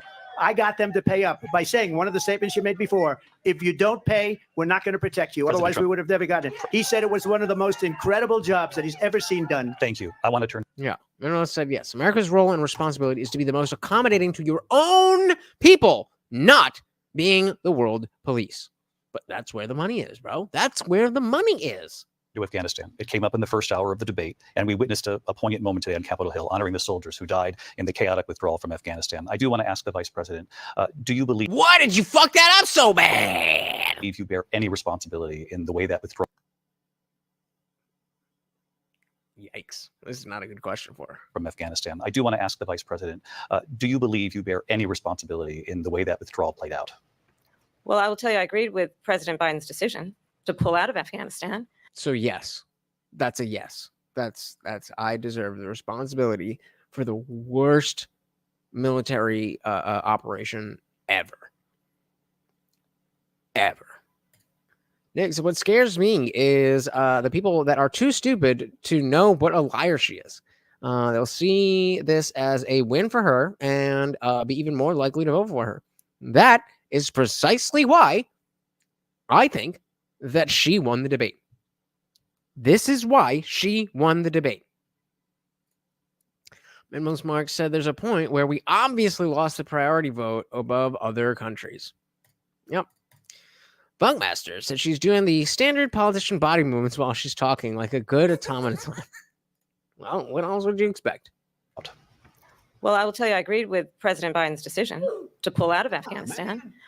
You mean Trump's decision to pull out of Afghanistan? You agreed with Biden's plan on how to get out of Afghanistan. Just so we're clear. Presidents said they would, and Joe Biden did. And as a result, Well, yeah, that's because you. Can I say that? You know what I mean. America's taxpayers are not paying the $300 million a day we were paying for that endless war. And as of today, there is not one member of the United States military who is in active duty in a combat zone in any war zone around the world the first time this century. Thanks to who?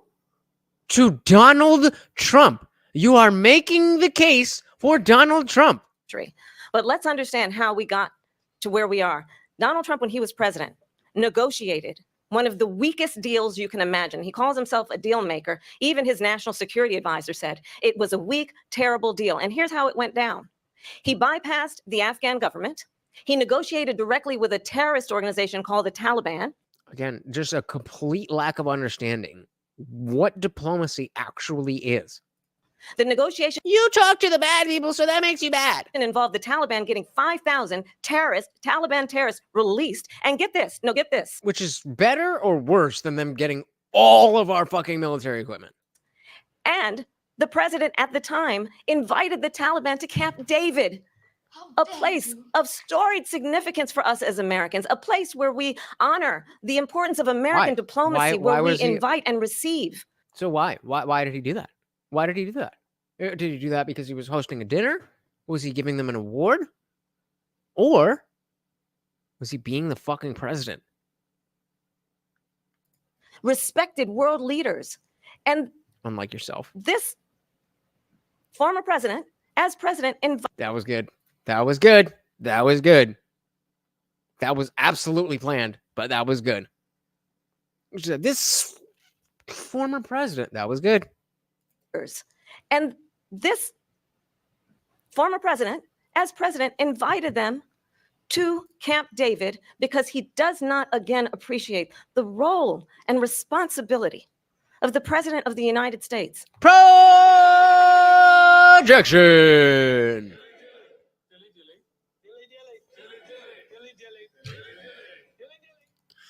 So tell me again, who's in charge of Afghanistan right now after her administration did it the right way?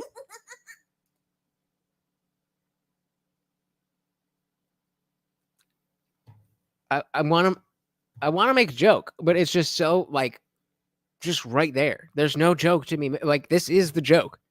The reality is the joke.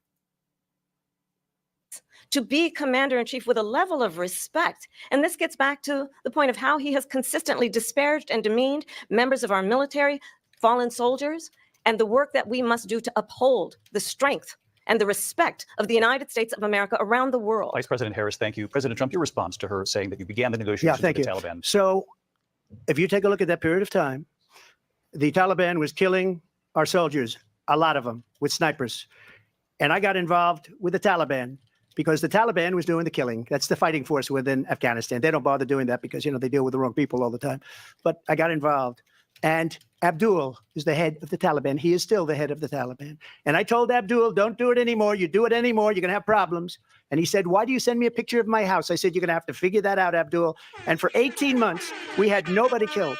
We did have an agreement negotiated by Mike Pompeo. It was a very good agreement. The reason it was good, we were getting out. We would have been out faster than them, but we wouldn't have lost the soldiers. We wouldn't have left many Americans behind, and we wouldn't have left $85 billion worth of brand new, beautiful military equipment behind. And just to finish, they blew it.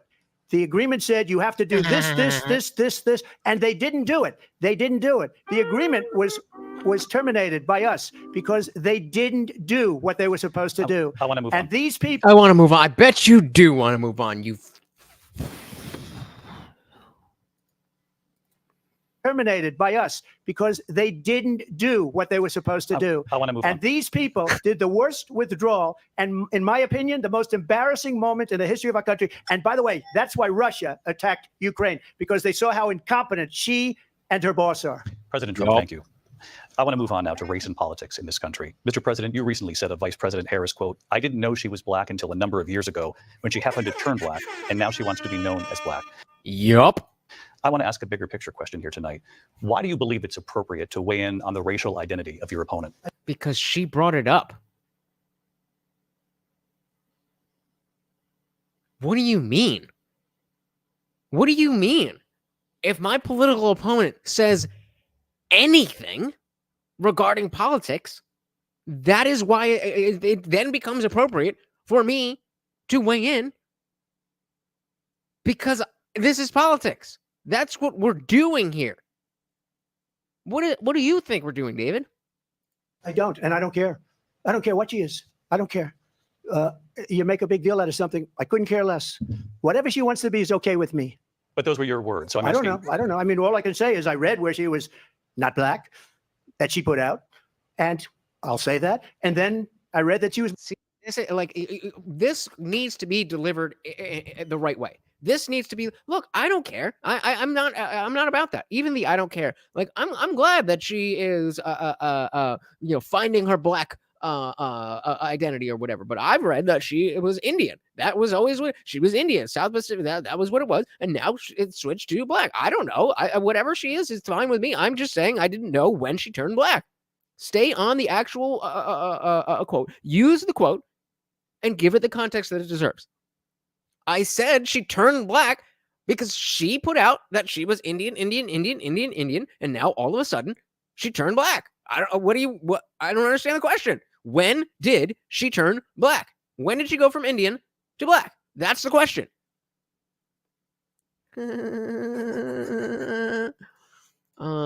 Next, so that asshole just gave us both more gray hairs, didn't he? Yup. So she was literally touted as the first Indian American vice president. Yeah, but you're racist if you say anything else. I don't know. Black, that she put out, and I'll say that. And then I read that she was black, and that's okay. Either one was okay with me. That's up to her. That's up to her. Vice President Harris, your thoughts on this? That's such a boomer answer. I think it's, honestly, I think it's a Ruthless admin with a fantastic question. Why is race always a component, and how do we make it stop? Just stop engaging. Just like, I don't know, like, again, and instead of the way that he just answered that was very defensive on the back. Like, what do you mean? And that is the end of the stream for Instagram, because they only let you go 4 hours. Let me discard that and pull this here. Bada bang, bada boom. Okay. Yeah, these people are obsessed, and you just have to not engage. You can't engage. It's like, oh, you're just obsessed with race. That's it. That's how you deal with these people. It works because it continues to work. When you stop letting it work, then it won't work anymore. Again, this brings me back to my thoughts of a dog trainer. You know how you get a dog to stop jumping on you? Stop giving it attention when it jumps on you. You know how you get a lefty to stop talking about race? Stop giving them attention when they talk about race. It's literally that simple. Like, okay, call me a racist. All right. I mean, I don't give a shit. Like, I don't give a shit at all. I know I'm not racist. If you think that that word applies to me, then you are wrong, and you are allowed to be wrong. Any film said, my philosophy is that there's one race. It's called the human race, and anything else is just ethnicities. Yeah, but I mean, come on. Funkman said, I don't know how true it is, but it seems Biden put on a Trump hat today. Probably not, though, right? Vice President Harris, your thoughts on this? I think it's, honestly, I think it's a tragedy that we have someone who wants to be president who has consistently, over the course of his career, attempted to use race to divide the American people. Did he though? Or did you take statements that were completely irrelevant to race that he made and then attribute them to race? Wait, really? We got a picture of Biden in a Trump hat. Link me that immediately, please. Consistently over the course of his career, attempted to use race to divide the American people. You know, I do believe that the vast majority of us know that we have so much more in common than what separates us, and we don't want this kind of approach. Holy shit. Holy shit. Biden sports a Trump hat at 9/11 event while White House calls it a show of unity. U.S. President, oh goddamn, Joe Biden dared to put out an adversary Donald Trump's signature red hat as he attended commemorative events with Vice President Kamala. Brian Donald presidents, unity, September 11th. What do we got? Yeah.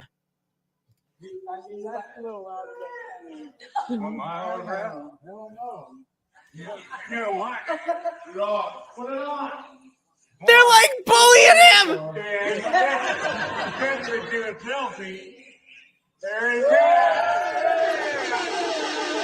What a weak fucking bitch. What a weak. I'm so proud of you, Joe. You answered all the questions. Wow. Wow. Sorry, hold on. I didn't mean to hit that button. Okay.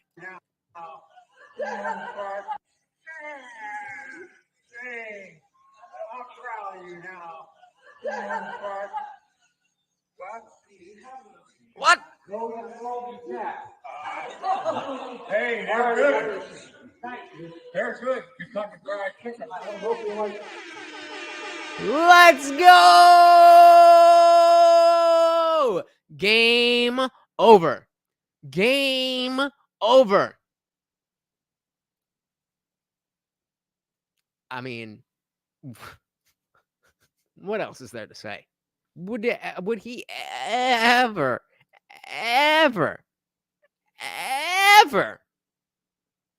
put on some blue whatever? I'm old enough to remember when she called Joe Biden racist for busing. I said, shit, me too. Because I've always figured the best thing I can do to eliminate racism is just not be a part of it. Yeah, I'm going to be honest. Even the rest of this comment, which is nothing against you, I just don't care because racism is such a stupid fucking a conversation.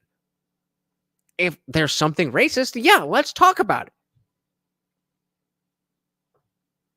But nobody's done anything racist, so not relevant. I'm so proud of you, you old fart. I'm surprised his hands haven't been burned by the searing heat from that hat. I'm very interested to see what people think of that because I think people are going to care. That is just constantly trying to divide us, and especially by race. And let's remember how Donald Trump started. He was he owned land, he owned buildings, and he was investigated because he refused to rent property to Black families. Let's remember, this is the same individual who took out a full-page ad in the New York Times calling for the execution of 5 young Black and Latino boys who were innocent, the Central Park 5. Took out a full-page ad calling for their execution. This is the same individual who spread birther lies about the first Black president of the United States. And I think the American people want better than that, want better than this. No. I mean, yeah, if we can get better than Trump, sure, but you ain't it, sweetie. Want someone who understands as I do. I travel our country. We see in each other a friend. We see in each other a neighbor. We don't want a leader who is constantly trying to have Americans point their fingers at each other. Projection. Again, that's you. That's you. Your platform is to convince the American people that all of the shit that you do is due to Trump. That's your platform. I meet with people all the time who tell me, can we please just have discourse about how we're going to invest in the aspirations and the ambitions and the dreams of the American people, knowing that regardless of people's color or... No, you don't. No, the fuck you do not have conversations about the American people regardless of people's color. That is fucking bullshit. The language their grandmother speaks, we all have the same dreams and aspirations and want a president who invests in those, not in hate and division. Then stop doing that. Vice President Harris, thank you. Lindsay? President Trump, this is now your third time. This is the most divisive presidency in the history of our country. There's never been anything like it. They're destroying our country, and they come up with things like what she just said. Going back many, many years, when a lot of people, including Mayor Bloomberg, agreed with me on the Central Park 5, they admitted, they said, they pled guilty. And I said, well, if they pled guilty, they badly hurt a person, killed a person ultimately. And if they pled guilty, then they pled, we're not guilty. But this is a person that has to stretch back years, 40, 50 years ago, because there's nothing now. Yeah, it's really, I mean, like, fine. Like, the fact that the Central Park 5 are innocent and they were framed and this, that, do you think, that Donald Trump's like, oh, look, I got him. I got these. And I know they're innocent, but I'm going to take out a full-page ad because racism. That's what you think. Okay. Okay. Buckmaster said they're going to do the 47 swap. They pull Biden, making her number 47 and Trump's gear invalid. That it's all they're going to have left. They pull Biden, making her... Oh, gotcha. If we can get better than Trump, we would have better than Trump. I disagree with that. I think we can do way better than Trump. I think there's way better people than Trump. I mean, I think Trump is way better than anybody who's out there, but there are way better people than Trump. Built one of the greatest economies in the history of the world, and I'm going to build it again. It's going to be bigger, better, and stronger, but they're destroying our economy. They have no idea what a good economy is. Their oil policies, every single policy. And remember this. She is Biden. You know, she's trying to get away from Biden. I don't know the gentleman. She says she is Biden. The worst inflation we've ever had, a horrible economy because inflation has made it so bad, and she can't get away with that. Thank you. Time's up. I want to respond to that, though. I want to just respond briefly. Clearly, I am not Joe Biden, and I am certainly not Donald Trump. And what I do offer is a new generation of leadership for our country. No, I don't think you do. I think that's what Donald Trump, the 80-fucking-year-old man, I think that's what where we get a new generation. Is in the supporters of Donald Trump, because your supporters are just people who don't know any better.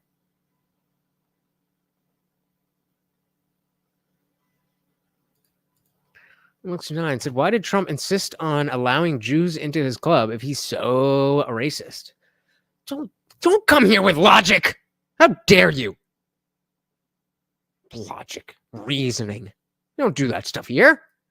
One who believes in what is possible, one who brings a sense of optimism about what we can do instead of always disparaging. Again, that sounds like Trump. The American people.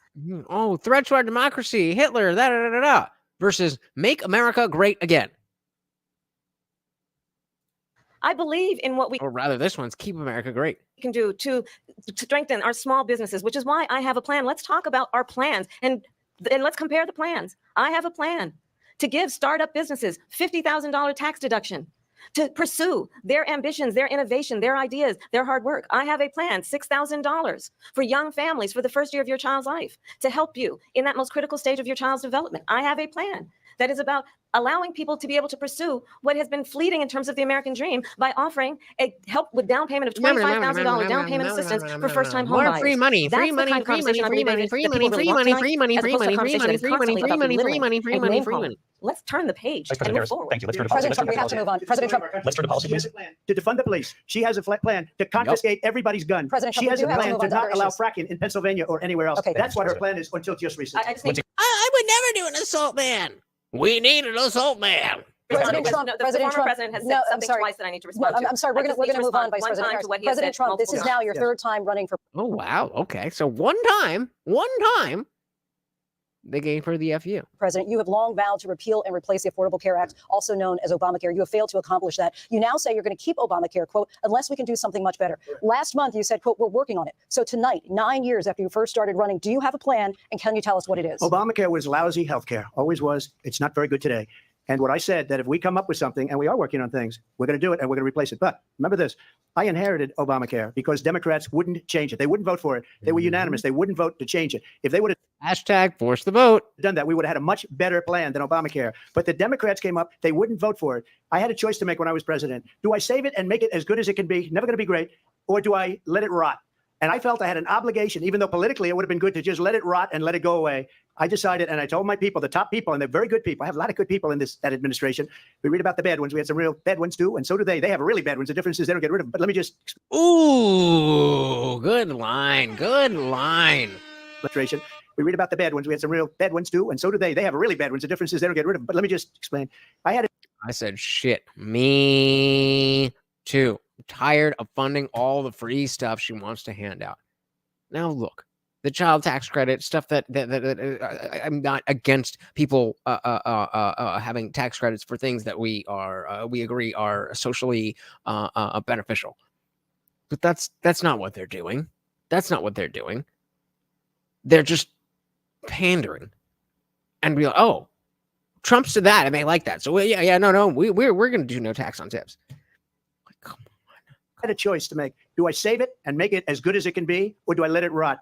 And I saved it. I did the right thing, but it's still never going to be great, and it's too expensive for people. And what we will do is we're looking at different plans. If we can come up with a plan that's going to cost our people, our population, less money and be better healthcare than Obamacare, then I would absolutely do it.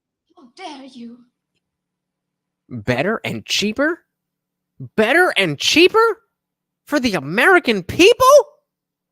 I'm offended. But until then, I'd run it as good as it can be run. So just a yes or no, you still do not as well as it can be run. Have a plan. I have concepts of a plan.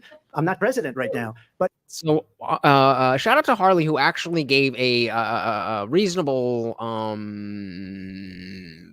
explanation as to concepts of a plan. Because when I heard that, I was like, oh, bro, just say not exactly or something. I have concepts of a plan. That sounds like nothing. But Harley's bringing up, like, the notion that he hasn't been in office. So as much as he understands the concept and the issue, the specifics are going to be relevant to how things are now, not how things were in 2016. Or at least 2018, 2019, we were already dealing with COVID. So, but if we come up with something, I would only change it if we come up with something that's better and less expensive. And there are concepts and options we have to do that. And you'll be hearing about it in the not too distant future. Vice President Harris, in 2017, you supported Bernie Sanders' proposal to do away with private insurance and create a government-run healthcare system. 2 years later, you proposed a plan that included a private insurance option. What is your plan today? Well, first of all, I absolutely support, and over the last 4 years as vice president, private healthcare options. But what we need to do is maintain and grow the Affordable Care.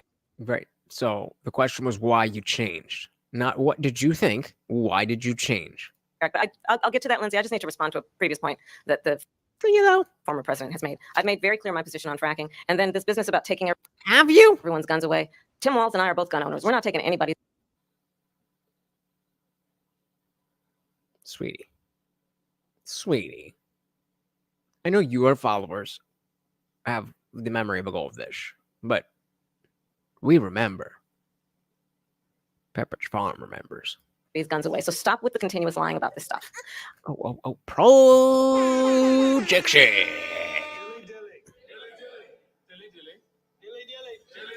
Because it is you who lies. As it relates to the Affordable Care Act, understand, just look at the history to know where people stand. When Donald Trump was president, 60 times he tried to get rid of the Affordable Care Act. 60 times. I was a senator at the time when I will never forget the early morning hours when it was up for a vote in the United States Senate. And the late, great John McCain, who you have disparaged.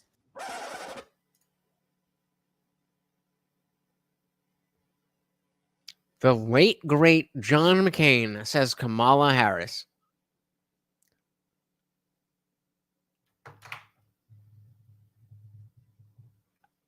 I'm getting to the end of my rope here. As being, you don't like him, you said at the time, because he got caught. He was an American hero. The late, great John McCain, I will never forget that night, walked onto the Senate floor and said, no, you don't. No, you don't. No, you don't get rid of the Affordable Care Act. You have no plan. And what the Affordable Care Act has done is eliminate the ability of insurance companies to deny people with pre-existing conditions. I don't have to tell people watching tonight, you remember what that was like? Remember when an insurance company could deny if a child had asthma, if someone was a breast cancer survivor, if a grandparent had diabetes?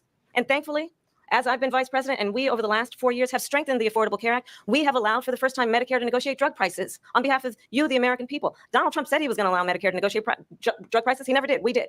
And now we have capped the cost of insulin at $35 a month. So why do we need so much insulin? since I've been vice president, we have capped the cost of prescription medication for seniors at $2,000 a year. Why do we need so many prescription medications? And when I am president, we will do that for all people, understanding that the value I bring to this is that access to health care should be a right and not just a privilege of those who can afford it. And the plan Yeah, that's not what those words mean. Like, I get that you think everybody should have it, but that's not what those words mean. has to be to Unfortunately, most of the people watching don't. strengthen the Affordable Care Act, not get rid of it. And that's really kind of what the benefit to her was, is that she didn't trip up, she didn't, stumble, she said what she said, and if you buy it, it was presented well. You can't argue that. Vice Fastest President prologue Harris, in thank terms you. of where Donald Trump stands on that. I want to move to an issue that's important for a She lot made a mistake. Number one, John McCain fought Obamacare for 10 years, but it wasn't only him. It was all of the Democrats that kept it going. And you know what? We can do much better than Obamacare, much less money. But she won't improve private insurance for people, private medical insurance. That's another thing she doesn't want to get. President People Trump- are paying privately for insurance that have worked hard and made money, and they want to have private. She wants everybody to be on government insurance where you wait 6 months for an operation that you need immediately. President Trump, thank you. Yep. We have another issue that we'd like to get to that's important for a number of Americans, in particular younger voters, and that's climate change. President Trump, with regard to the Except frankly, it's amazing any of us made it this far without going insane. She will drive you crazy in a hurry. Yeah. I'm doing my best, guys. I'm doing my best. environment, you say that we have to have clean air and clean water. Vice President Harris, you call climate change an existential threat. The question to you both tonight is, what would you do to fight climate change? And Vice President Harris, we'll start with you. 1 minute. Nothing. Don't pollute. And as soon as you can get China and India in the room to talk about what they're going to do, then it's time to have the conversation. Which is the pre-existing condition rule is only the only good thing I can think about that act. Agreed. Yeah, I mean, I think that's a big deal. I mean, that's definitely, undeniably a good thing. But like, okay, and then For you each. Well, the former president had said that climate change is a hoax. And what we know is that it is very real. You ask anyone who lives in a state. Is it though? Who has experienced these extreme weather occurrences, who now is either being denied home insurance or it's being jacked up. You ask anybody who has been the victim of what that means in terms of losing their home, having nowhere to go. We know that we can actually deal with this issue. The young people of America care deeply about this issue. And I am proud that as vice president over the last 4 years, we have invested $1 trillion in a clean energy economy, while we have also increased domestic gas production to historic levels. We have created over 800,000 new manufacturing jobs while I have been vice president. We have invested in clean energy to the point that we are opening up factories around the world. Donald Trump said he was going to create manufacturing jobs. He lost manufacturing jobs. And I'm also proud to have the endorsement of the United I don't think that's true. Is that true? I don't think that's true. Auto workers and Sean Fain, who also know that part of building a clean energy economy includes investing in American-made products, American automobiles. It includes growing what we can do around American manufacturing and opening up auto plants, not closing them like happened under Donald Trump. Vice President Harris, thank you. That didn't happen under Donald Trump. Let me just tell you. I regret asking you guys if you want to finish this. I am hanging on by a thread. We got 10 minutes. They lost We can do 10,000 this. manufacturing jobs this last month. It's going, they're all leaving. They're building big auto plants in Mexico, in many cases owned by China. They're building these massive China. plants, and they think they're going to sell their cars into the United States because of these people. What they have given to China is unbelievable, but we're not going to let that. We'll put tariffs on those cars so they can't come into our country, because they will kill the United Auto Workers and any auto worker, whether it's in Detroit or South Carolina or any other place. What they've done to business and manufacturing in this country is horrible. We have nothing because they refuse. So why aren't they bringing this back to, well, that's going to get passed on to the consumer? Because it's a bullshit point, right? Oh, gotcha. Phil said she has literally talked about investing in South American countries. That high? That high? I'm just gonna say climate change is a hoax foisted on our young people. It's a money grab scheme. Yep, where's soil the soul when you need her? Biden doesn't go after people because supposedly China paid him millions of dollars. He's afraid to do it. Between him and his son, they get all this money from Ukraine. They get all this money from all of these different countries. And then you wonder, why is he so loyal to this one, that one, Ukraine, China? Why is he? Why did he get $3.5 million from the mayor of Moscow's wife? Why did she pay him $3.5 million? There you go. This is a crooked administration, and they're selling our country down the tubes. President Trump, thank you. Thank you. We'll be right back with closing statements from both of our candidates. And All right, guys, closing statements. We did it.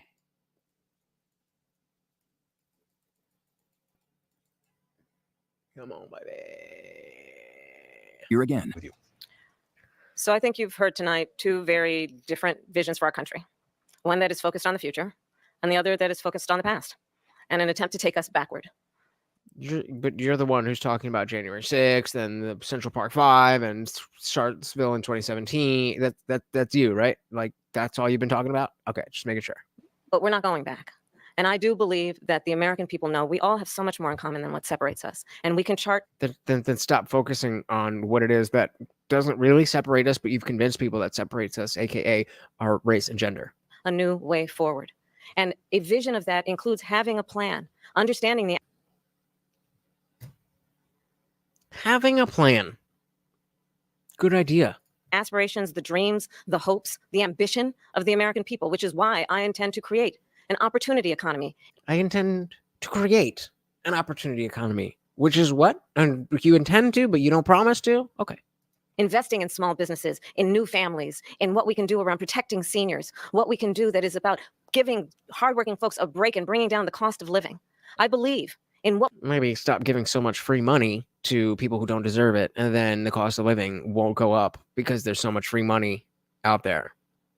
We can do together. That is about sustaining America's standing in the world and ensuring that we have the respect that we so rightly deserve, including... You mean like when the guy next to you was in office, as opposed to when your guy was in office, or if you were to get in office? Respecting our military and ensuring we... You mean like not pissing off 13 Gold Star families and saying that nobody died under your watch? You like that? Have the most lethal fighting force in the world.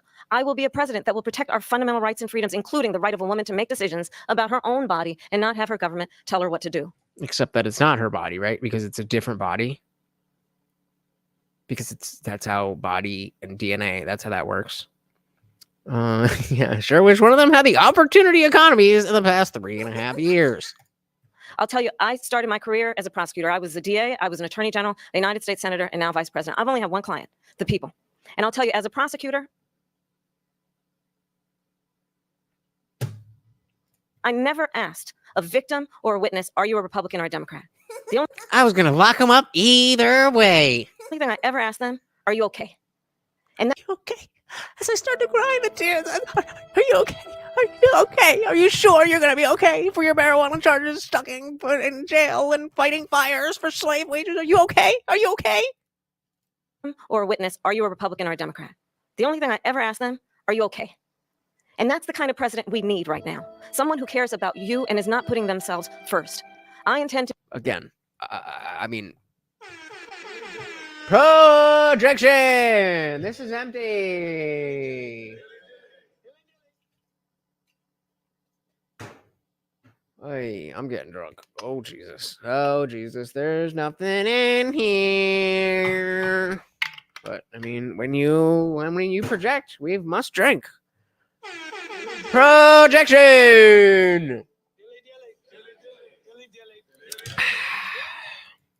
To be a president for all Americans and focus on what we can do over the next 10 and 20 years to build back up our country by investing right now in you, the American people. Vice President Harris, thank you. President Trump. So she just started by saying she's going to do this, she's going to do that, she's going to do all these wonderful things. Why hasn't she done it? She's been there for 3.5 years. They've had 3.5 years to fix the border. They've had 3.5 years to create jobs and all the things we talked about. Why hasn't she done it? She should leave right now, go down to that beautiful White House, go to the Capitol, get everyone together and do the things you want to do, but you haven't done it and you won't do it because you believe in things that the American people don't believe in. You believe in things like we're not going to frack, we're not going to take fossil fuel, we're not going to do things that are going to make this country strong, whether you like it or not. Germany tried that, and within 1 year they were back to building normal energy plants. We're not ready for it. We can't sacrifice our country for the sake of bad vision. But I just ask one simple question. Why didn't she do it? We're a failing nation.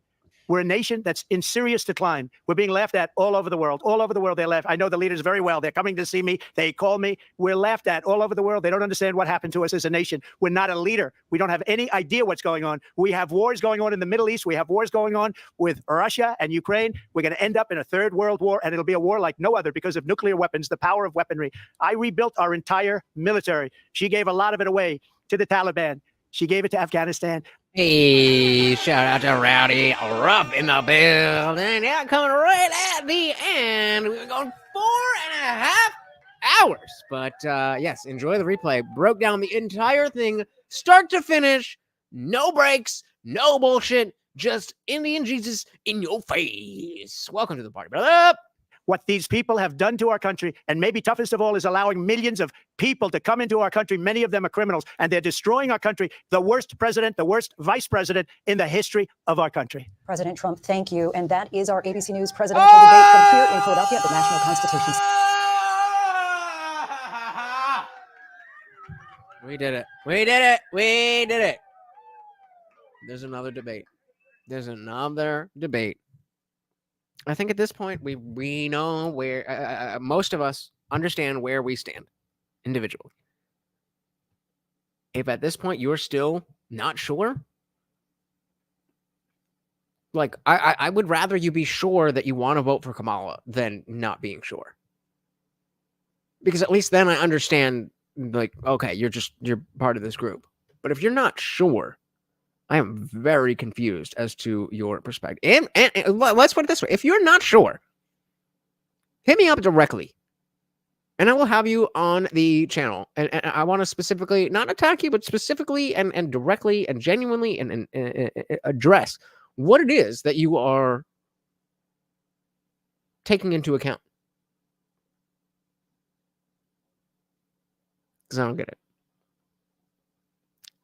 Thank you so very much for hanging out. I really do appreciate you guys as always. You know that I have so much love for you. Let's give a big shout out to the donations. We had King signing up as a member. We had Nick Lucati, Funkmaster, our sponsor, along with King Nirvana. We got Westfield, the newbie. Very much appreciated. Thank you so much for stopping by. Funk again, doing the damn thing.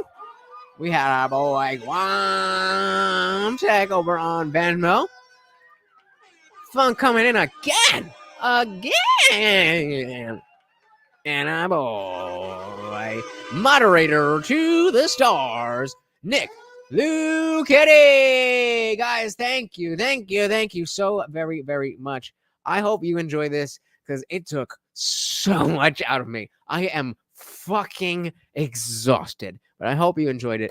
I put everything into this, and I'm struggling to stay awake. But thank you so very much. Oh, let me not forget Zippy DSM Lee over on Rumble with the Rumble rant. Also came through, and he hears the stuff. Let me give him some stuff. Thank you guys so very much. As I said, we are not going to be doing an after party. I am just going to head to bed. But I appreciate you guys hanging out to no end. Thank you so very much. And again, big shout out to King Nirvana and Funk Master General for sponsoring the stream. I really do appreciate it, guys. Again, I am live every Monday, Wednesday, Friday, 8 p.m. Eastern, and I try to go live at least 5 days a week, if not 6. So hit that subscribe, ring the bell, and you will never miss an Indian Jesus live party ever again. Once again, this is Morty, and I have been your host, Lunch, aka the Indian Jesus, here to resurrect the second coming of common sense. Until next time, guys, we are out of here.